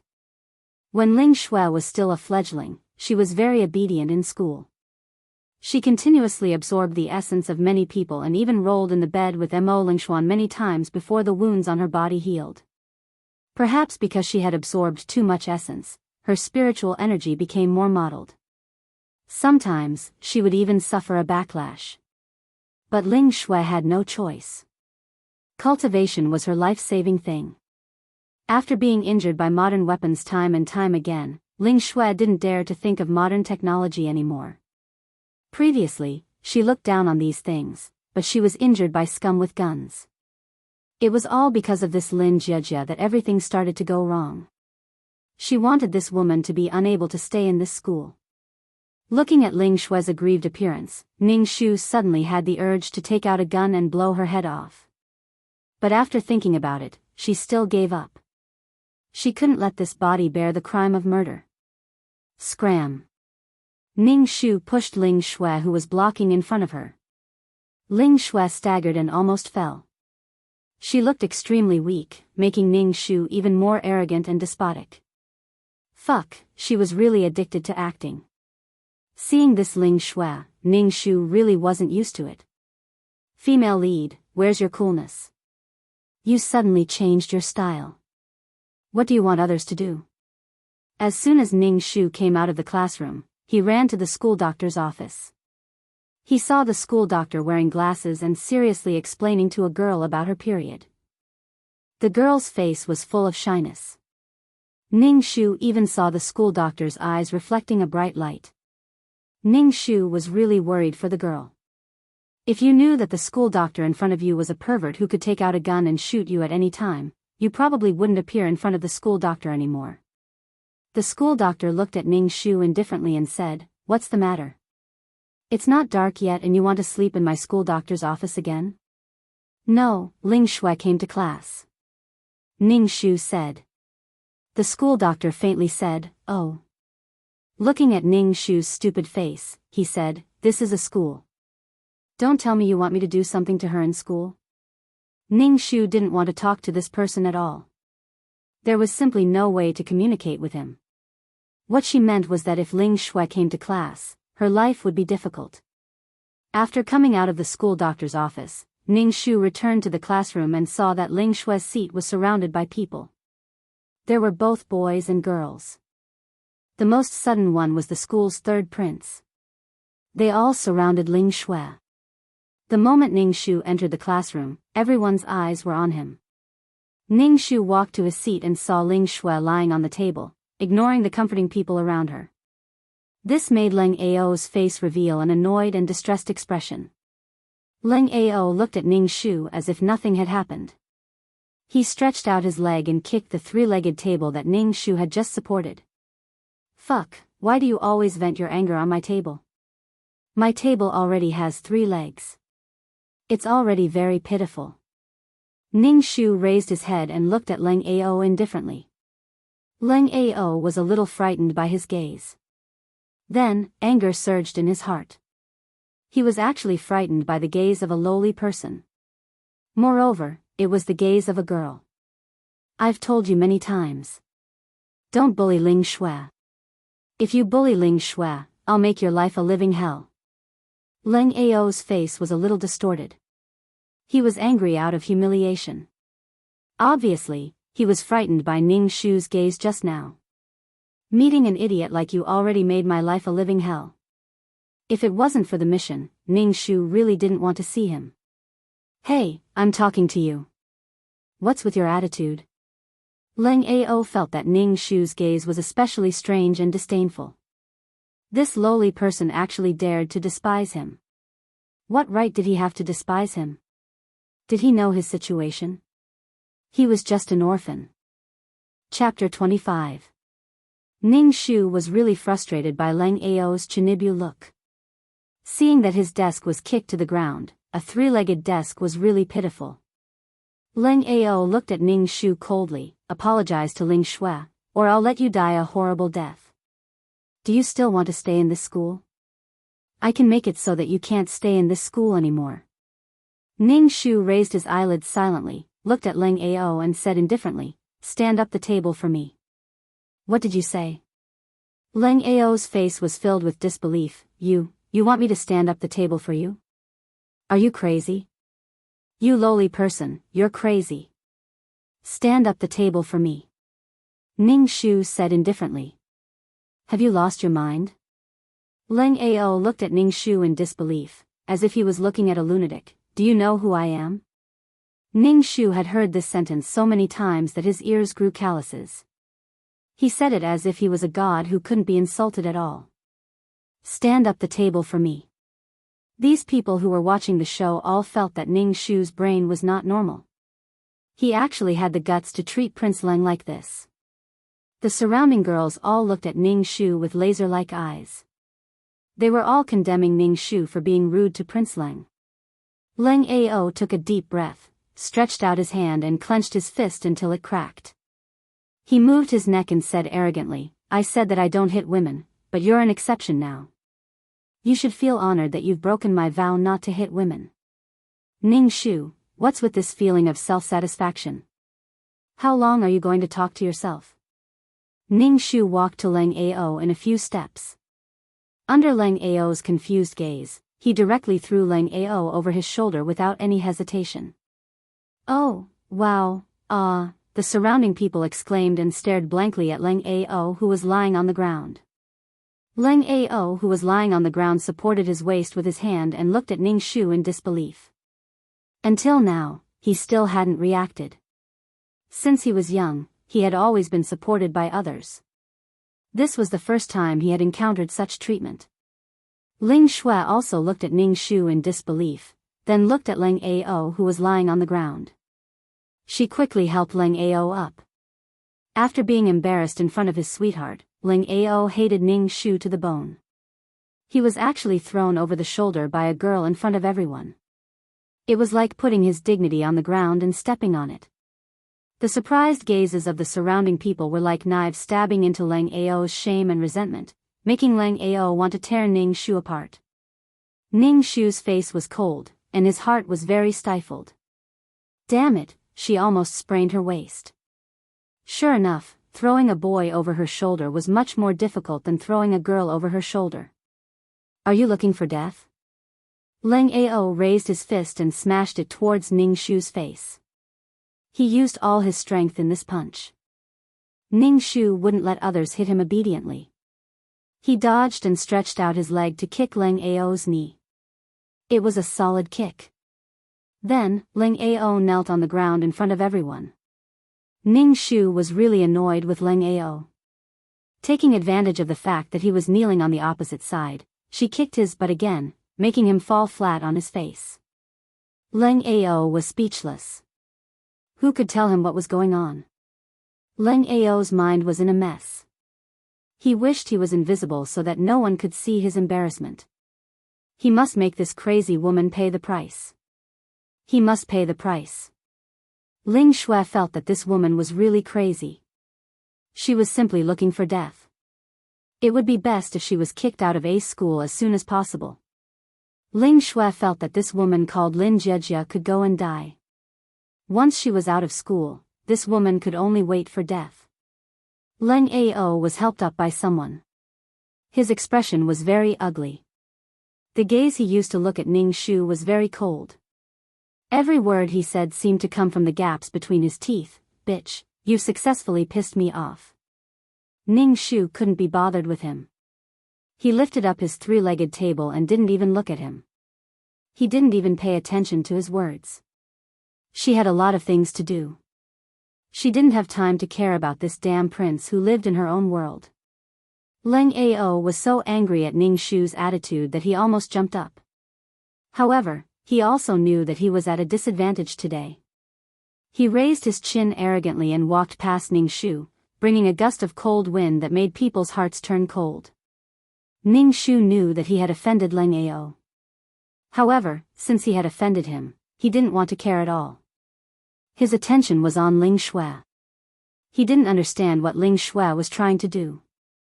The queen suddenly became a white lotus. What the hell was she doing? Ning Shu touched the gun at his waist and looked at Ling Shui who was sitting in front of him. In the following days, Ling Shui targeted Ning Shu more and more, making Ning Shu's days in school more and more difficult. Ling Shui thought that Ning Shu wouldn't be able to stay in school anymore. However, she didn't expect him to take root in school. He ate, drank, and slept in school. Ling Shui secretly cursed Ning Shu for being so thick-skinned. Fortunately, the spirit energy in her body was already abundant. Although it was abundant, it was too mottled. There were too many impurities. She had absorbed too many people's essence. Sometimes, when Ling Shui used spirit energy, she felt that it was very troublesome. Ling Shui didn't know how to purify the spirit energy and get rid of the impurities. However, she couldn't stop absorbing people's essence. The spirit energy in this world was too thin. It was so thin that it made people's balls hurt. Ling Shui was now very annoyed. How did humans make the world like this? Leng Ao only lost his dignity in Ning Shu's hands last time. He swore to get justice from Ning Shu. Then, a man like Leng Ao actually found trouble with Ning Shu every day and fought with Ning Shu every day. Ning Shu didn't hold back against the punching bag that came to his door. He trained his martial arts. In the beginning, Ning Shu couldn't take it. After all, she was a girl. It was very difficult for her to fight against Leng Ao who was almost 1.9 meters tall. After losing face in front of Ning Shu again and again, Leng Ao held back his anger and insisted on getting back his dignity. As a man, he was actually beaten up by a woman. Moreover, this woman was getting fiercer and fiercer. The entire Ace Academy was used to it. They were used to Leng Ao finding trouble with that inferior person every day. Then, Prince Leng would be beaten up by that inferior woman. Then, Prince Leng wouldn't admit defeat and went looking for trouble again the next day. Ning Shu didn't have the admiration and adoration of the original Lin Jiejia for Leng Ao. If he came looking for trouble again, Ning Shu wouldn't be polite at all. Ling Shui really didn't like Leng Ao looking for Ning Shu every day. She pulled back Leng Ao who was angrily looking for Ning Shu and said, "Just get someone to expel him. There are rumors in the school now that you two like each other." Like each other? What's that? Leng Ao didn't know whether to laugh or cry. He looked at Ling Shui and said firmly, "I'm standing up for you and taking revenge for you." Expelling him is letting him off too easily. Chapter 26. Ling Shui watched as Leng Ao angrily went to find trouble with Lin Jiejia. Ling Shui felt very uncomfortable. In the past, Ling Ao only had her in his heart. But now, Ling Ao actually set his eyes on the ant who stepped on Lin Jejia. No matter what, this was not a good sign. Ling Shui found the other two princes. She urgently needed people's essence. Anyway, these two princes liked to follow her around. It would be a waste not to take the essence that was sent to her door. On the other side, Ling Ao found Ning Shu. Ning Shu was studying hard. Even though it was difficult to learn, Ning Shu still studied hard. Ling Ao walked over quietly and wanted to kick Ning Shu's table over. Ning Shu took advantage of the moment when he stretched out his leg and kicked Ling Ao's knee. Ling Ao sneered in his heart. He had been on guard for a long time and dodged Ning Shu's attack in an instant. After suffering so many losses, how could he suffer again? This woman really underestimated him. Recently, he had been working very hard to train his fighting skills. There was no reason for him to lose to a girl. Ning Shu took the opportunity to grab Ling Ao's arm and threw him over his shoulder. Ling Ao lay on the ground, furious. Is this woman a giant? She has so much strength. Ning Shu clapped his hands, crossed his chest and looked at Ling Ao on the ground. I'm telling you, don't mess with me. Ling Ao looked at Ning Shu's calm expression as if he was something insignificant. Why was this girl so calm when facing him? She did not have the adoration in other girls' eyes. Ling Ao recalled the past. In the past, Lin Jejia was always by his side with a lingering love in her eyes. But now, there was nothing in it. Ling Ao could not describe his feelings. He could feel that this girl's attitude towards him was very cold, very cold. There was a kind of indifference that chilled him to the bone. Ning Shu could not be bothered with Ling Ao's thoughts. Even if he knew, he would only give him the middle finger. Some people were just cheap, very cheap. Ling Ao patted the dust on his body, raised his chin arrogantly and said coldly, I said before, don't mess with Ling Shui. Otherwise, I'll teach you a lesson. Ning Shu was speechless. Crazy, and quite sick at that. She didn't bother Ling Shui all the time at all. Instead, it was this Ling Ao who kept harassing her because he wanted to get back at her. You've been circling around me like a mosquito, but you, don't tell me you've fallen for me? Is it because you love me so much that you can't say it out loud? Is that why you're using such a method to get close to me? Ning Shu was just spouting nonsense because she was really annoyed with Ling Ao, who was always looking for trouble with her. She really wanted to study seriously. A's school had a lot of classes and too much knowledge. Ning Shu absorbed this knowledge like a sponge. It was never wrong to learn more. Even if he didn't understand it now, he would understand it in the future. However, when Ling Ao heard this, it was as if he had been stung by a poisonous scorpion. He was very agitated, as if he had heard something extremely insulting to him. He was so angry that he laughed out loud. He pointed at Ning Shu, his fingers trembling. Lin Jejia, you're really daydreaming. Why would I like you? Why would I like you? I don't think I'll like you. Even if I like a dog, I won't like you. Ning Shu, why are you so agitated, idiot? Ling Ao was agitated, but when he saw Ning Shu's cold expression, as if he didn't hear what he said at all, Ling Ao felt very stifled. Ning Shu couldn't be bothered with this lunatic. He carried his books and prepared to find the school doctor. Ning Shu discovered a big secret. The school doctor was really too knowledgeable and knew everything. Ning Shu had a lot of things to ask him for advice. Although the school doctor was impatient, he would still explain to Ning Shu. Hey, I'm talking to you. Where are you going? Hey, Lin Jejia. Ling Ao grabbed Ning Shu's arm, but then he seemed to have caught something disgusting and quickly shook it off. Ning Shu, if you're sick, you have to see a doctor. Ning Shu carried his books and walked towards the school doctor. Ling Ao followed beside him and kept muttering, which annoyed Ning Shu. Ning Shu stopped in her tracks and raised her head to look at Ling Ao. What exactly do you want? What do you want from me? Ling Ao felt a little uncomfortable under Ning Shu's gaze and shouted, I'm not following you. This road is your home. Only you are allowed to walk. I happen to be walking this road too. What's wrong? Lin Jiejia, I'm telling you, don't think too much. Ning Shu, I'm not thinking anything. Leng Ao glanced at her and found that her face was cold, as if nothing could enter her eyes. Suddenly, Ning Shu stopped. Leng Ao, who was walking behind, bumped into Ning Shu. Leng Ao sneered, "Why did you stop?" "Shut up," Ning Shu said in a low voice and pulled Leng Ao to squat down under the window. Leng Ao wanted to shake off Ning Shu's hand, but when she saw Ning Shu's serious face, she asked softly, "What's wrong?" "Shu, don't talk." Ning Shu raised his head slightly and looked into the room through the window. This was a storage room with all kinds of sports equipment.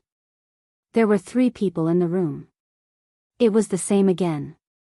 Ning Shu looked at the situation in the room. It was Ling Shui and the other 2 princes. Ling Shui's clothes were flying in the wind. The 2 men sitting on the cushion looked dazed and pale. What's wrong with Yifei and Feiyang? What are they doing? Leng Ao didn't look good at all. Moreover, Ling Shui was alone with his 2 friends, which made Leng Ao very uncomfortable. He also knew that his 2 friends had feelings for Ling Shui, but now that the 2 of them were with Ling Shui behind his back, in Leng Ao's heart, Ling Shui was already his woman. Leng Ao stood up and rushed into the room. Ning Shu quickly pulled Leng Ao back and said in a low voice, "Let go, I want to go in." Ning Shu really wanted to give this guy a punch. Considering that there were other people in the room, Ning Shu went close to Leng Ao's ear and said, "Don't be impatient." Leng Ao's body froze. He felt a hot breath on his ear. It was very numb and goosebumps appeared all over his body. He let the other party pull him back. Ning Shu looked at the situation inside. Looking at Ling Shui's situation, Ning Shu felt that Ling Shui must be using some kind of sorcery. He looked at the 2 pale-faced princes. Ling Shui, who was in the room, had already stopped. She looked at the 2 men, then groped the 2 men's bodies and took off her clothes. The 2 princes' faces were filled with amazement and excitement. They took off their clothes one after another. Ning Shu looked back at Leng Ao. He looked as if he was struck by lightning. Chapter 27. Ling Shui's skin was as white as snow, curvy, slender and straight legs, charming. Yifei and Feiyang, who were opposite her, immediately became excited, raising their manhood high. Ning Shu, so the female lead is rolling around with someone in broad daylight? 3P, why is Ling Shui so fierce? Ning Shu looked at the live, erotic scene. This was the second time he saw Ling Shui rolling around in bed with someone. Charming and ecstatic sounds came from inside the intertwined bodies. Ning Shu stared at the situation inside. It was rare to see such a scene with such a strong taste. Ling Shui's eyes were charming and blurred, 2 men were touching her body as if worshipping her. How could the high and mighty Ling Shui, Feiyang Ling Shui, be like this? Ning Shu remembered that Ling Shui only had 1 man, Mo Lingshuan, in the plot, but now she was playing with such hardcore things. Ning Shu blinked, feeling the breathing of the person on his back become more rapid. He turned back and saw Leng Ao, his body reacted, but his eyes were full of anger, his face was red and green, a rainbow flashed across. But such an exciting scene made Leng Ao's body excited uncontrollably. Embarrassment, excitement, disappointment, all kinds of emotions made Leng Ao's heart about to explode. Ning Shu suddenly saw the hope of completing the mission. He had to save this Prince Lang and not let him be manipulated and deceived by Ling Shui. Now that Leng Ao saw Ling Shui like this, it was still not enough to make him give up with a man. Leng Ao was like a volcano erupting. No, this guy can't be stimulated anymore. Ning Shu pulled Leng Ao and was about to leave, but Leng Ao seemed to be nailed to his feet, refusing to budge. Looking at the situation in the storage room, his ears were full of lingering sounds. If it wasn't for the situation, Ning Shu wanted to give him 2 big slaps to wake him up. Ning Shu used a lot of strength to drag Leng Ao away. Ning Shu only let go of Leng Ao when they reached the lawn of the garden. Leng Ao's face was as pale as a sheet of ice. Leng Ao turned around and was about to go back to the storage room when Ning Shu stood in front of him. What's the use of going back like this? I want to know why she betrayed me. Why? Leng Ao growled in a low voice. He looked crazy and pained, as if the whole world had betrayed him. Ning Shu's mouth twitched. You're feeling too good. Ling Shui has nothing to do with you. Everything is just your imagination. It was also Ling Shui's specious words that gave Leng Ao such an illusion. Leng Ao felt as if the world was about to collapse. He was extremely humiliated and angry, resentful and crazy. Even the way he looked at Ning Shu was filled with resentment. However, the truth was right in front of his eyes.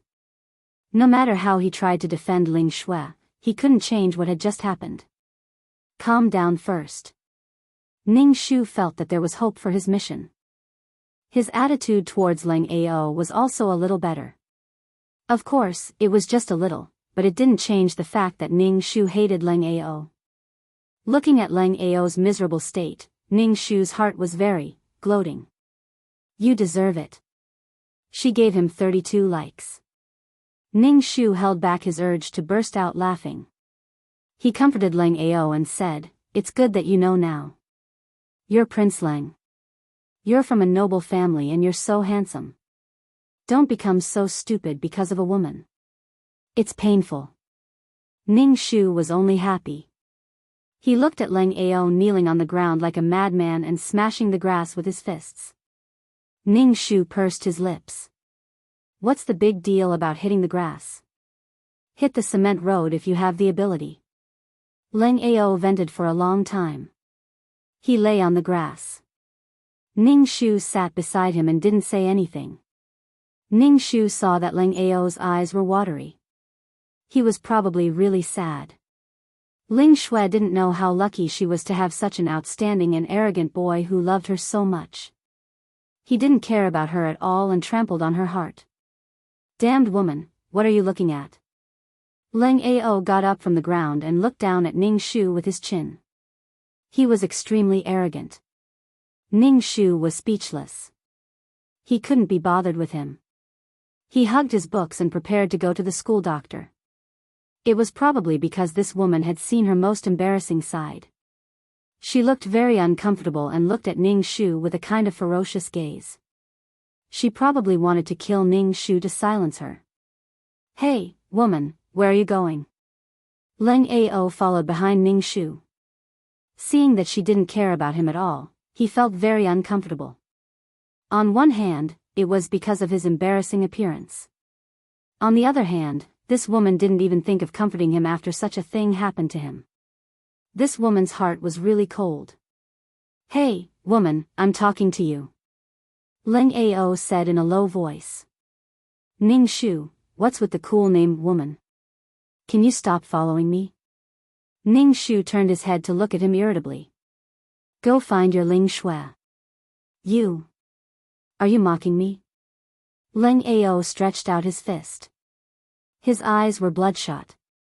Forget it, I don't hit women. Leng Ao put down his fist. Don't hit women? Ning Shu sneered. Who was the one who came to fight with her every day? Ning Shu entered the school doctor's office and saw the school doctor rubbing his nails seductively. The corner of Ning Shu's mouth twitched. Leng Ao, who followed him, saw the school doctor and his heart was filled with hostility. He questioned Ning Shu, who is this person? Are you crazy? Can't you see that he's wearing a white coat? He's the school doctor. Ning Shu said sarcastically. I'm asking you, what's your relationship with him? TSK, Lin Jiejia can't tell that you like older men. Leng Ao sneered and looked up and down at the school doctor's office. The more he looked, the more uncomfortable he felt. He's just an old man. TSK, only old men have a market. Ling Shui also doesn't like you. She likes Mo Lingshuan, that old man. She doesn't like a little kid like you.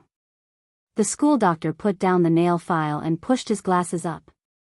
He looked at Ling Ao and asked Ning Shu, "Your man?"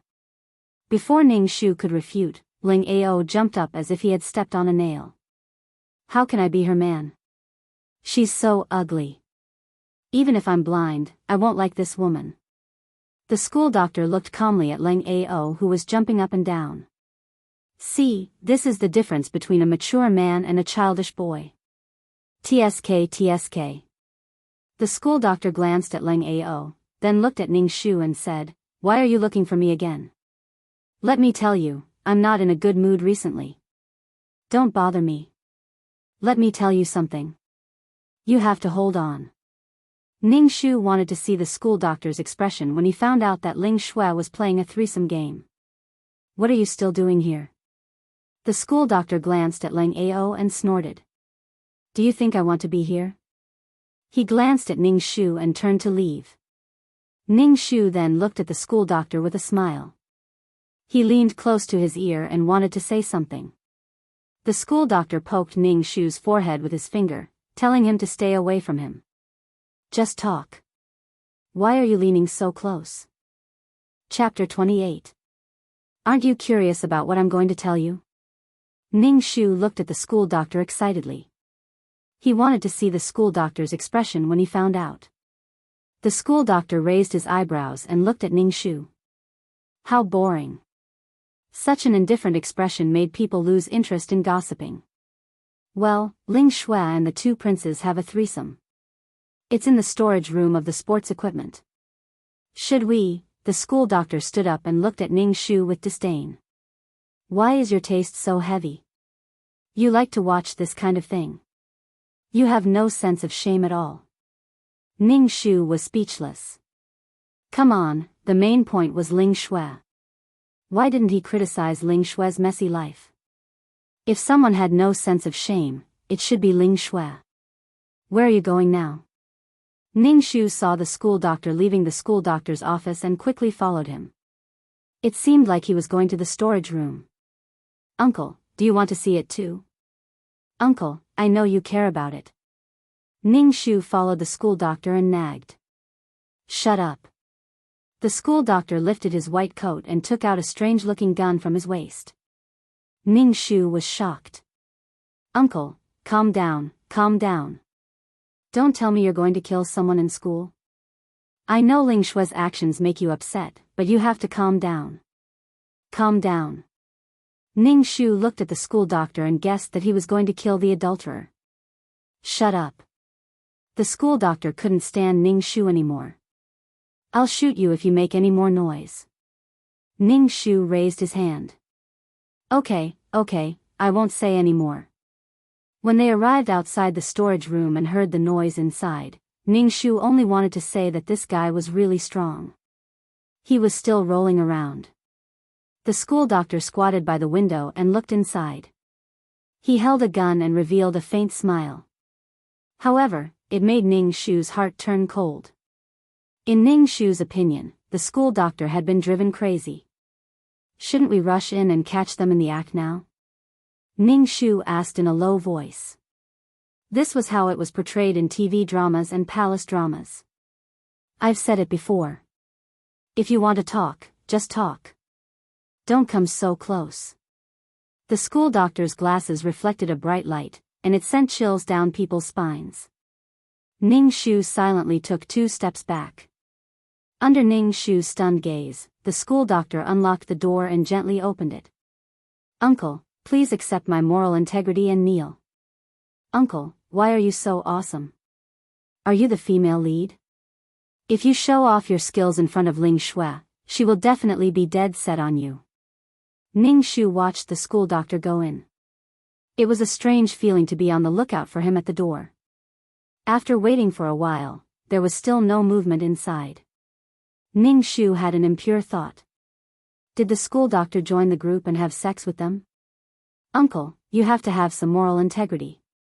After a while, the school doctor carried the unconscious Ling Shui out. Ling Shui was already dressed. What is going on? Ning Shu was stunned. He walked in and saw 2 naked men lying on the mats. They didn't even have a piece of cloth to cover their private parts. Ning Shu immediately came out of the storage room and asked the school doctor, "Uncle, what is going on?" The school doctor looked at Ning Shu indifferently. He probably felt that he was too big of a target, so he carried Ling Shui in a princess carry. This scene was really beautiful. Ning Shu jogged behind the school doctor. Once they entered the school doctor's room, the school doctor quickly pressed something on the wall and a secret passage immediately appeared. Ning Shu, why would there be such a secret passage? Walking through a secret passage is faster than a car.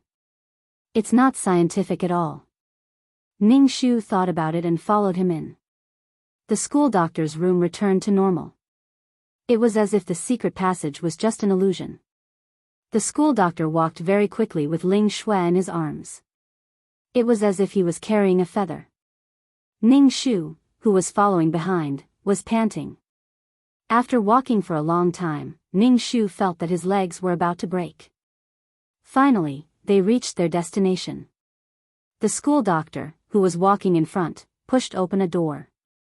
Suddenly, a ray of light shot into the secret passage. Ning Shu blocked it with his hand and went through the door. Ning Shu looked at the situation in the room in a daze. It was an extremely clean laboratory. The light from the various instruments was very cold. There was not a single person in such a large laboratory. His footsteps echoed as he stepped on the floor. Ning Shu suddenly realized that he might have come to an incredible place. He looked around and saw all kinds of specimens. There were organs soaked in bottles. The color of the kidney was yellow. This color was probably gallstones. Ning Shu felt very uncomfortable. He did not dare to display the human specimens on the shelves. He followed the school doctor's footsteps. The school doctor put the unconscious Ling Shui on the operating table. Her limbs were locked by the iron chains on the operating table. "Uncle. Uncle, what are you doing?" Ning Shu's teeth were chattering. The school doctor, Ning Shu, smiled, revealing his white teeth. His glasses reflected a bright light. He looked like a psychopath. "Nothing. I just gave her a tranquilizer gun. That's why she fell asleep." The school doctor said, "You can walk around the laboratory." "Oh right, let me tell you. My main profession is actually a genetic scientist. Well, I prefer to dissect people."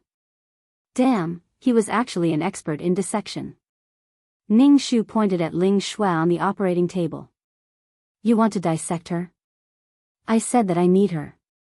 I need her genes. I want to know why she can cultivate. Could it be that she activated the high-level genes in her body?" The school doctor looked at Ling Shui on the operating table and reached out to touch Ling Shui's face. There are too many genes in the human body that are not activated. Many high-level genes are hidden under the influence of the environment and are not activated. This woman has such great ability. It is probably because of some high-level genes. "Uncle, don't you read novels? Only people with spiritual roots can cultivate." Ning Shu could not help but ridicule. Spiritual roots. In my opinion, everything in the body can be explained by genes. The school doctor looked at Ling Shui with shining eyes. Can something like spiritual roots be transplanted? Maybe spiritual roots are just a high-level gene fragment. Cultivation is to activate other high-level genes in the body and improve the body's quality. Ning Shu listened to the school doctor blabber a lot of words that she did not understand. No wonder those ruthless people in the club were afraid of him and gave him the title of a madman. He was indeed a madman. "Uncle, I want to go back." "How do I go back?" Ning Shu asked. "Go back the way you came?" Ning Shu was a little regretful that she provoked this person. The school doctor had his eyes on Ling Shui and wanted to dissect her. Damn, it was too scary. "Uncle, do you want to dissect me too?" Ning Shu looked at the school doctor vigilantly. Chapter 29. "Uncle, you can't dissect me." Ning Shu looked at the school doctor with tears in his eyes. The school doctor held a pair of medical scissors in his hand and cut off Ling Shui's clothes. A fair and charming body was lying on the operating table. It was very beautiful. Even Ning Shu was tempted when he saw it. Her perky chest, bright red top, and fragrant grass below. Hearing Ning Shu's words, the school doctor moved the scissors in his hand. He didn't feel anything for the body on the operating table. Instead, he looked at Ning Shu with disdain. You? No, you're not even worth my scissors. Your genes are the genes that hinder human development. The most direct manifestation of the difference in genes is on your face. You're so ugly, how bad can your genes be? Ning Shu, are you mocking me in a roundabout way? On the operating table, Ling Shue's long eyelashes trembled. She was about to wake up. The school doctor sat beside the operating table and waited for Ling Shue to wake up. When Ling Shue woke up, she was blinded by the cold and glaring light. It took her a while to feel better. What was this place? Ling Shue tried to move her hands but found that she couldn't move at all. She was bound and naked. Ling Shue struggled to break free and found that her body was limp and powerless. She hurriedly mobilized the spirit qi in her dantian, wanting to break free from the iron lock that was more than an inch thick. You're awake. The school doctor looked at Ling Shue. Ling Shue was startled by the sudden voice. She looked at the tall school doctor. He was wearing a white coat and was tall and slender. Let me go, or I'll let you die a horrible death. Ling Shue shouted at the school doctor. However, she didn't sound imposing at all. Instead, her voice was soft and weak, revealing a hint of charm. Ning Shu watched from the side. When she saw the naked body and heard the voice, if she was a man, she would have taken a gun. Ning Shu glanced at the school doctor who was adjusting his glasses and secretly asked, Uncle, do you want me to leave for a while? Seeing Ning Shu, Ling Shue became even more agitated. She looked at Ning Shu with hatred. Ning Shu saw Ling Shue's gaze and laughed. It was clearly the school doctor uncle who caught her. Why was she looking at him so fiercely? She was so tolerant to men and so mean to women. This was what women were like. The school doctor put down the scissors in his hand and took out a scalpel. The scalpel looked unusually cold under the surgical light. Ling Shue's heart felt very bad. She tried to break free from the iron lock, but she couldn't. Even when she mobilized the spirit qi in her body, she couldn't break it open. She could only concentrate her spirit qi to cut the iron lock bit by bit. Ning Shu felt that she shouldn't stay here any longer. She guessed that it wouldn't be suitable for her to stay here in the upcoming situation. Seeing the school doctor's scalpel getting closer and closer, Ling Shue couldn't help but puff out her chest. Her breasts became even more turbulent, making her look unusually charming. Ling Shue's eyes revealed a frightened expression. Her eyes were hazy and blurred. It seemed that she was going to seduce the school doctor uncle. Ning Shu swallowed a mouthful of saliva. She was really beautiful. Ning Shu wanted to reach out and touch her. Ning Shu shook his head. What was she thinking? Ling Shue's charm was really too strong. The school doctor narrowed his eyes and then quickly cut off the tendons of Ling Shue's arms and legs. Ling Shue was in so much pain that her whole body was convulsing. She looked at the school doctor uncle with bloodshot eyes and bit her lip so hard that it cracked. How could he cut off her meridians? How could he do that? How could she use her spirit qi if her meridians were cut off? Only now did Ling Shue's heart surged with fear and fear. She looked at the school doctor uncle with real fear and resentment. Ning Shu watched from the side. He looked at the school doctor uncle in a daze and then looked at Ling Shue's arms and legs. The place where her meridians were cut off did not bleed at all. He had accurately found the location. The school doctor uncle's expression was indifferent. It was as if he wasn't facing a beauty, but a dead object waiting for him to dissect. Ling Shue and Ning Shu felt a chill at the same time. Ling Shue felt an uncontrollable fear. She had a premonition that her life was going to end here.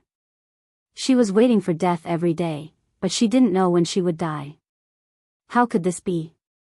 She was the one and only cultivator in this world. She was the person who stood at the top of the world. She was the person who could call the wind and summon the rain at the top of the world.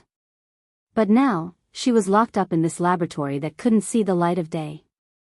No, Ling Shue's heart was filled with unwillingness. But when she moved her hands, she felt weak and powerless.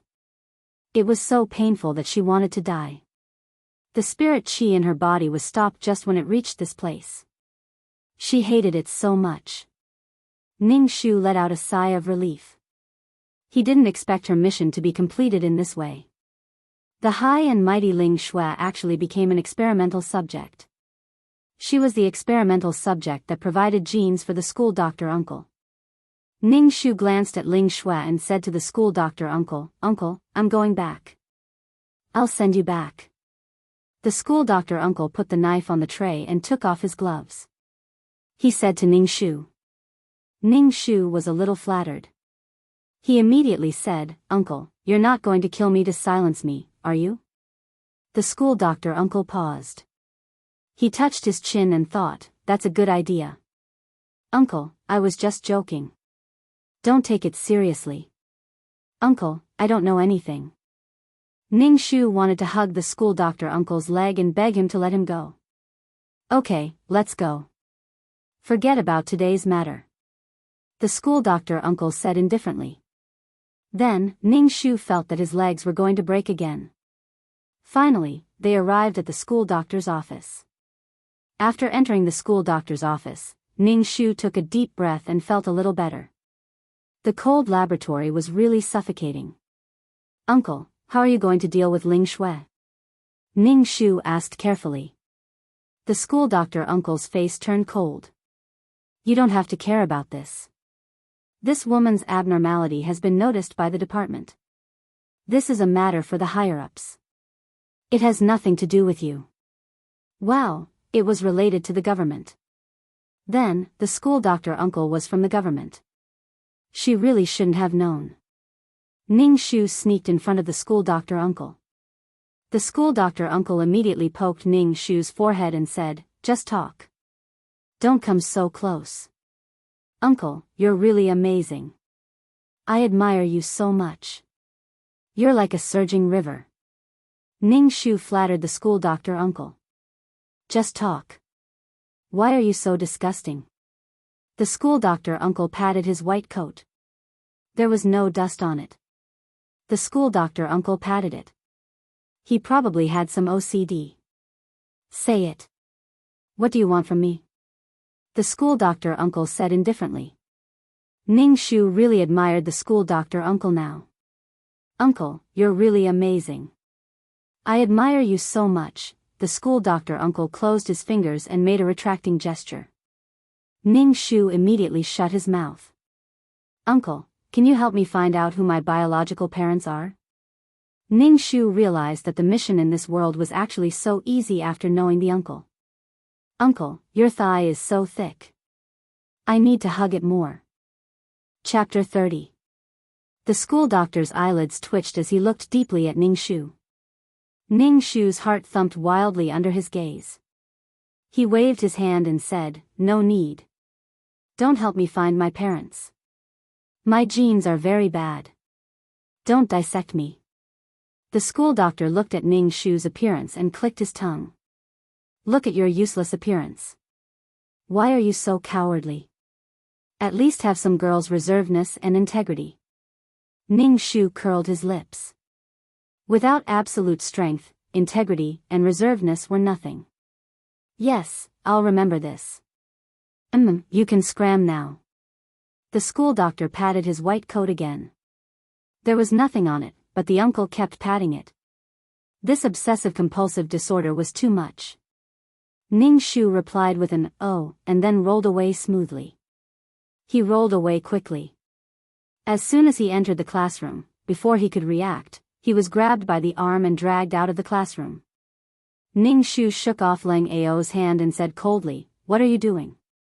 Leng Ao looked at him, so angry that his nose trembled. He asked, "Where did you go? I couldn't find you anywhere." "Do you know where Ling Shui went?" "How would I know? I'm not Ling Shui's personal maid. How would I know where she is?" Ning Shu said indifferently. He looked at Lang Ao's twisted face. His eyes seemed to be sad, resentful, angry, jealous. In short, there were many emotions. It was really hard to describe, very hard to describe. Ning Shu felt that this guy had been driven crazy by Ling Shui. Seeing that this guy was so pitiful, Ning Shu mocked him. Please, Ling Shui doesn't even care about you in the human world. Why are you still like this? So resentful, just like a woman. You. Lang Ao was so angry that the hand that pointed at Ning Shu was trembling. You damn woman. Then he turned and left. Ling Shui's disappearance caused a huge impact in Ace. It was because Ling Shui was too famous. Ling Shui, who sat on the goddess seat, would be noticed even if she was a little late, let alone not coming to school for a few days. After a long time, Ling Shui did not come to school, which caused a lot of rumors. Some people said that Ling Shui was kept as a mistress, some said that Ling Shui was killed, and some even said that Ling Shui was kept as a mistress by a mafia boss. Some even said that they saw Ling Shui in a bar and became a hostess. In any case, there were many different opinions. Rumors about beautiful women all carried a kind of erotic aura. Ning Shu turned a deaf ear to these rumors. Her mission was to make the high and mighty Ling Shui fall down.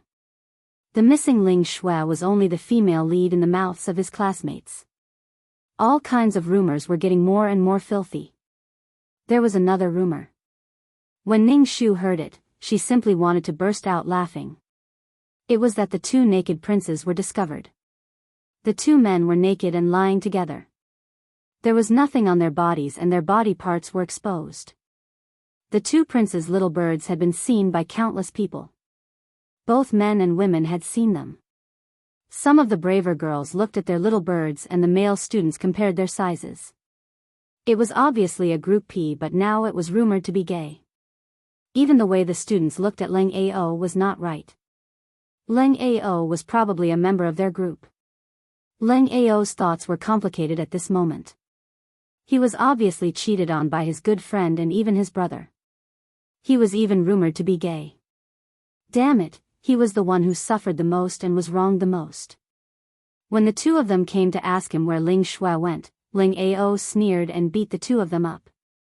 They still had the nerve to ask him where Ling Shui went. Lang Ao swore that he would never interact with these two bastards again. They were trying to steal his girl behind his back and now they still had the nerve to ask him. Lang Ao kicked the two people on the ground. He realized that his fighting strength was not bad, but why did he always lose to that violent woman Lin Jiejie? Lang Ao unknowingly walked to the outside of Ning Shu's classroom. He basically came to this classroom every day. In the past, he came to look for Ling Shui. Later on, he came to fight with Lin Jiejie every day. His feet were now habitually coming to this classroom. Lang Ao stood at the door and saw Lin Jiejie through the window. She was reading a book seriously with a serious expression. The sun shone on her body and she looked very peaceful, like an orchid. Ning Shu clearly felt that someone was looking at him. He turned his head and saw Lang Ao outside the window. He frowned. This bastard was probably here to ask where Ling Shui went again. Ning Shu could not understand why Lang Ao came to ask him about Ling Shui every day. He did not know at all. Looking at Lang Ao's attitude, he felt that Ling Shui's disappearance had something to do with her, although it was indeed related. Lang Ao's heart skipped a beat when he saw that he was discovered. He felt a little uncomfortable. He was caught peeping and felt a little embarrassed. However, seeing the other party's impatient face, Lang Ao was angry.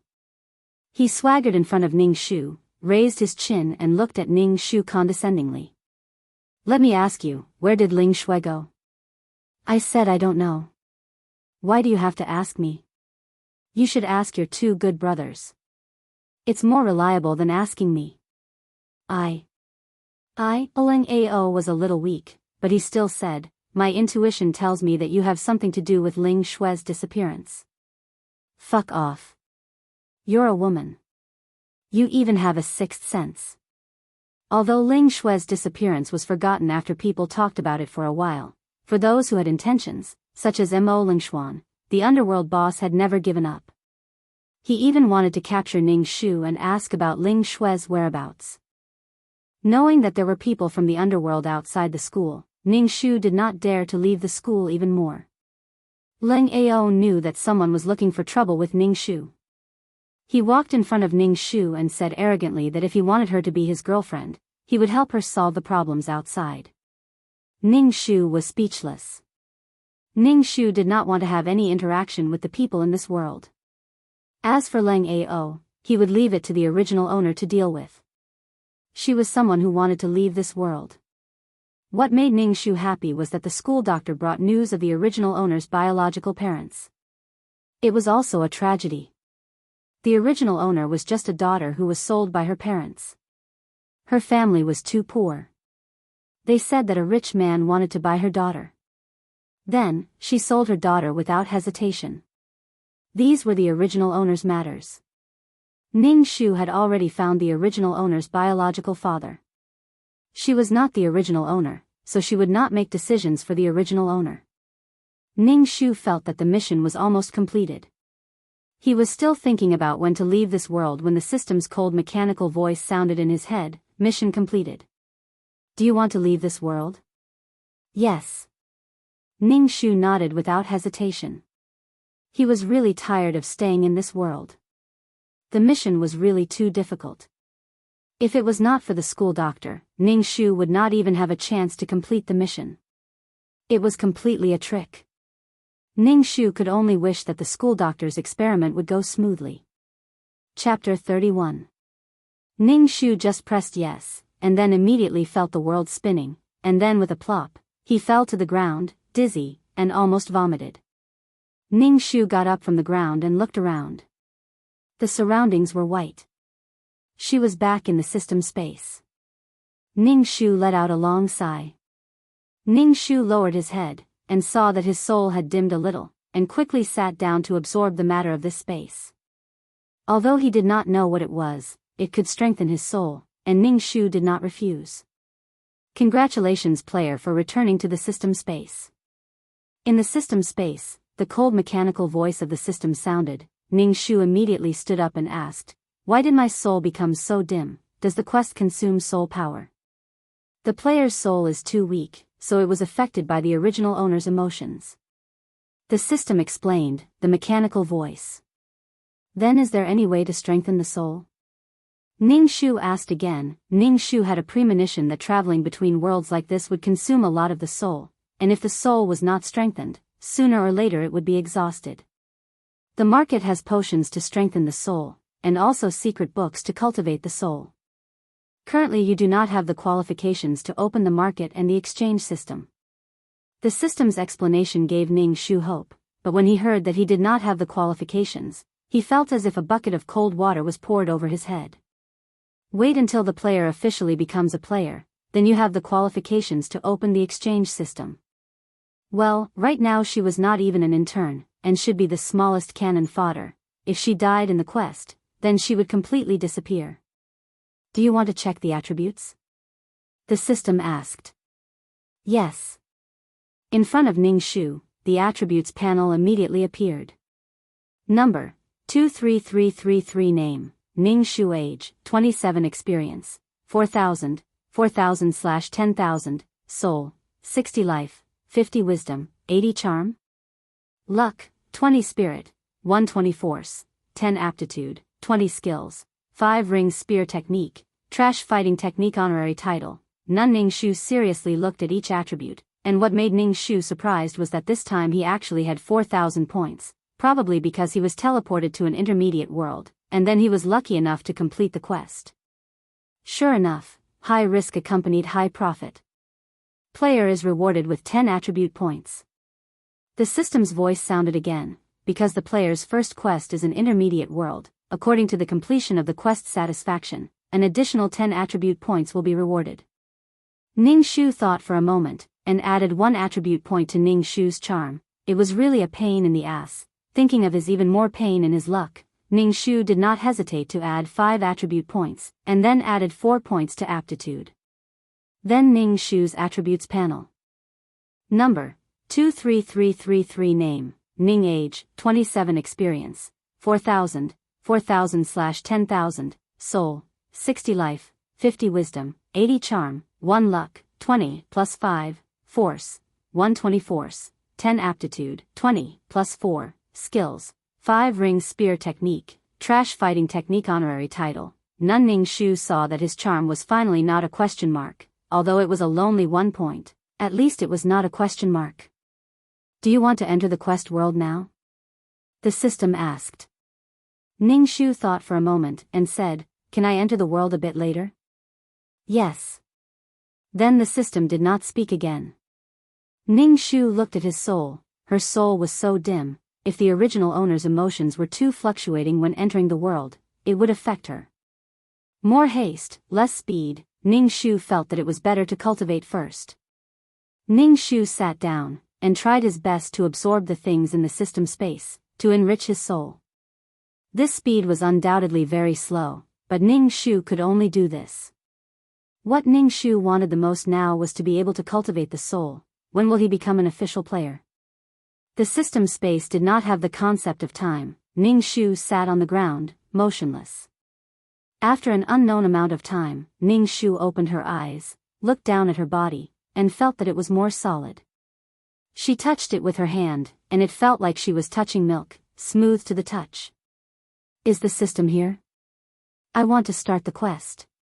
Ning-Shu looked up at the wall in front of her and asked. She did not know where the system was.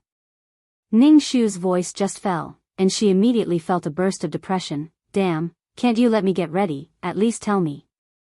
Ning-Shu fell into a coma. Floating up and down in the darkness, Ning-Shu felt that someone was talking beside her. She struggled to open her eyes, and her head was dizzy. She looked at the muslin curtain on the bed for a long time, and her mind was blank. The maid beside her saw that the person on the bed had opened her eyes, and her expression was very excited. She knelt by the bed and repeatedly shouted, "Princess, you're awake." She hurriedly sent someone to call for the imperial physician. Ning-Shu turned her head, and looked at the excited maid kneeling by the bed. Her hair was tied up in a bun, and there was a pearl flower in the bun. She wore a magnolia blue embroidered satin robe, covered with muslin, and the cleavage in front of her was faintly discernible. Ning-Shu felt that her body was very heavy, and her stomach was empty. She did not even have the strength to raise her hand. "Princess, you can't spoil yourself like this." The maid cried and laughed. Ning-Shu said with difficulty, "Get me something to eat." The maid wiped the tears from her face, and when she heard that Ning-Shu wanted to eat, she was so happy that she almost cried. She lifted her skirt and ran out of the palace. Ning-Shu was lying on the bed, and she was so hungry that she felt dizzy. How long had she been hungry? She was going to starve to death. Her mind was in a mess, and then it was blank. Ning-Shu wanted to wait until she was full before she received the plot. Hearing the maid call her princess, it seemed that this body was very noble. She did not expect that one day she would be able to enjoy being called a little princess. Not long after, the maid brought in a bowl of congee. There was meat juice and cooked very soft vegetables.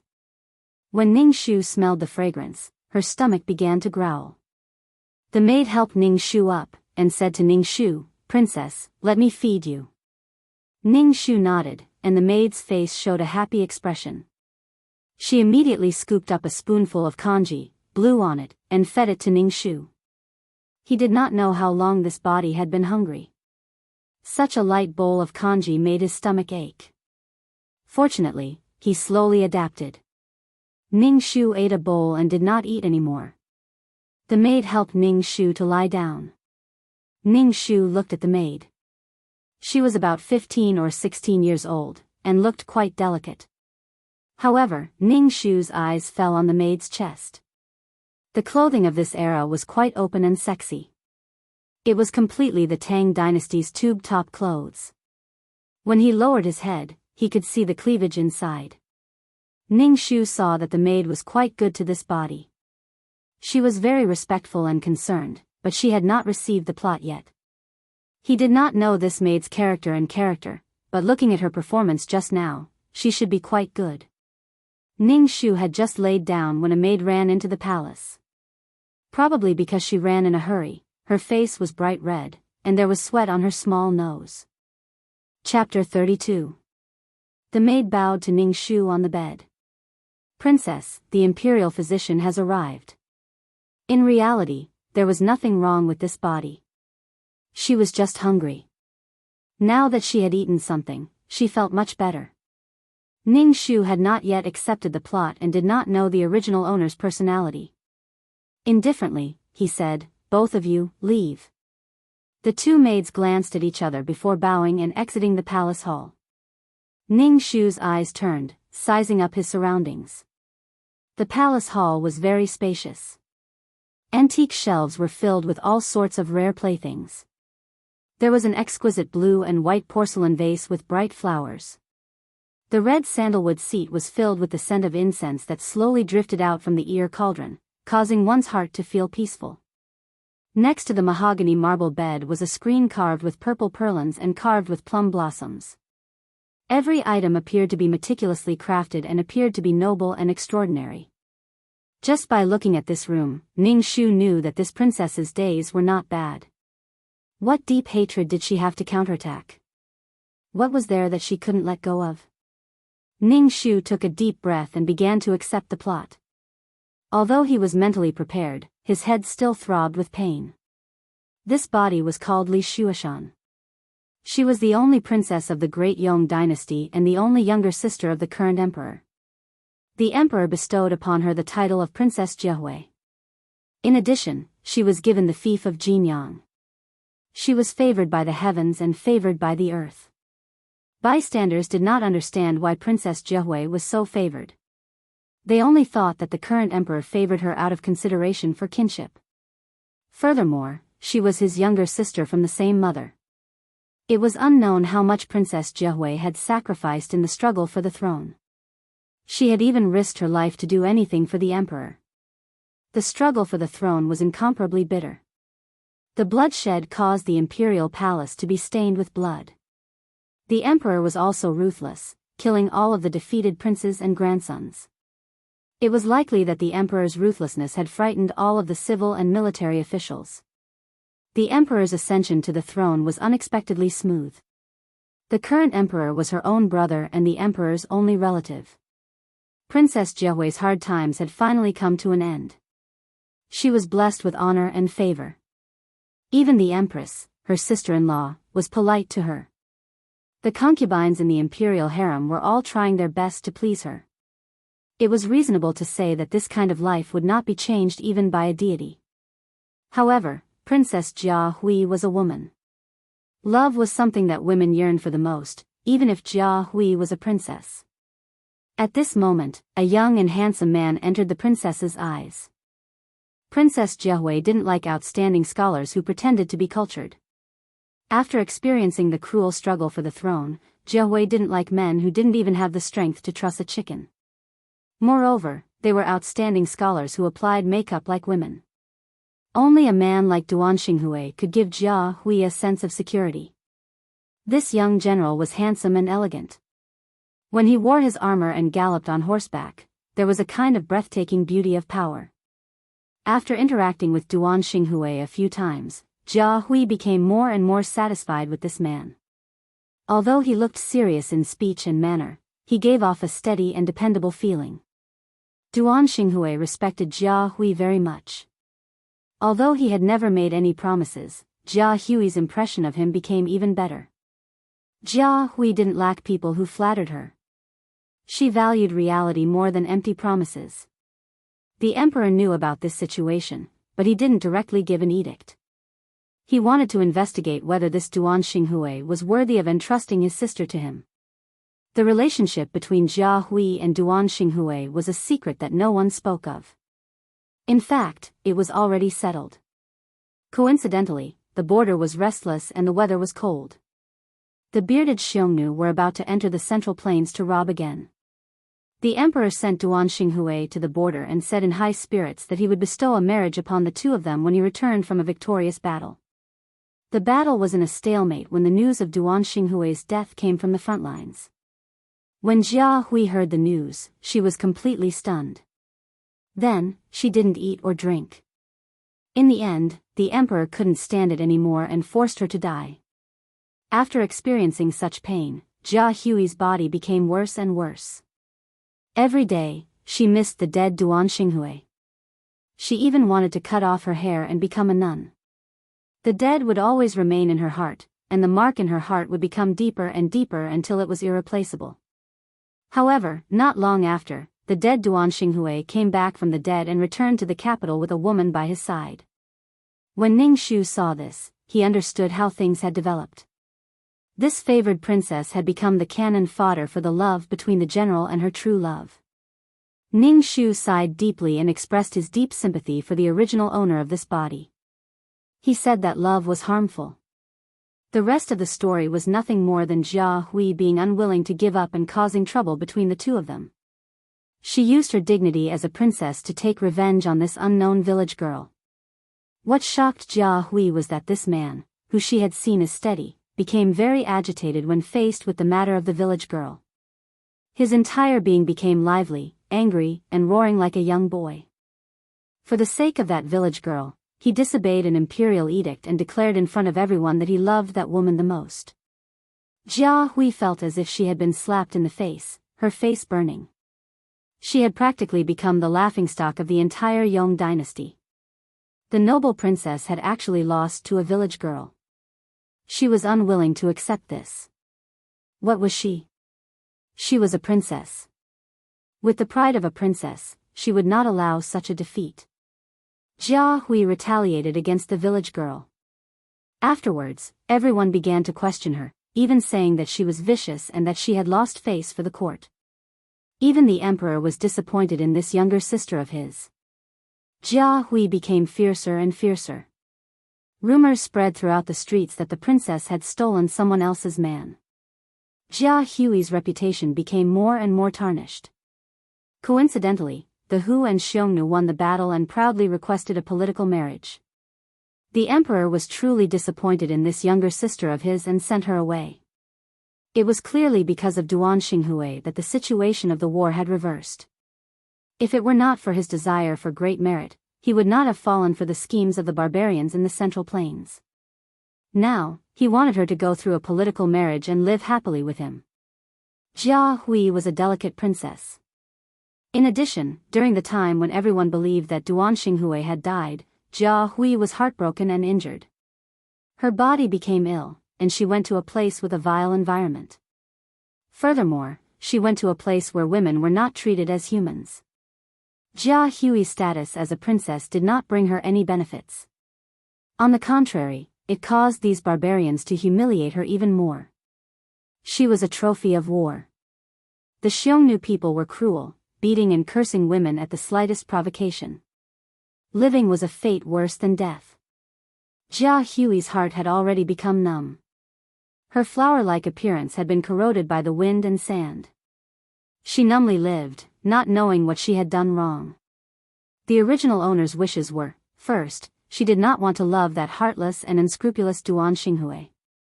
Second, she wanted that slut to die a horrible death. Third, she wanted to be a noble and pure princess. She did not want to be covered in filth. She did not want to disappoint her imperial brother. She did not want to be married off to a foreign country. She did not want to be humiliated by others. Ning Shu was speechless. This girl still could not let go of this matter in her heart.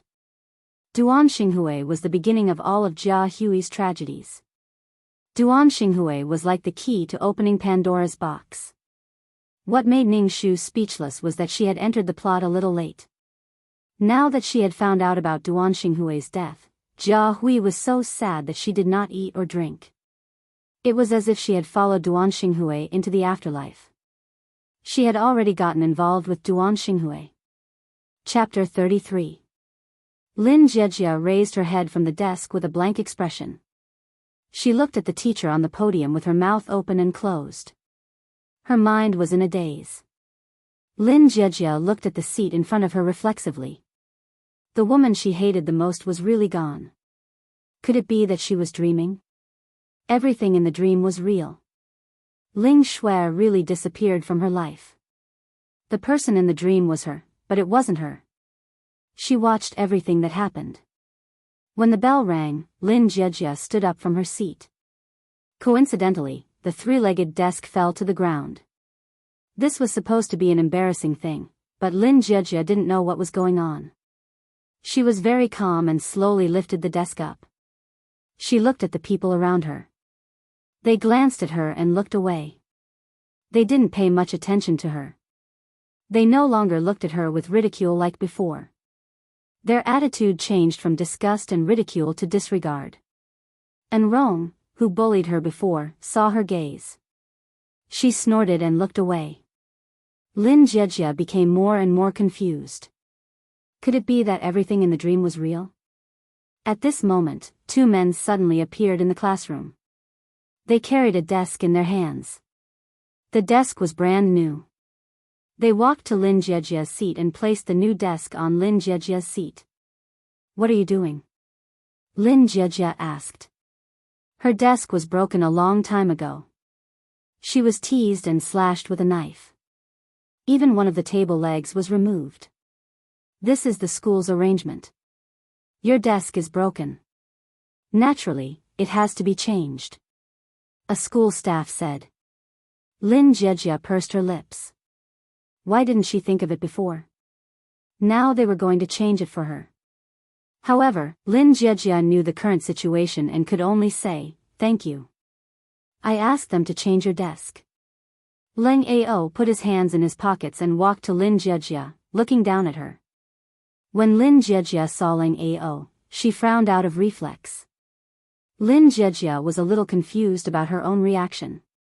Logically speaking, she should be very excited and happy when she saw Leng Ao. Why was she so disgusted? It was impossible. What do you mean by this? Lin Jiejie didn't know why, but her hands itched.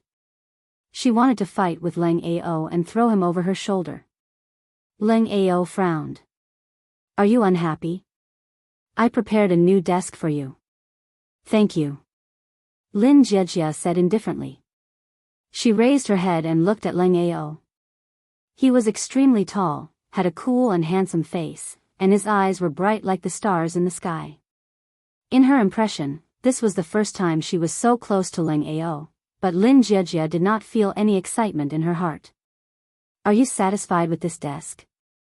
Leng Ao saw Lin Jiejie raise her head and look at her carefully.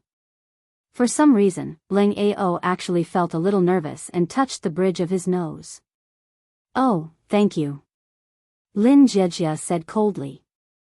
Leng Ao raised his chin and asked, Last time, I asked you to be my girlfriend. What do you think? Girlfriend? When did this happen? Lin Jiejie snorted.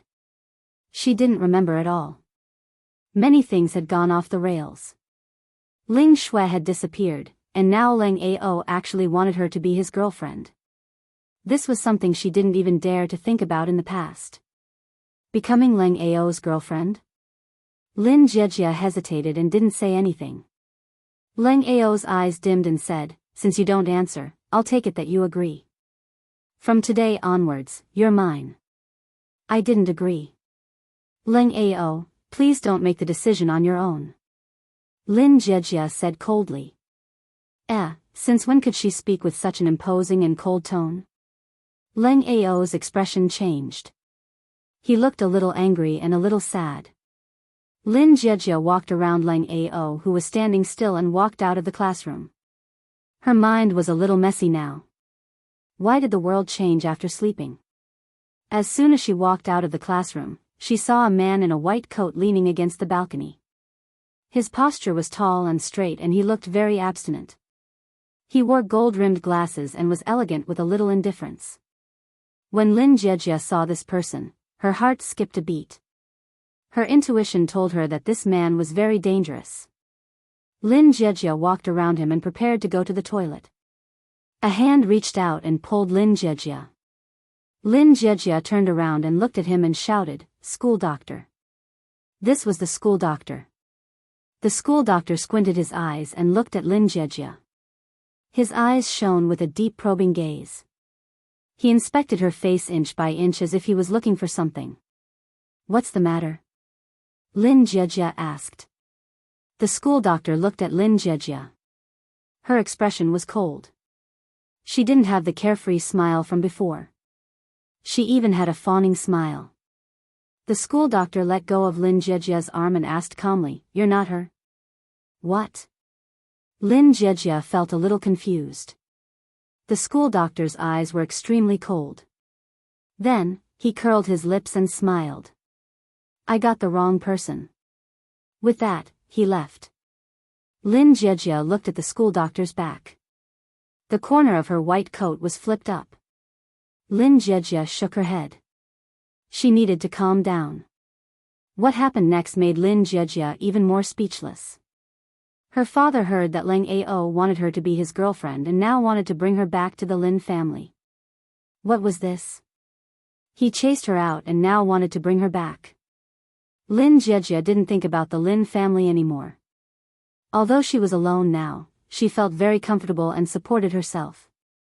At this time, he played the family card with her and told her how helpless he was at that time. Lin Jiejia just smiled. When he didn't need her, he would use her as a shield. She still kept the newspaper that broke off their relationship. Lin Jiejia didn't know who had visited her body, but she was sincerely grateful to that person. She never thought that one day, her life would be so free. She didn't have to listen to her father talk about how she had to do everything for the family.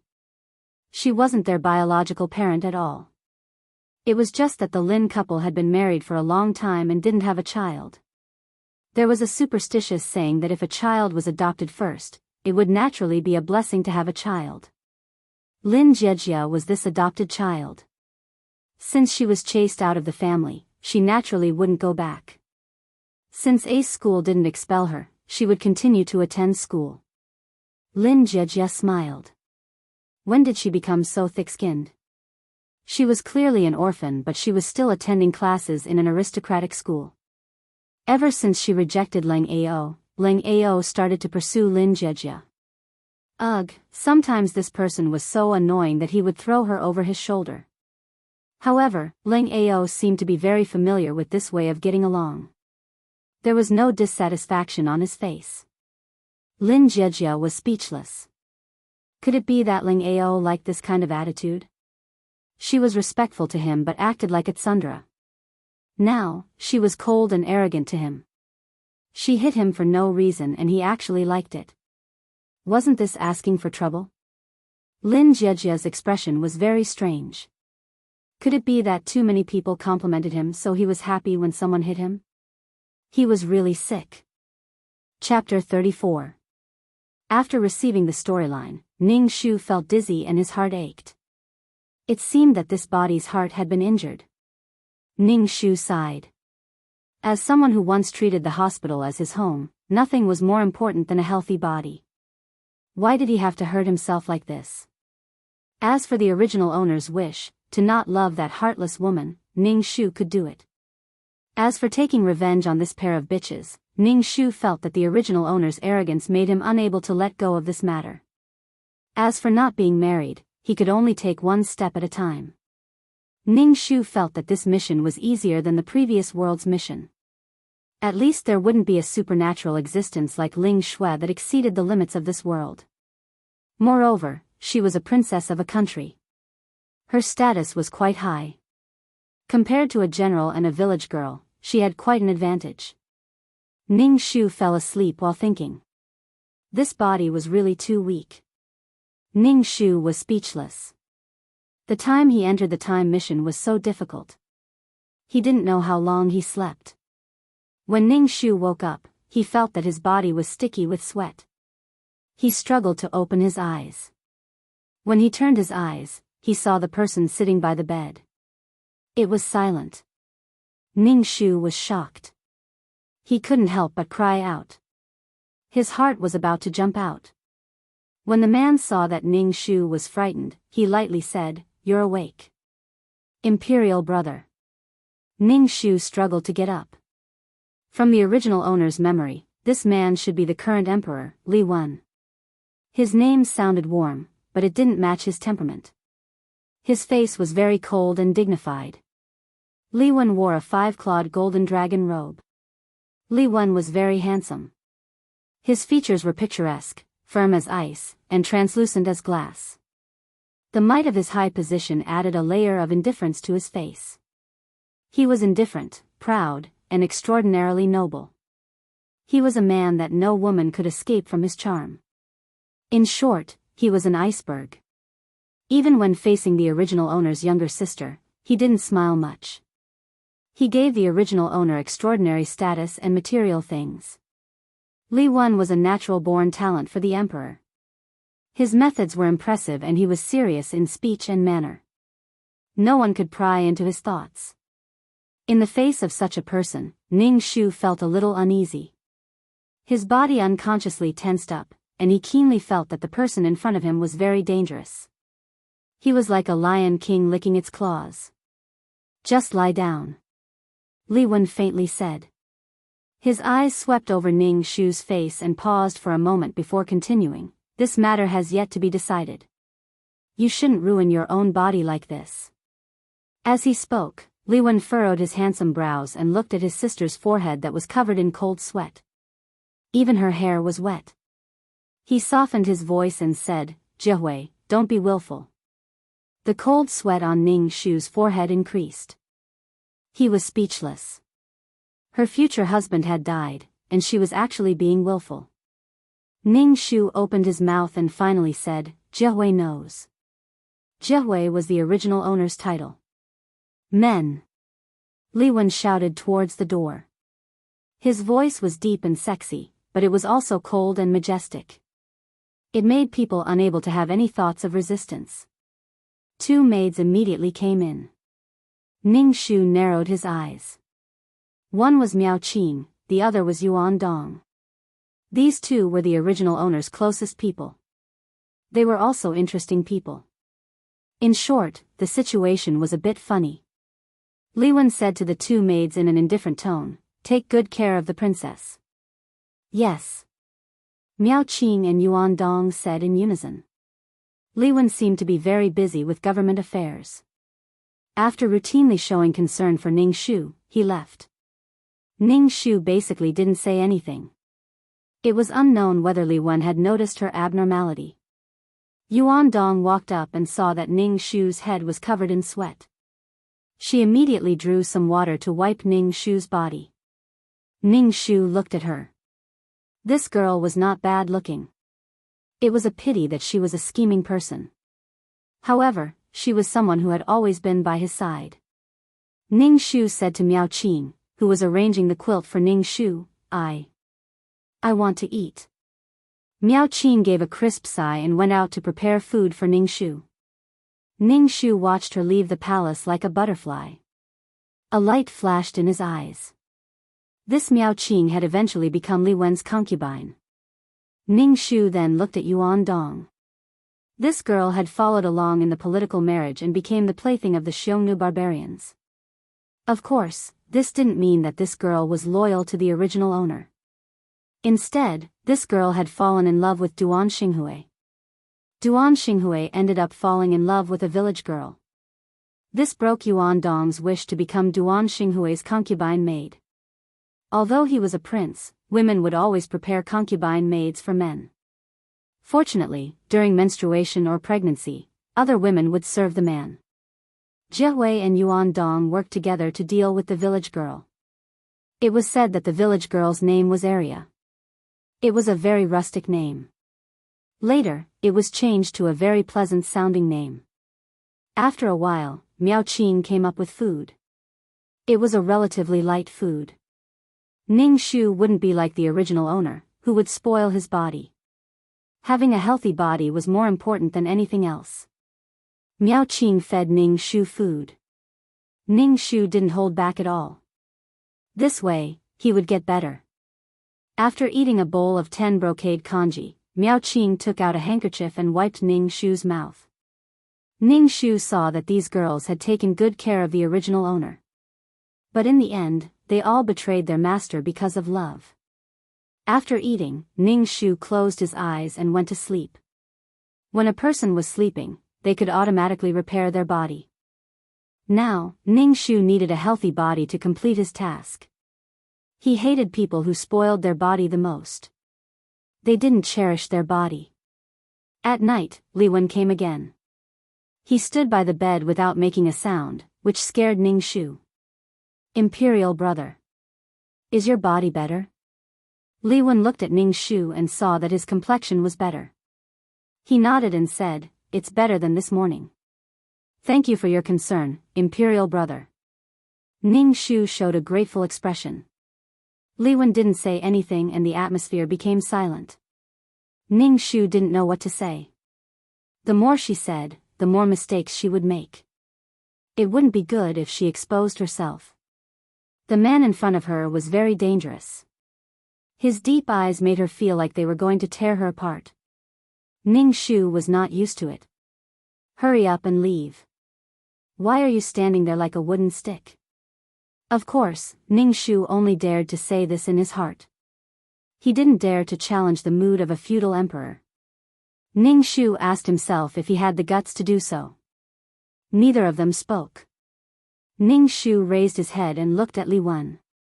He slightly narrowed his eyes, which made him look very sharp. Ning Shu's heart was bitter. What was he trying to do? He didn't say anything and just stood there, making Ning Shu feel uncomfortable. In the end, Ning Shu couldn't hold it in. He took the lead and said, "Imperial brother, you go do your work. Jiahui is fine." Chapter 35. Hearing Ning Shu tactfully asking him to leave, Li Wen narrowed his deep eyes and said faintly, "Jin will leave. Take care of your body. Without Duan Xinghui, there are other men." In the plot, Li Wen also said this, but Princess Jiahui only said that there was only one Duan Xinghui in this world, causing Li Wen to choke. Ning Shu naturally would not say this.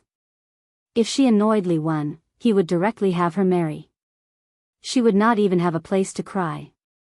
Ning Shu's face showed unsuppressible sadness. She respectfully said to Li Wen, "Imperial brother, Jiahui's mind is in a mess. Jiahui does not want to think about anything."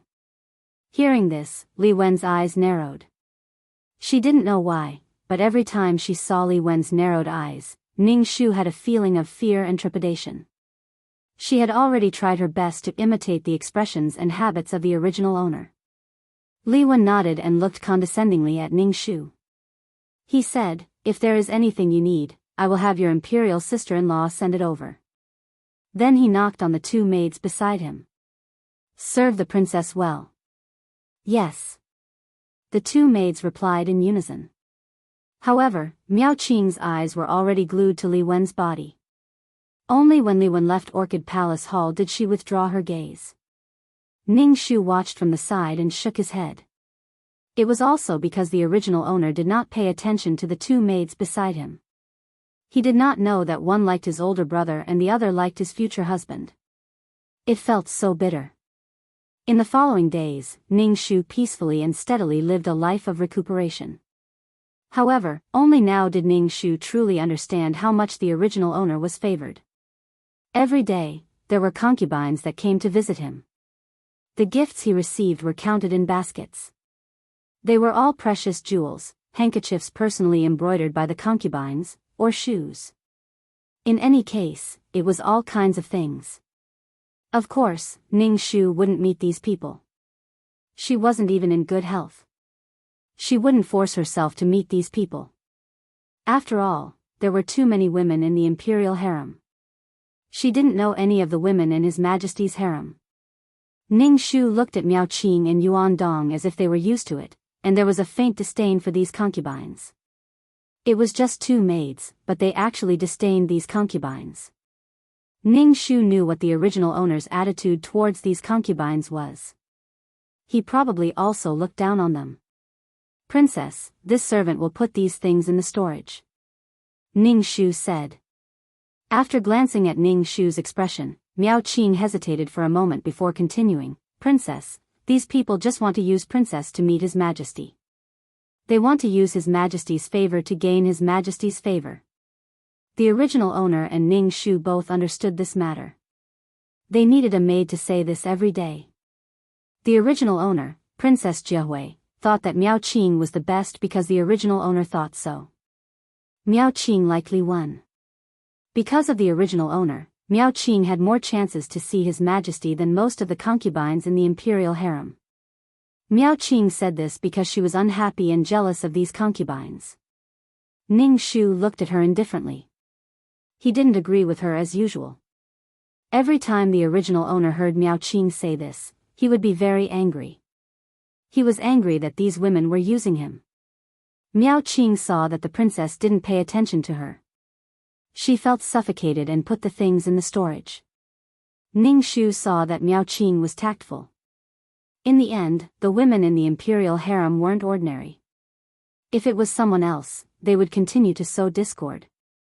However, Miao Qing knew when to stop. Ning Shu felt that the original owner wasn't that simple.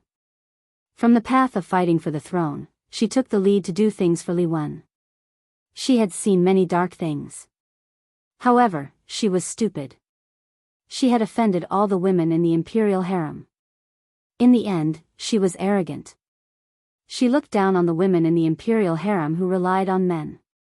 So much so that no one spoke up for her during the marriage. Everyone agreed to let her go. It was quite hard for her to have such a bad relationship with people.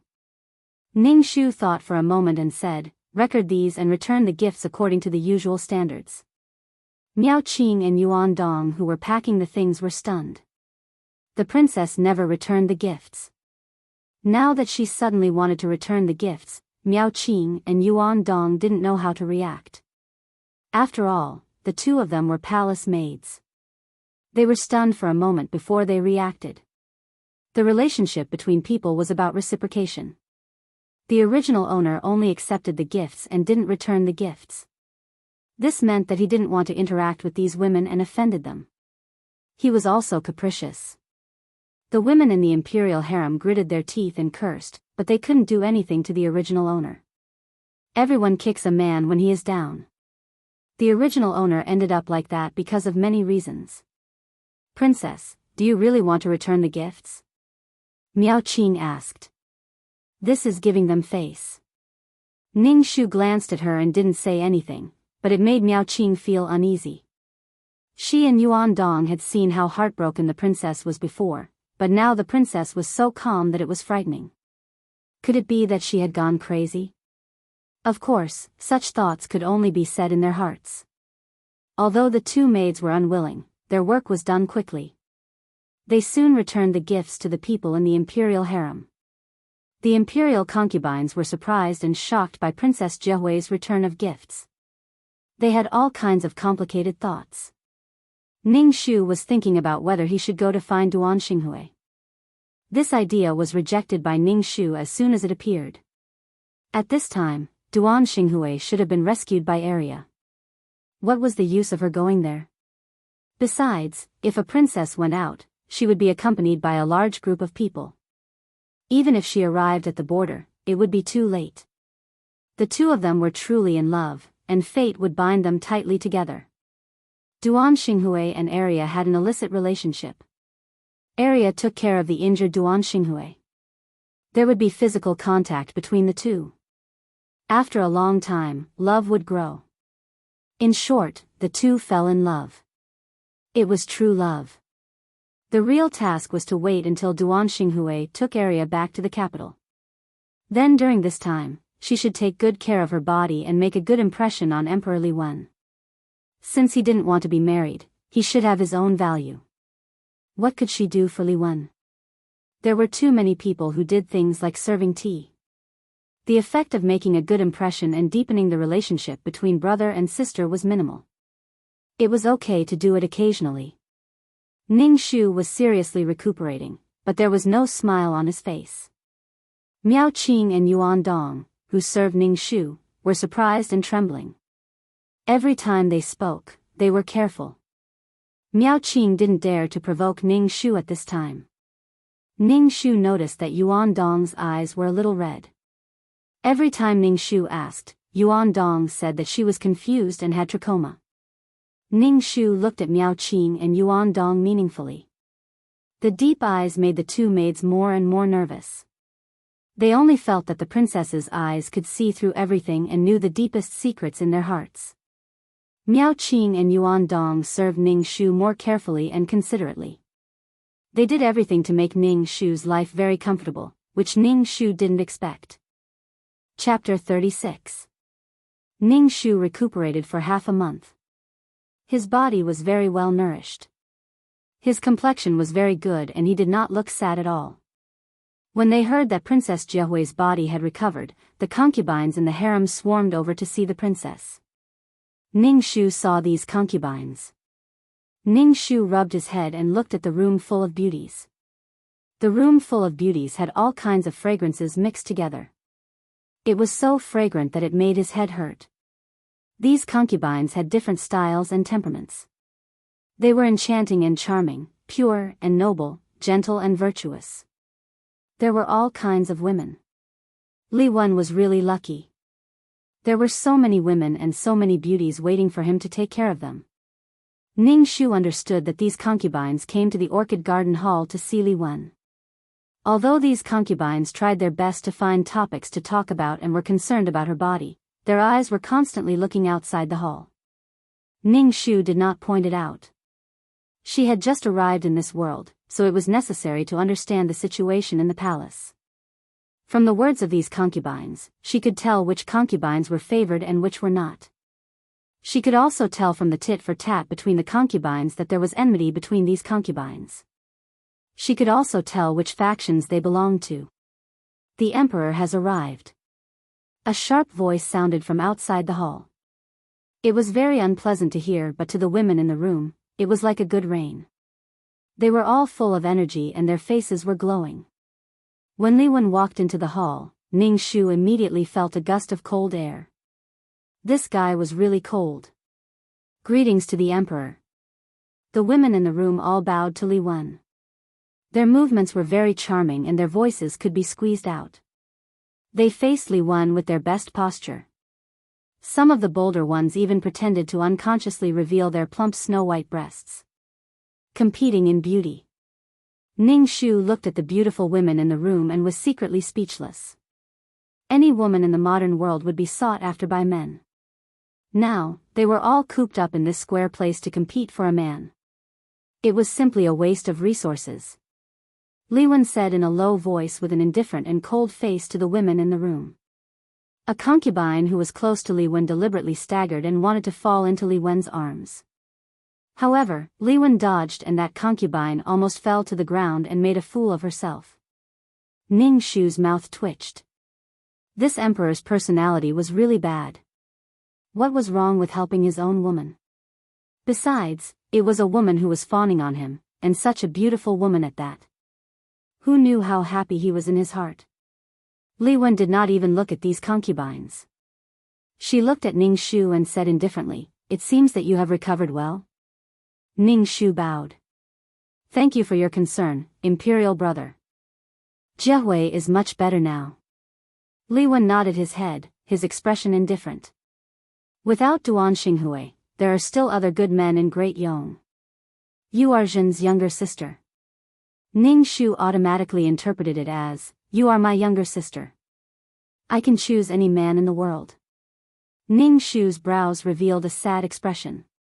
Gratefully, he said to Li Wen, "Thank you, imperial brother, for your concern. It is just that imperial sister does not want to think about these things right now." Li Wen's sharp eyes stared at Ning Shu, his gaze scanning Ning Shu's face. Afterwards, he nodded his head and made a sound of acknowledgement. He did not say anything else, sitting in his chair for a while before leaving. "Your Imperial Majesty rises." Grand Eunuch Jiang Gonggang, who was beside Li Wen, sang out in a sharp and melodious voice. After Li Wen left, everyone's gazes focused on Ning Shu. Ning Shu keenly sensed that everyone's gazes were on him. They carried envy, jealousy, and a few extreme hatred. Ning Shu looked over and saw a woman dressed in a purple silk robe embroidered with cloud patterns. Her expression was arrogant and sharp, and her eyes were filled with undisguised jealousy and disgust. Ning Shu thought for a moment, then curled his lips at the woman. This woman was Imperial Concubine Du. The grudge between Imperial Concubine Du and the original host was because of the Empress. In the original host's heart, there was only one sister-in-law, which was the Empress. He disdained other women. The Empress and Imperial Concubine Du were evenly matched. But because of the original host, the Empress had the upper hand. Imperial Concubine Du had never had a good impression of Princess Jianghu. She came to Orchid Palace Hall only because all the concubines in the harem had come. If she did not come, it would be unreasonable. This was done for Li Wen to see. Li Wen now doted on his younger sister. Even if he wanted to play tricks, he would be harmonious in front of the emperor. Ning Shu could not help but rub his forehead. He felt a headache. The original host was an unmarried woman. Was it really good for him to get involved in his brother's harem? It was a fight between the harem and the harem. Staying out of it was the best choice. Imperial Concubine Du was partly involved in the political marriage. That was why the original host had such a sad ending. To put it bluntly, the original host was an idiot. Another part of it was that she disdained to do so. The original host was not a bad person. Her mind was very simple. It was just that she was too proud, too proud. Noble consort Du is looking at Ben Gong like this because Ben Gong talked to Imperial brother but didn't talk to you. Is that why you are so angry? Ning Shuhan said without hesitation, speaking whatever was on her mind. Imperial Concubine Du, the expression on Imperial Concubine Du's face almost froze. This idiot really said whatever he wanted to say. Living in the harem was particular about how many turns one sentence had to take. Not only was Imperial Concubine Du not used to such straightforward words, but everyone else was also not used to it. The expression on everyone's face was embarrassed. They all left. Shen Qingqing's words were too straightforward. It was so straightforward that everyone was embarrassed. Ning Shu looked at Imperial Concubine Du's angry back and smiled. There was no way to reconcile between him and Imperial Concubine Du in this case. It was better to tear off the mask of tenderness. At least these people would have scruples when they wanted to make a move. Ning Shu thought about it and decided to visit the Empress's sister-in-law. The original host would usually talk to this sister-in-law. The relationship between the two was not bad. But there was no real friendship in the harem.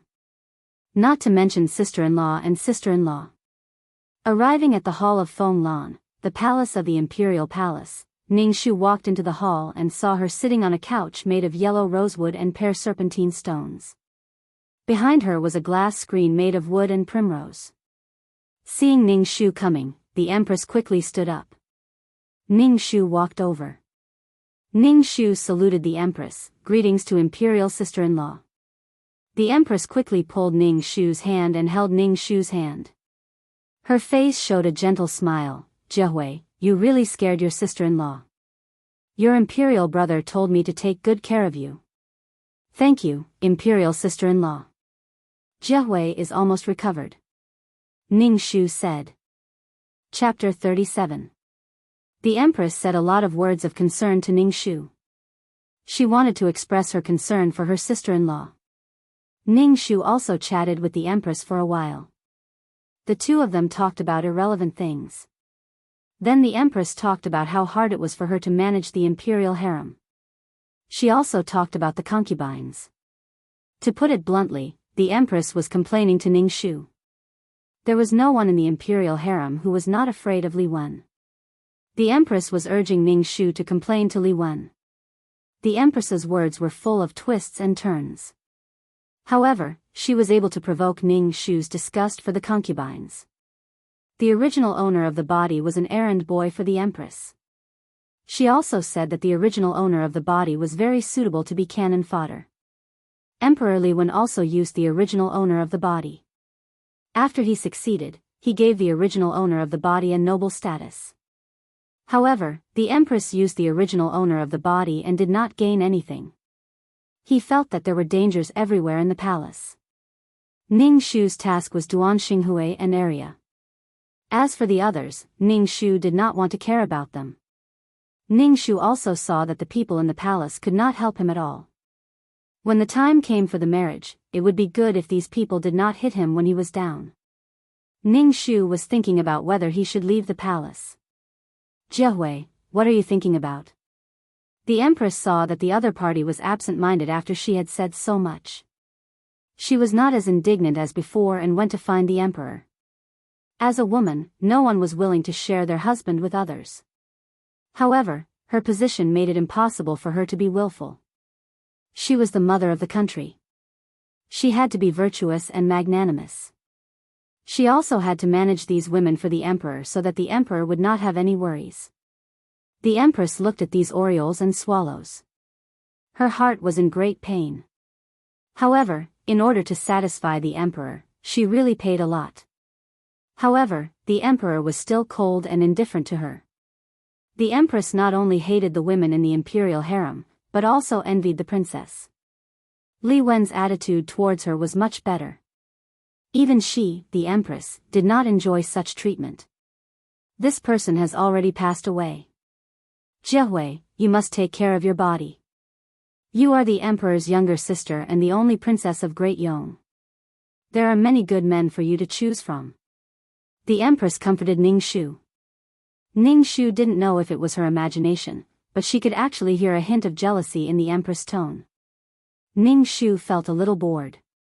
He glanced at the Empress.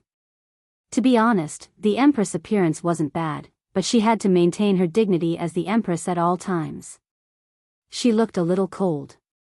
Deliberately putting on the airs of the Empress, it shows that the Empress's heart is very weak, so she will be so strong to show her status. The original host felt that this kind of Empress was to her temperament. She was hostile to these imperial concubines and felt that her Empress sister-in-law was wronged. Now it seemed that the Empress was just using the sympathy of the original owner to gain sympathy and trust. Like the original owner, Ning Shu complained to the Empress. Imperial sister-in-law, my heart is very uncomfortable. Why did he leave and not return? Ning Shu used a handkerchief to wipe the corners of her eyes as she looked at the Empress' expression. The Empress' eyes flashed with joy and satisfaction, but the expression on her face was as if she felt the same pain. She repeatedly comforted Ning Shu. Ning Shu's mind was firm on one idea. She wanted to leave the palace. This imperial harem was filled with Li Wen's imperial concubines. If she stayed here and mixed with these sisters-in-law, it would be too tiring. These imperial concubines either loathed, feared, tried to curry favor, or tried to rope her in. Li Wen's love for the original host was destined to involve her in the affairs of the imperial harem. She did not have the energy to deal with these women. The final decision of the marriage was still in Li Wen's hands. Rather than trying to curry favor with the Empress, it was better to put her energy on Li Wen. Also, the Empress was not as good as she appeared. She was just a person with a sweet face but a bitter heart. Ning Shu chatted with the Empress for a while and then used a handkerchief to wipe her tears. She took Miao Qing and Yuan Dong back to her own palace. You two, pack up everything in the storeroom, Ning Shu said to the two of them. Pack everything up, not leaving a single item behind. Yuan Dong and Miao Qing looked at each other. Miao Qing glanced at Ning Shu and bent to ask, Princess, what are we packing up for? There are many things in the princess storeroom, do we have to pack them all up? Ning Shu glanced at her and said lightly, don't leave a single needle behind.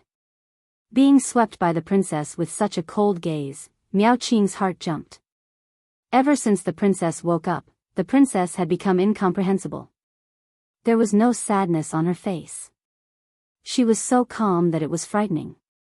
The princess' pained expression was still vivid in her mind. Yes. Miao Qing did not dare to ask any more. Miao Qing brought the palace maids to pack up while Ning Shu went to find Li Wen. When he saw Li Wen was reviewing memorials. When he saw Ning Shu, he put down the cinnabar pen in his hand and closed the memorials. His movements were incomparably elegant. Just based on Li Wen's appearance, no woman could escape his charm. However, when Ning Shu faced Li Wen, he did not notice how handsome he was at all.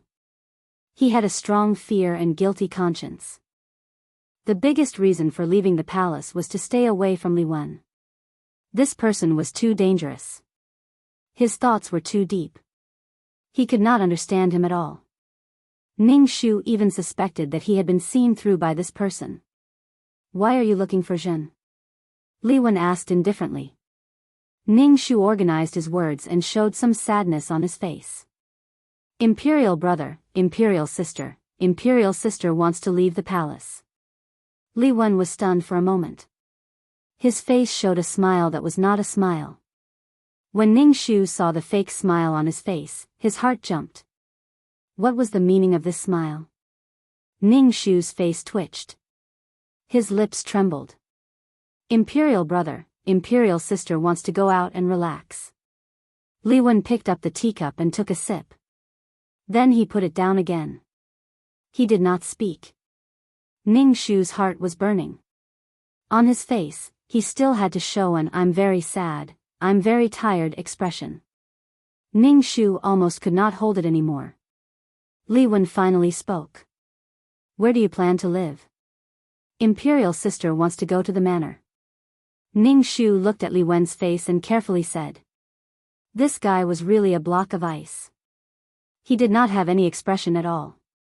Ning Shu did not know if he agreed or not.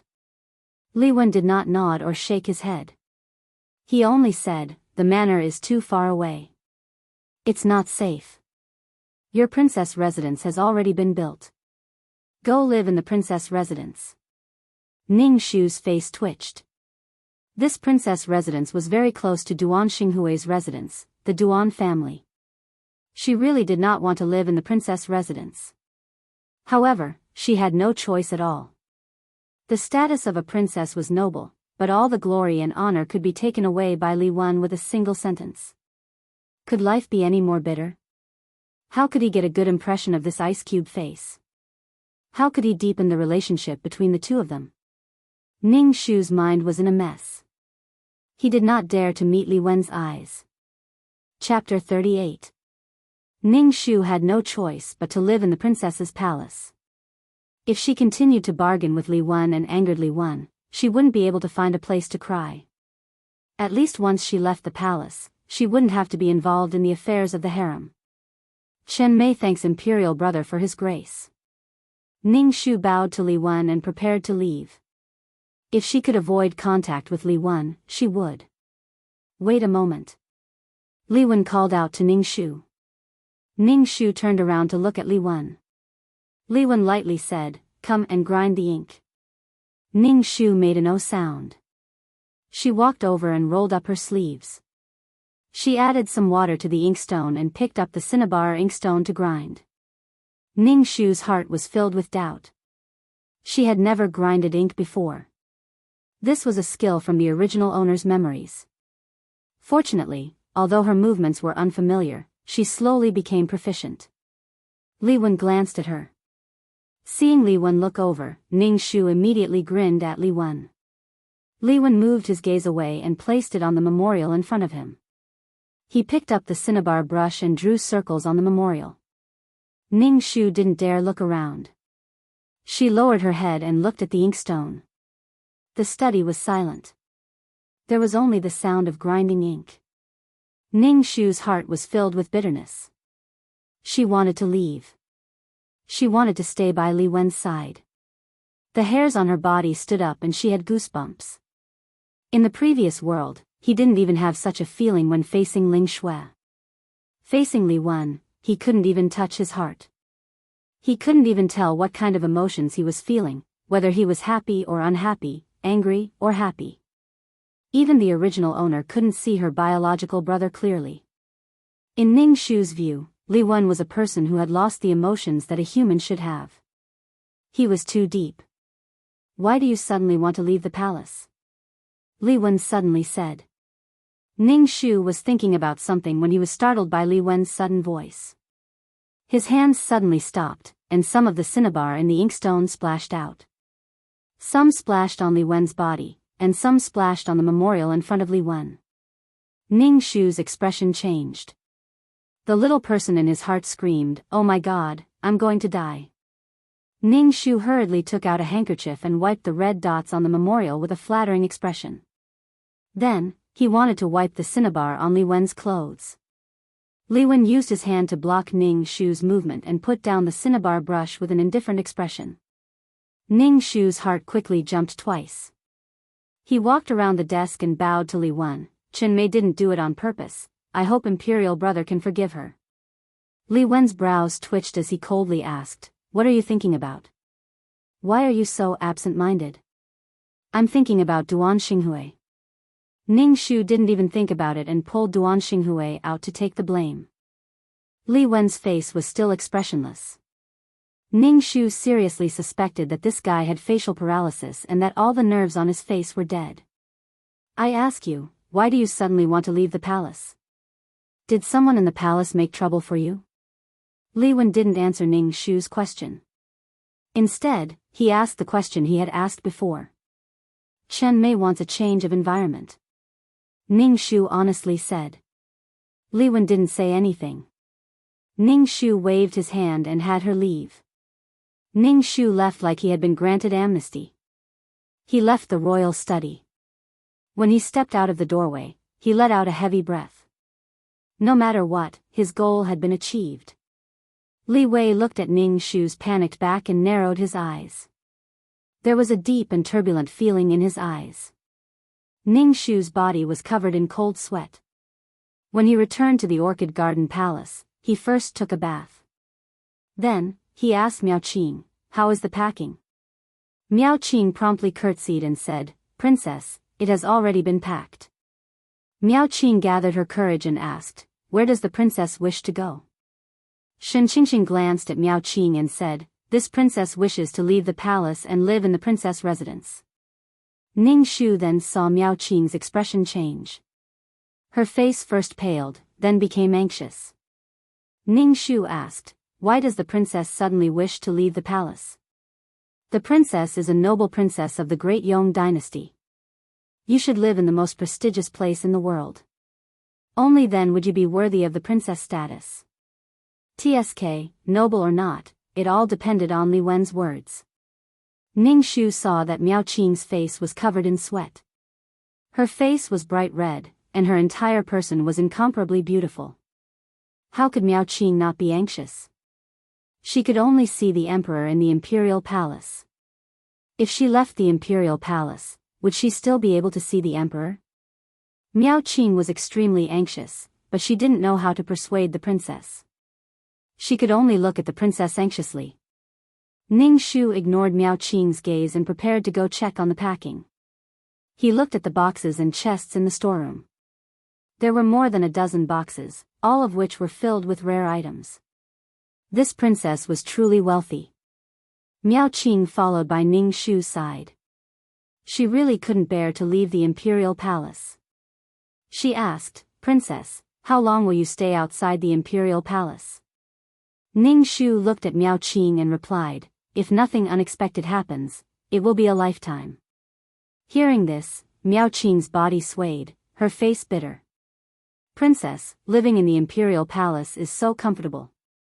Ning Shu ignored her, concentrating on looking at the items in the chests. There were several chests filled with all kinds of books. During dinner, the empress led a large group of people and an enormous ceremonial procession. Even Li Wen didn't have such a large entourage. She arrived at the Orchid Garden Palace Hall. Seeing Ning Shu, the empress had a look of reluctance on her face. Pulling on Ning Shu's hand, she said with concern and displeasure, "Jiahui, why do you want to leave the imperial palace? Is your sister-in-law not taking good care of you? You are the emperor's younger sister, Princess Jiahui of the Great Yong dynasty. How can you not live in the imperial palace?" Ning Shu saw the reluctance on the empress' face and knew that the empress was truly reluctant to part with her vanguard. Ning Shu perfunctorily replied to the empress, "Imperial sister-in-law, my heart is really uncomfortable. I want a change of environment. Jiahui will often enter the imperial palace to see imperial sister-in-law." Seeing that Jiahui had steeled her heart to leave, the empress' smile faded. Worry appeared between her brows. It was clear that she was thinking about the changes in the imperial palace after her sister-in-law left. Child, if you are in a better mood, then return to the imperial palace. You are a girl. How can you not return home? The empress perfunctorily replied before leaving. After the empress left, the concubines of the imperial harem swarmed over to find Ning Shu. They were all asking if Ning Shu was truly moving out of the imperial palace. With regards to the princess leaving the imperial palace, the majority of the concubines were in a good mood. After all, there was one less person to distract the emperor. Perhaps the emperor would turn his attention to them. The concubines all expressed their blessings to Ning Shu and gave him some gifts. Ning Shu unceremoniously accepted the gifts. Faced with the hypocritical concern and urging of these concubines to stay, Ning Shu directly said that he was tired and saw them out. Yuan Dong's and Miao Qing's reactions were completely different. Miao Qing did not want to leave the imperial palace at all. However, as the princess' personal maid, she had to stay by the princess' side. Miao Qing was so anxious that blisters appeared on her lips. On the other hand, Yuan Dong had an indifferent attitude. Ning Shu saw this and did not say anything. He would allow Miao Qing to stay in the imperial palace as she wished. Chapter 39. The next day, Ning Shu woke up early in the morning. Miao Qing was helping her freshen up. Ning Shu looked through the mirror and saw that Miao Qing was in a trance. Her eyes were red and she could not hide the anxiety in her eyes. There were dark circles under her eyes. It seemed that she did not sleep well last night. Ning Shu stroked her hair and said, "Put on the phoenix hairpin for Bengong."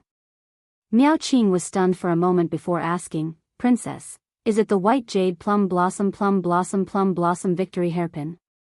Ning Shu nodded. How could she remember such a long name?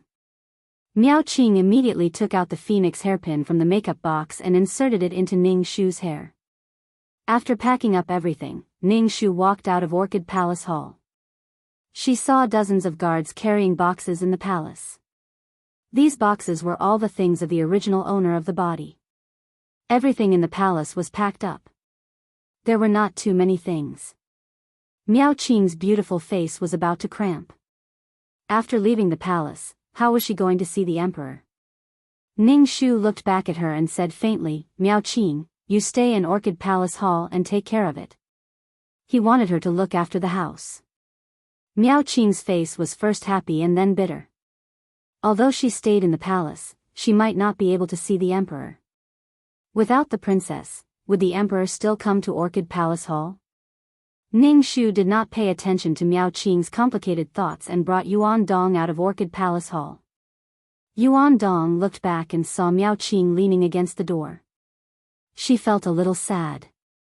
Ning Shu first went to bid farewell to Li Wen. At the palace gate, Li Wen was already waiting.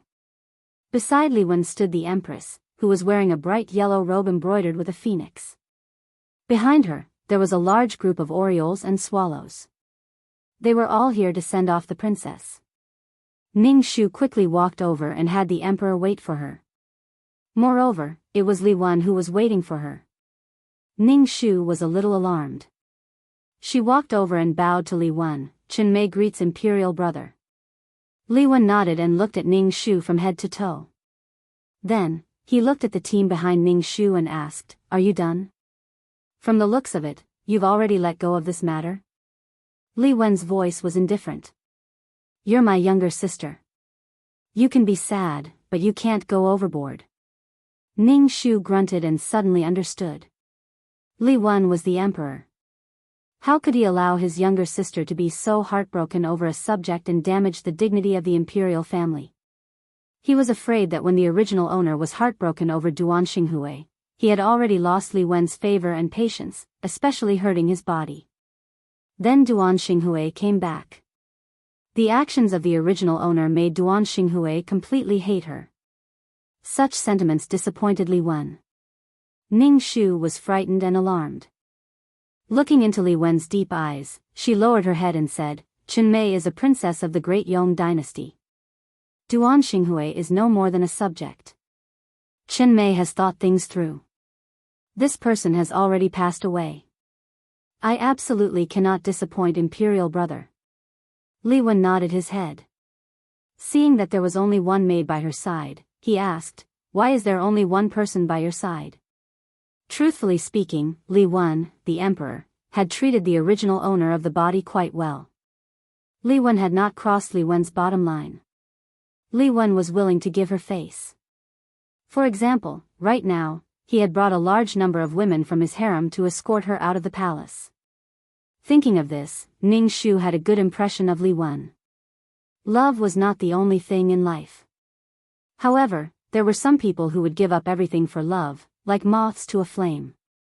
Ning Shu and Li Wen revealed a sincere smile and said, there was a servant girl who was unwilling to leave the palace. Chen Mei allowed her to remain in the palace. Seeing the smile on Ning Shu's face, Li Wen was first startled. His eyes were deep. Afterwards, he indifferently said, such a disloyal servant. It's fine to not have her. Miao Qing had been labeled as disloyal. Would she still be able to become Li Wen's consort? Ning Shu was very happy at her misfortune. Miao Qing was a servant girl who lived off of him and was a traitor. By becoming Li Wen's consort, she had caused no small amount of trouble for the original owner of the body. Jiahui, you must return to the palace to see your sister-in-law. The empress extended her hand and pulled on Ning Shu's hand as she spoke, sizing her up in passing. Today, Jiahui was wearing a shoe brocade robe with golden silk buttons and a peony pattern. Her hair was combed into a complicated and graceful bun with a hairpin in the bun. She wore embroidered shoes inlaid with pearls on her feet. It made her look very imposing. Her face was rosy, like a consort from the ninth heaven, suppressing the imposing manner of the empress. Ning Shu had dressed like this for a reason. She wanted people to know that she did not leave the palace with her tail between her legs. Otherwise, when Duan Xinghui returned, he would say that she was too sad and went to the Princess Fu to recover. The empress's hand that pulled on Ning Shu's hand tightened. A trace of jealousy quickly flashed through her eyes. She had thought that Duan Xinghui's death would make Jiahui hover between life and death. She had not thought that she would recover so quickly. The empress used Jiahui, but at the same time, like the women in the harem, she was jealous that Jiahui could receive special treatment from Li Wen. Just like now, with so many people sending Jiahui out of the palace, which princess could have such glory? Even Li Wen's own daughter might not have such glory. Ning Shu pulled out his hand and exchanged a few words with the empress before bowing to Li Wen. Chen Mei has left the palace. Imperial brother, please take care of your health. Li Wen made a sound of acknowledgement. Let's go. With the help of Yuan Dong, Ning Shu boarded the jade-covered 8-treasure carriage. There were gilded bells hanging from the 4 corners of the carriage. When the wind blew, there was a tinkling sound. The 2 strong and fat horses were snorting and stomping their hooves in place. Ning Shu sat on the soft couch in the carriage and sighed in relief. They had finally left the palace. He closed his eyes and pretended to sleep. Yuan Dong saw her master like this and did not dare to speak. She obediently bowed and stood at the side. She could feel that since her master had woken up, he had become more distant from her and Miao Qing. His eyes seemed to be able to see through everything. Yuan Dong felt that her most secret thoughts had been seen through by her master and there was nowhere to hide. The inside of the carriage became very quiet. The crisp sound of the gilded bells echoed in their ears and mixed with the rhythmic sound of the horses' hooves. The carriage swayed gently. It was so comfortable that it made one want to sleep. After swaying like this, Ning Shu really did fall asleep. After an unknown amount of time, Yuan Dong gently nudged Ning Shu. Ning Shu opened his eyes. Yuan Dong explained, "Princess, we've arrived at the Princess Fu." Ning Shu made a sound of acknowledgement and got off the carriage. He looked at the vermilion door and saw the 3 words Princess Fu written in flamboyant calligraphy on the door. This was the word that Li Wen had used when the Princess Fu was built. Golden spears and armored horses, grand and majestic. Just by looking at this word, there was a kind of fierce aura. It was completely different from the cold and reserved Li Wen. Just by looking at this word, one could tell that Li Wen was full of ambition. It was estimated that he would become a great emperor. Ning Shu suddenly had a flash of inspiration. Since Li Wen was an emperor who had the world in his heart, then to curry favor with Li Wen, one must not curry favor with Li Wen himself, but with the people of the world. She was really bitter. She originally thought that this mission was simple. But now, it seemed that it was not simple at all. Li Wen was the biggest boss that she had to conquer. Chapter 40. The layout of the princess's residence was very large. There were pavilions, buildings, glazed tiles, rockery, and flowing water. It was really very good. Ning Shu expressed that she was very comfortable. She felt that she was here for a vacation and felt very good. Box after box of things were carried into the princess's residence. Although there was no master living in the princess's residence, it was clean and tidy. There were rows of servants standing in neat rows to welcome the master. Ning Shu went to her room. Looking at the layout of the room, she felt very good. And, in the future, this would be her home. It was more comfortable than living in the palace. She did not have to face the profound Emperor Li Wen. Yuan Dong looked at the decoration and layout of the room. She felt that it was unfair for Ning Shu. Princess, this room is so small. It can't be compared to the palace. Ning Shu looked at her indifferently and said, "This was given to me by my brother. As long as it is given by my brother, I will like it." Yuan Dong's face paled. Her words were disgraceful. Yuan Dong hurriedly said, "Yes, yes. The emperor's grace is vast."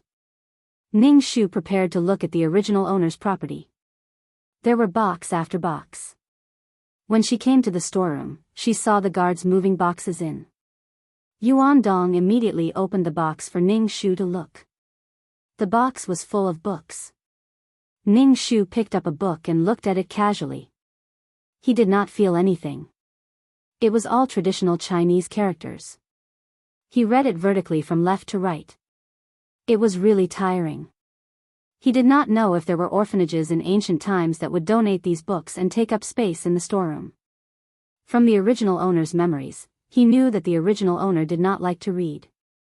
Even if he read, it was love stories about scholars and beauties. In short, he did not read a single book. Ning Shu was not interested in these books. He casually flipped through them. When he reached the bottom of the box, he saw a yellowed book. There was also a musty smell. Ning Shu's heart skipped a beat. This should be a good thing at the bottom of the chest. The original owner should have valued this book very much. Ning Shu excitedly took it out and shook it, bringing out a cloud of dust. Yuan Dong coughed twice. He looked at Ning Shu's bright eyes and asked, "Princess, what's wrong?" Ning Shu looked at the title of the book. There were only 4 words, Peerless Martial Arts. Ning Shu, what the fuck? Could he be any funnier? No wonder the original owner put the book at the bottom of the box and ignored it. The book had been eaten by worms and was very wet. Flipping it open, there really were some little people practicing martial arts while meditating. It looked like there really was such a thing. Where did this book come from? Ning Shu asked Yuan Dong as he flipped through the book. Yuan Dong came over to take a look. After a while, he seemed to remember something and said, "This was sent by the princess fief official in Jianghu several years ago. He heard that the princess liked to read, so he sent it over." Ning Shu shook the book, raising a cloud of dust. Although the name was a bit funny, Ning Shu was very interested in things that could improve his strength. Coming out of the storeroom, Ning Shu saw that the surroundings were heavily guarded. There were guards every 10 steps. These guards were all from the palace and were given to him by Li Wen. To be honest, Li Wen was very good to the original owner of the body. It was just that the original owner was immersed in his own sorrow and couldn't see anything. There were many meaningful things in the world for the country.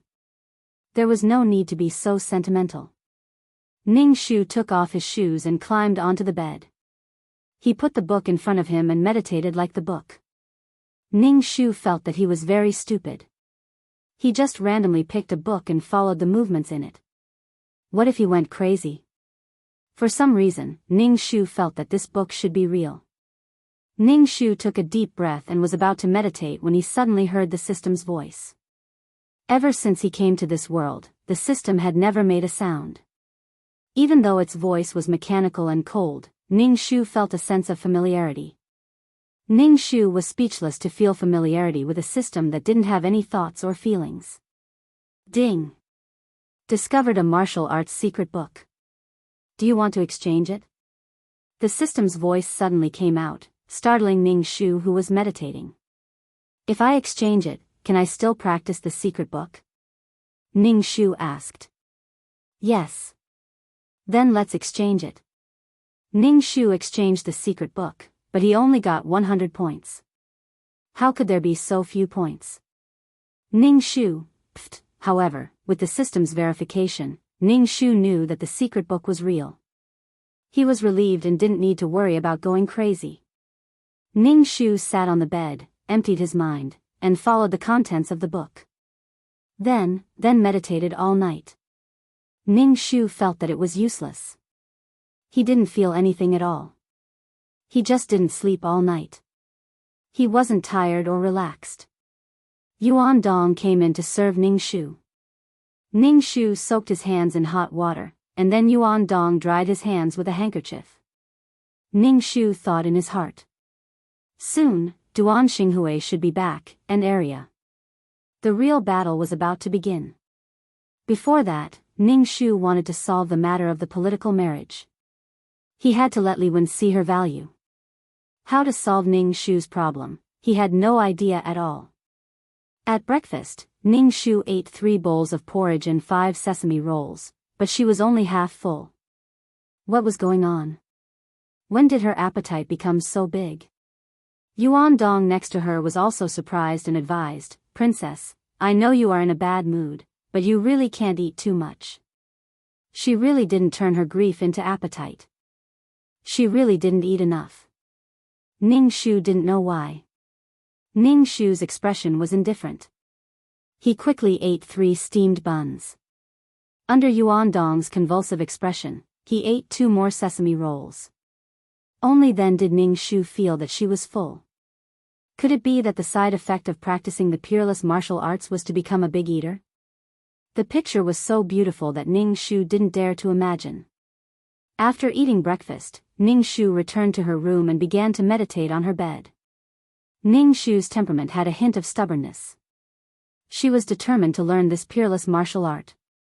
Then at lunch, Ning Shu ate 5 bowls of rice and swept away all the dishes on the table. Ning Shu was really sure that her body was changing.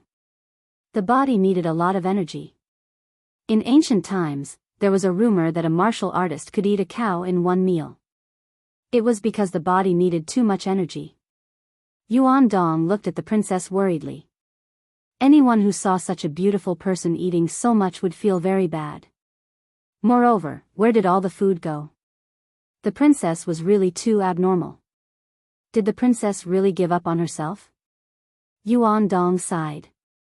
General Duan, where are you now? Yuan Dong felt that Duan Xinghui was not dead and would come back one day.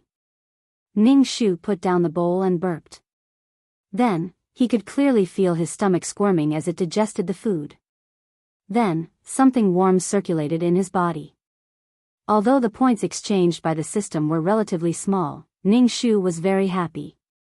This secret book was really useful. Chapter 41. After obtaining the peerless martial art, Ning Shu began to practice martial arts without sleep or food. Forgetting food was impossible. She ate too much every day. She couldn't forget even if she wanted to. Every time Ning Shu ate, Yuan Dong would look at her with a conflicted expression. Every time the princess ate, her stomach would bulge. Then, after 4 hours, her stomach would disappear. It was a shocking sight. Yuan Dong wanted to persuade the princess, but every time she met the princess's gaze, she felt inexplicably guilty. It was as if the deepest thoughts in her heart had been cut open and exposed under the sun. Yuan Dong was too lazy to care. Anyway, the princess was ruining her body. Then, there were strange rumors in the princess's residence. They said that the princess was so sad that she went crazy. She didn't leave the house all day and ate a lot. They said that Princess Jianghu had become a big fatty. Even Li Wen in the palace heard the news. He summoned Ning Shu to the palace. When he saw that Ning Shu didn't become a big fatty, he actually let out a long sigh of relief. Ning Shu didn't care about these rumors. Seeing Li Wen looking at him without speaking, Ning Shu's heart beat wildly. He asked, "Brother, do you have any orders for me?" Li Wen said indifferently, "How is your stay in the princess's residence?" "Very good. The princess's residence has a beautiful environment. It's suitable for retirement," Ning Shu said with some flattery. "I heard that you eat a lot now." Li Wen's tone was indifferent. He looked at Ning Shu up and down. "Overeating is not good for your body. Or are you still unable to forget Duan Xinghui?" Ning Shu quickly waved his hand. He was afraid that he wouldn't be able to express his intentions. He was afraid that Li Wen would misunderstand that he was still interested in Duan Xinghui. "Brother, I recently obtained a peerless martial art. I'm practicing martial arts." People who practice martial arts eat a lot. Li Wen's face revealed a surprised expression. This was the first time Ning Shu saw Li Wen's face reveal such an expression. "As long as you're happy," Li Wen said indifferently. Obviously, he didn't believe that Ning Shu was practicing some peerless martial art. "It's true, imperial brother. Chen Mei really obtained a peerless martial art." Ning Shu quickly took out the secret martial art book and placed it in front of Li Wen. Li Wen lowered his head and looked at the words peerless martial arts. His eyes stared blankly. Ning Shu said, "You can keep this kind of thing. Imperial brother, why don't you practice it too? This thing is really useful. It can strengthen your body and prolong your life." Ning Shu strongly recommended to Li Wen. Ding! The player's secret book has been exchanged. You're not qualified to give it to others? The system's cold mechanical voice suddenly appeared. Ning Shu was shocked. This secret manual was no longer hers. Damn, Ning Shu could only grin at Li Wen and say, "Imperial brother, this secret manual is probably still dangerous. Let Chen Mei practice it first. If there is any danger, Chen Mei will bear it." Li Wen looked at Ning Shu with a smile that wasn't a smile and waved his hand at her. Ning Shu eagerly left the palace. Ning Shu fell into a frenzied practice mode. Everything else was pushed back. The current Ning Shu was no longer the big eater, but her body had entered a strange process. Now, Ning Shu's body was circulating a weak aura. This aura had a warm feeling. It wandered in her body and strengthened her body. Ning Shu felt that her body was filled with vigorous strength. Even her mind was unprecedentedly clear. Her mind was clear. She felt that the whole world was unprecedentedly bright. What a magical feeling. Ning Shu touched her arm. Although the flesh was still smooth and delicate, it was full of strength. Fortunately, it wasn't muscle. Ning Shu, who had achieved great success, was in high spirits. Then, she brought a group of guards to the imperial manor, which was the original owner's manor. The imperial manor was very big. There were a lot of orchards, land, and all kinds of plants. Ning Shu had already thought about it. Food, clothing, housing, and transportation. The word eat was placed at the top. He didn't know if this world had high-yield crops like sweet potatoes and potatoes. Moreover, they were very resistant to hunger. If there was a natural disaster, they could save lives. Ning Shu looked around the entire manor. He was very disappointed that he didn't see any of these things. He found the manor's steward and asked him. The steward also said that there was no such thing. AI, this is not scientific.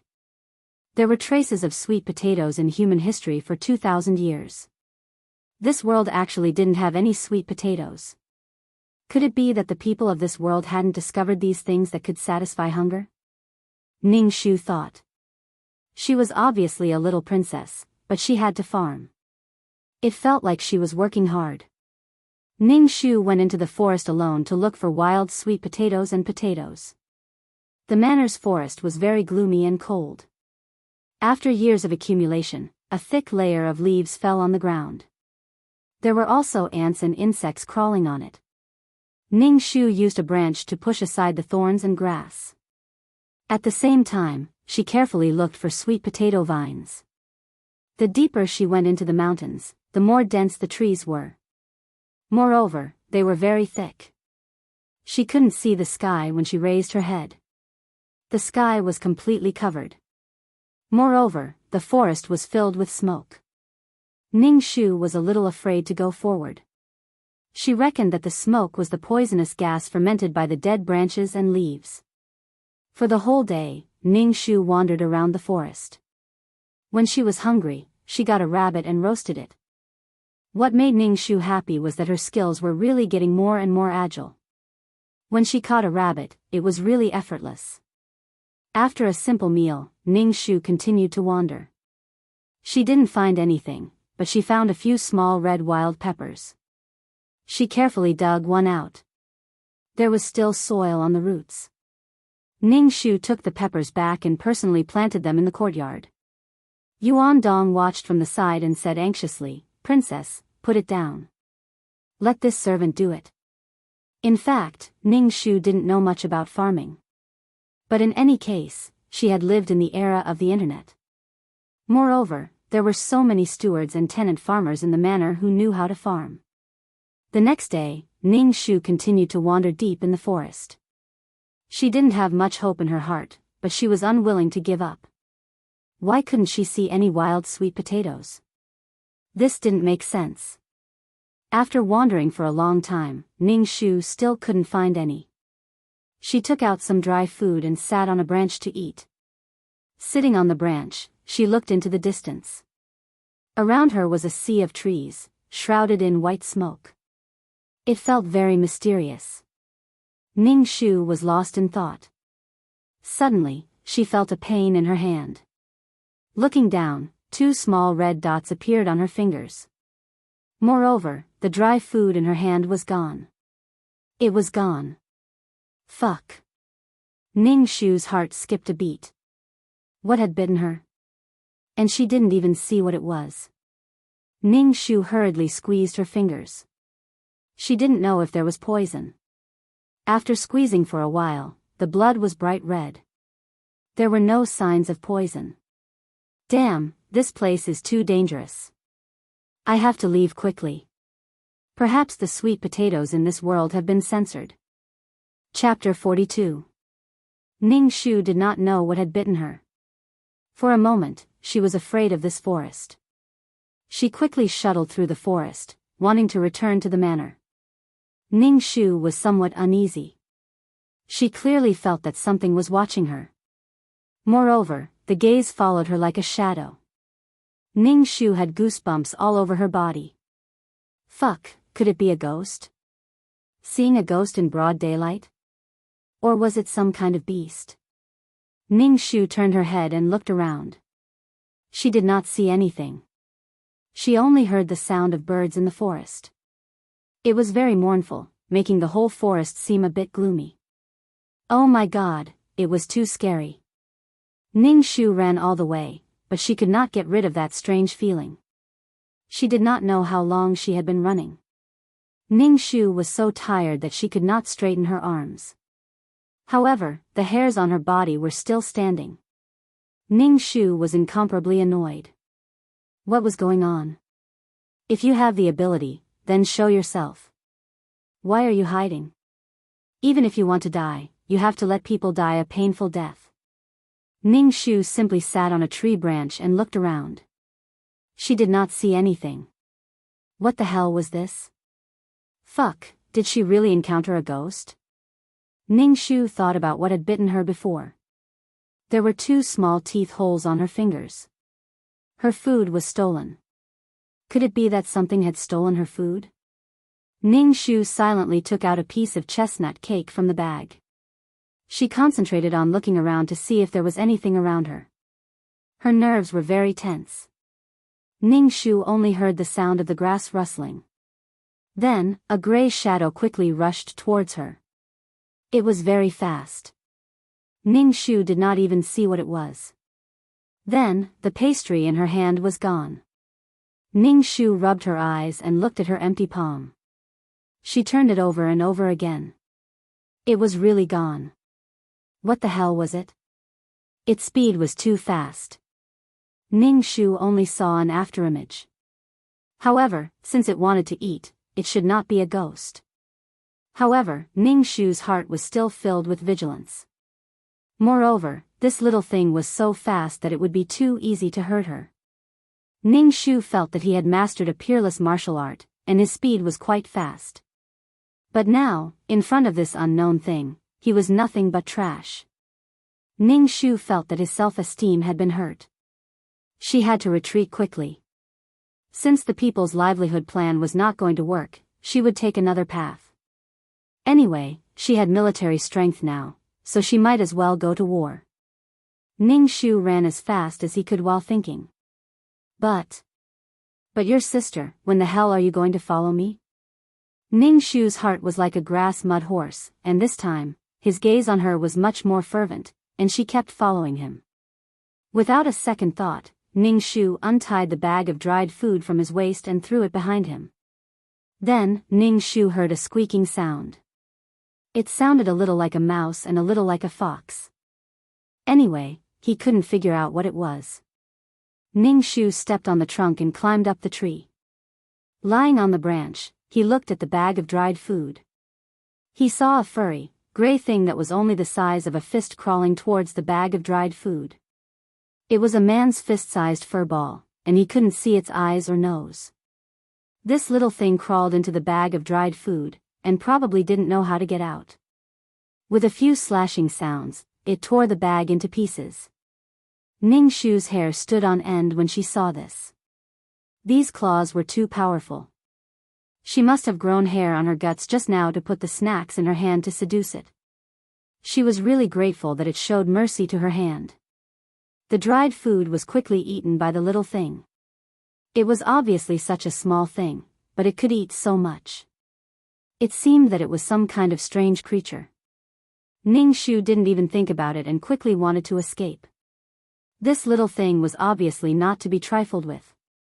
Ning Shu was just about to run when she saw that the little thing was actually looking at her. Moreover, it stood upright. It still looked like a furry ball. Ning Shu expressed that she really liked furry things, but this little thing was not a stuffed toy. You don't have to follow me anymore. I've already given you everything I have. Ning Shu jumped down from the tree and felt all over her body to show that she wasn't lying. The little gray ball squeaked twice, and then in the blink of an eye, it was in front of Ning Shu. It straightened its body and revealed its sharp claws. It was only the size of a man's fist. In fact, its claws were also very small, but the claws were very dark and exuded a kind of black luster. Ning Shu was so scared that she was sweating. Her face spasmed as she smiled at the little thing. I really don't have anything. The little gray ball's small black bean-like eyes looked at Ning Shu. Its black eyes were shining. Ning Shu was speechless. What was the situation now? She was trapped by an unknown thing. Help! Ning Shu and the little thing looked at each other. The little gray ball squeaked twice at Ning Shu. Ning Shu, I really don't understand what you're trying to say, dear. Ning Shu thought for a moment. Seeing that the little thing liked pastries, she said, how about you let me go? I'll go get you some pastries. Ning Shu felt like she was going crazy. She was trying to bargain with an animal. It was simply ridiculous. The little gray ball looked at Ning Shu. Then, slowly, it grabbed Ning Shu's skirt and slowly climbed up until it reached Ning Shu's shoulder. Then, as if it was tired, it sat down on Ning Shu's shoulder. Ning Shu narrowed his eyes and turned to look at the little thing. Did it want to go with him? Sigh, I'll just treat it as a pet. Ning Shu quickly ran back to the manor. Oh my God, his heart still couldn't calm down. Back at the manor, Ning Shu immediately asked Yuan Dong to bring over all kinds of pastries for the little gray ball to eat to its heart's content. Yuan Dong was surprised when she saw the little gray ball. Then, she saw that the little gray ball ate the pastries very quickly. In a short while, several plates of pastries were gone. Yuan Dong's jaw dropped to the ground. She couldn't help but ask, "Princess, what is this thing?" She didn't know what the hell it was either. Ning Shu sighed. She hadn't found any wild sweet potatoes, but she had found a glutton that didn't know what kind of species the little gray ball was. Oh my god, why was it so difficult for her to win over Emperor Li Wen? Ning Shu looked bitterly at the little gray ball that couldn't move on the table. It must have eaten too much. Ning Shu still didn't want to give up. He would wander around for another day tomorrow. If he couldn't find anything, then so be it. Perhaps the soil here wasn't suitable for potatoes to grow. But how was he going to deal with this little thing? Should he throw it out now that it couldn't move after eating too much? Squeak squeak, squeak squeak. The little gray ball on the table squeaked. Ning Shu was surprised. This little guy was quite sensitive to people. Ning Shu smiled and gave the little gray ball to Li Wen.